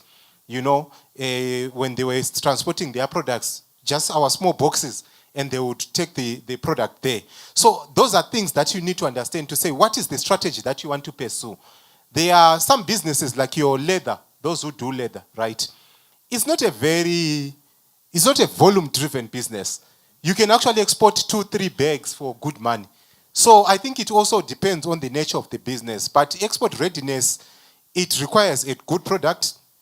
And by the way, those who want to pursue agro-processing, Zimbabwe is rated as one of the best places where organic and natural tasty food comes from.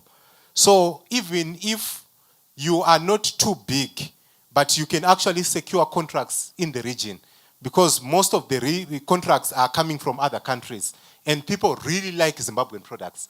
So it's also an opportunity to tap into the export market because they believe and think that our soils are good and they are rich and the taste of our food is better.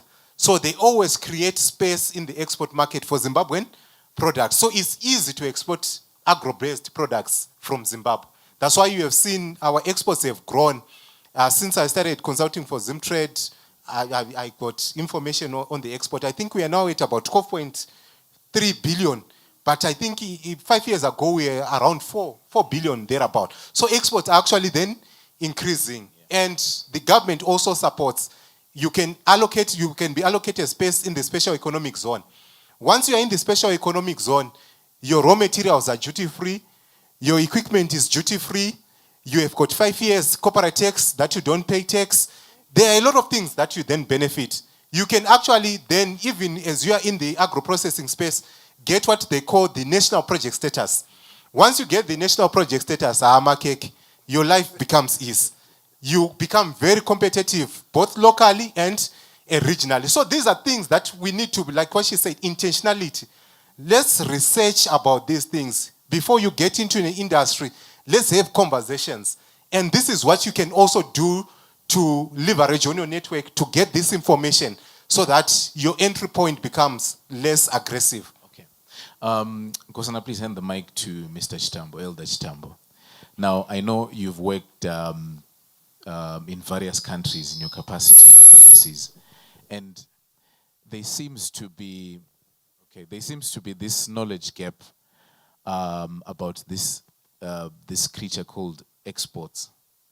How can you help from the knowledge that you've collected over 50 years now?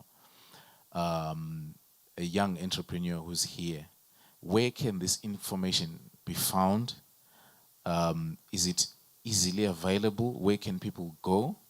And how can people affiliate themselves more with government programs so they can be well prepared and export their products? Thank you, Elder Manken. Let me just begin by observing all protocol aligned APA. And I apologize that Melissa said the Musayama syndrome for indiscipline and referred to my father-in-law. So I think we shall deal with that. Before I speak about the exports, and I spent 9 years doing the things that we taught Zimtrade to do, to switch this thing. Before I get to the exports, I just want to go back to the things that were referred to here. Passion is...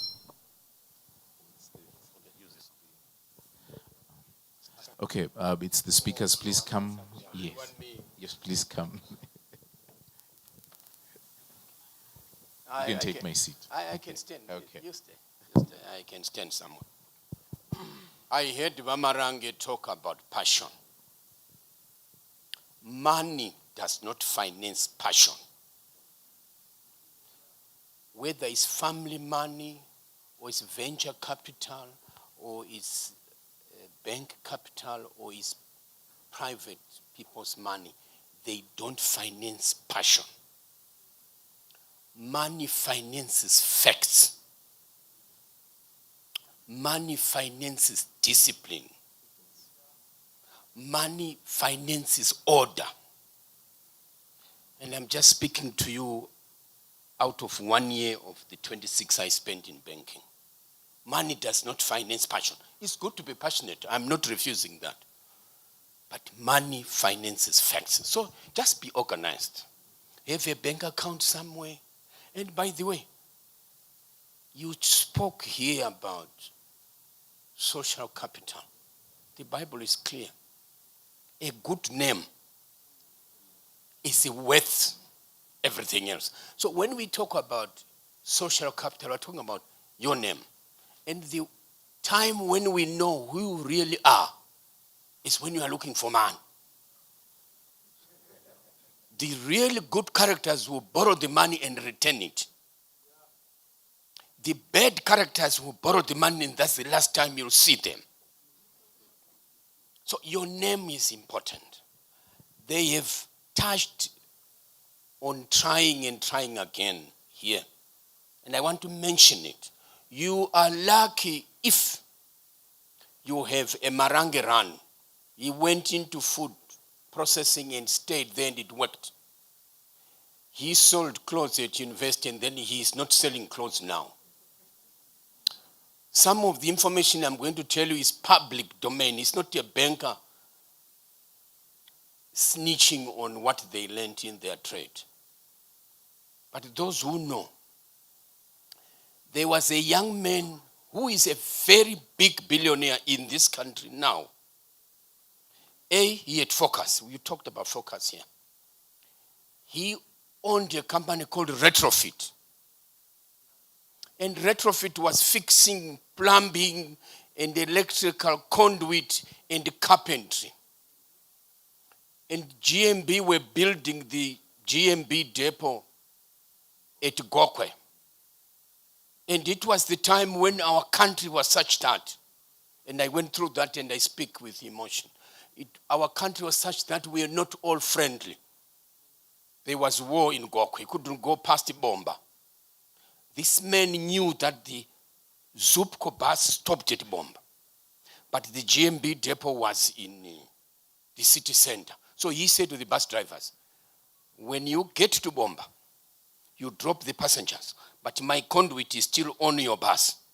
Here is money.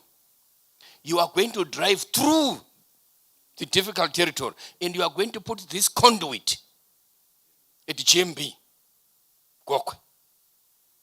That man today is probably in the top 10 of the richest people in this country. His focus, his determination, is staying the course. Is knowing also when it doesn't work. So when he thought fixing broken toilets and fixing broken cables were not making money, he left Retrofit. And he established what you call Econet today. You can read it on his website. So we are not talking stories. So yes. Now, he manufactured in Zimbabwe for the Zimbabwean market before he exported.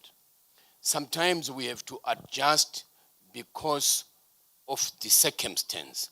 Normally, we perfect the local market. Toyota does not manufacture cars for exports to Zimbabwe. They are 1% of what they make. The other 99% stay in Japan. So Vamarange started making in the veranda, and we hear you, started making this in the veranda before he exported to Zambia. You perfect your act in your territory. This is the people you know. This is the language you speak. This is the market that you can speak to.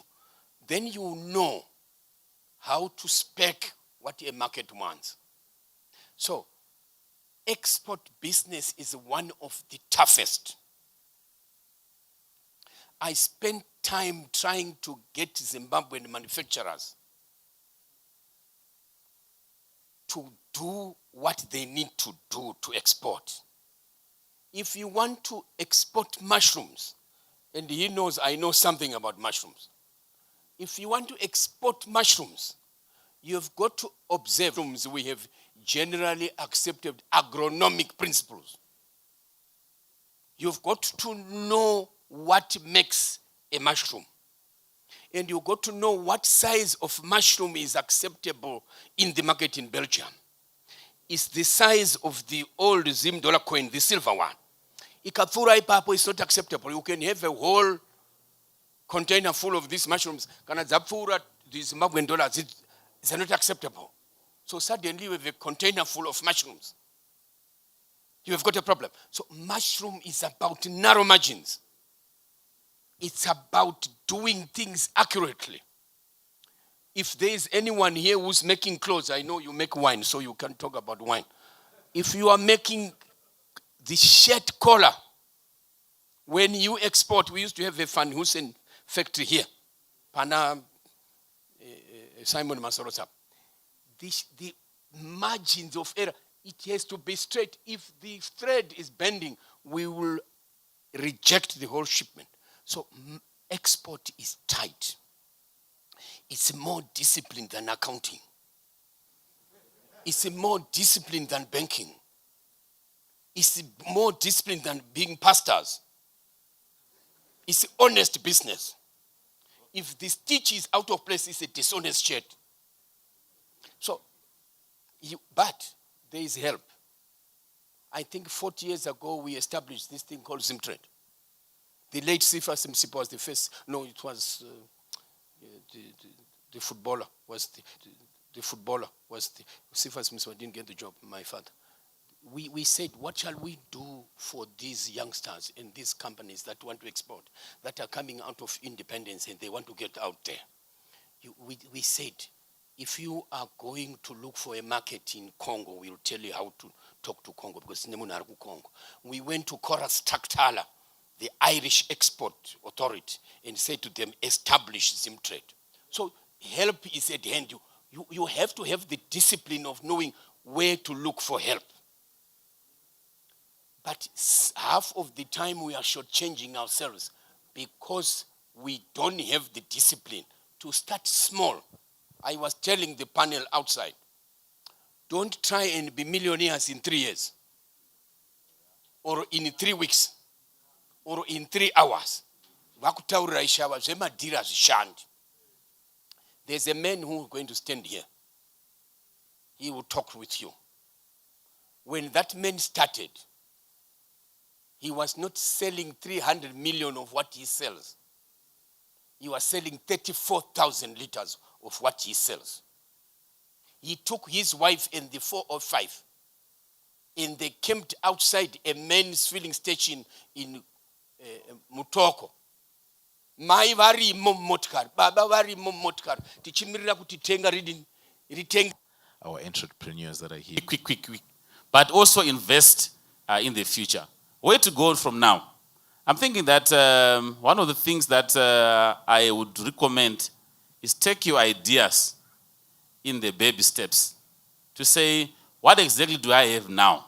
What can I do with this idea to convert it into a smaller business with what you have before you go to the bank, or before you want the bank to risk their money to give you?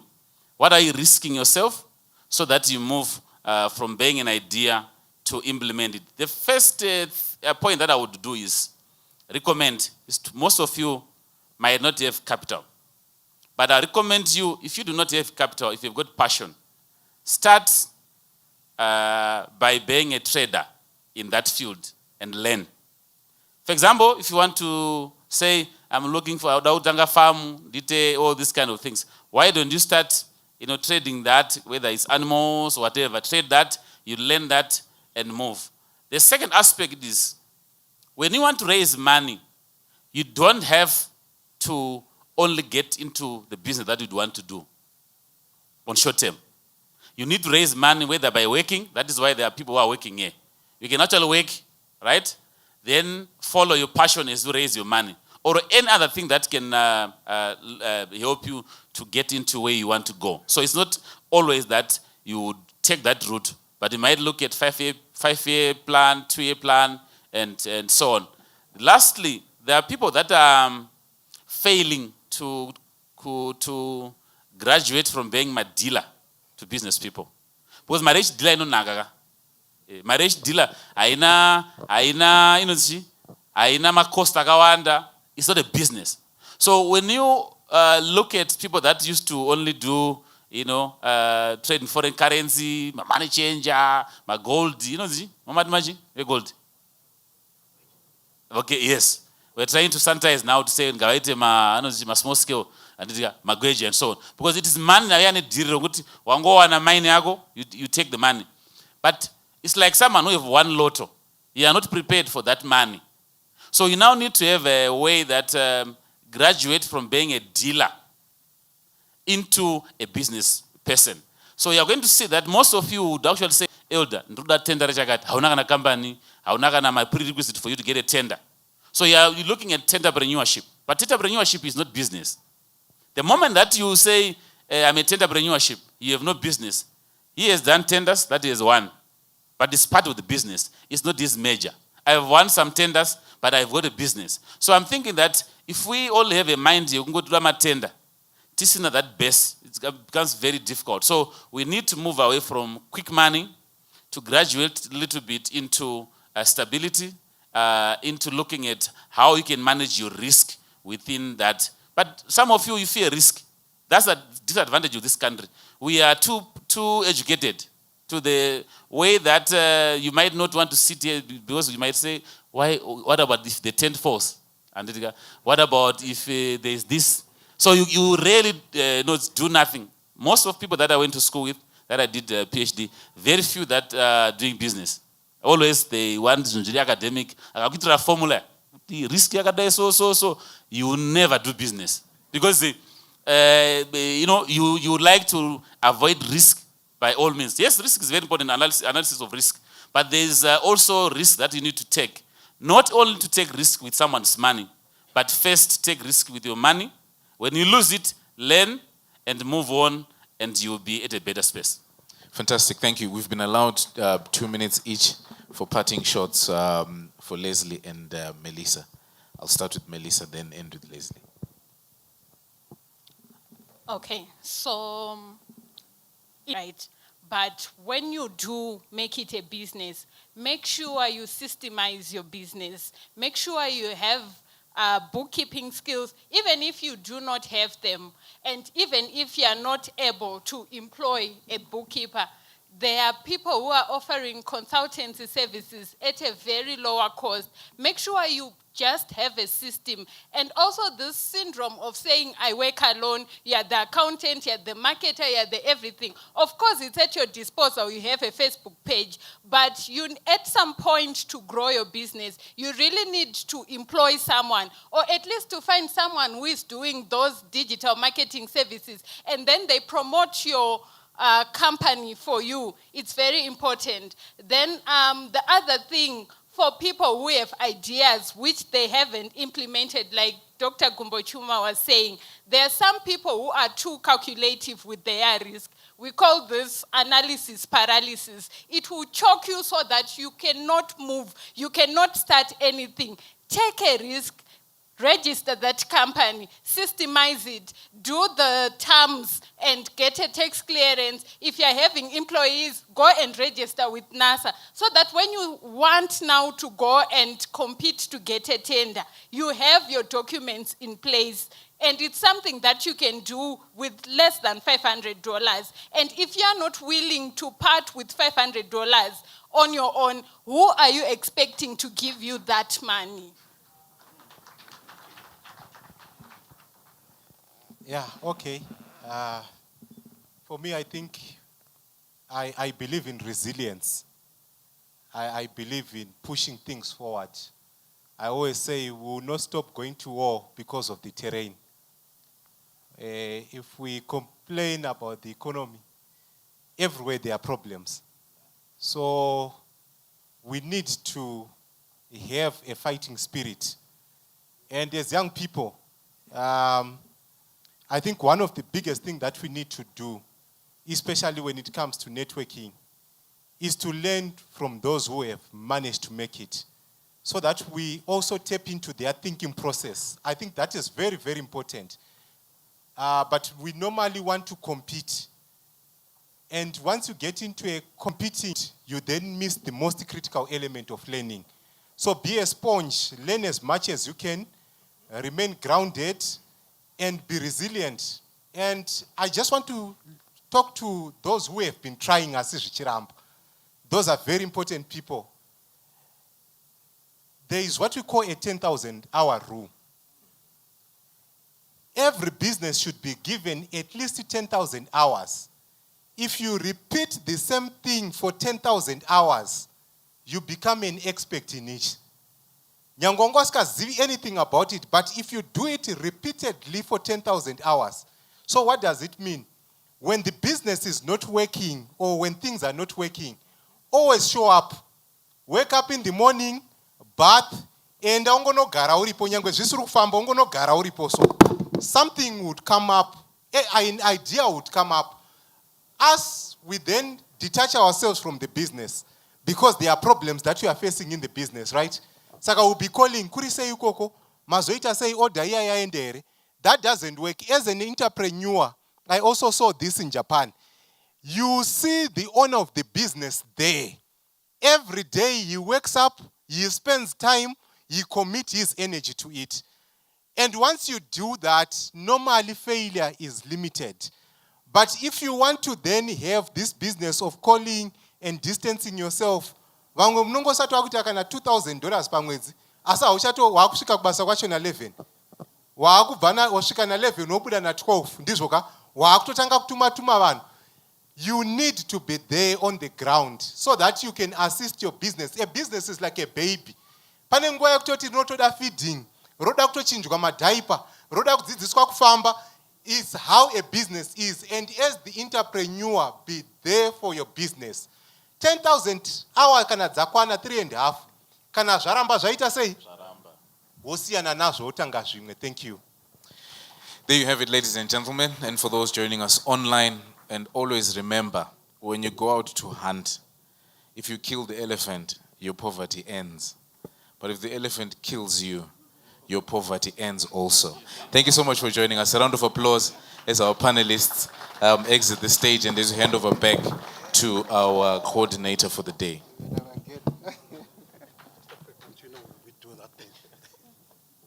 Yes, so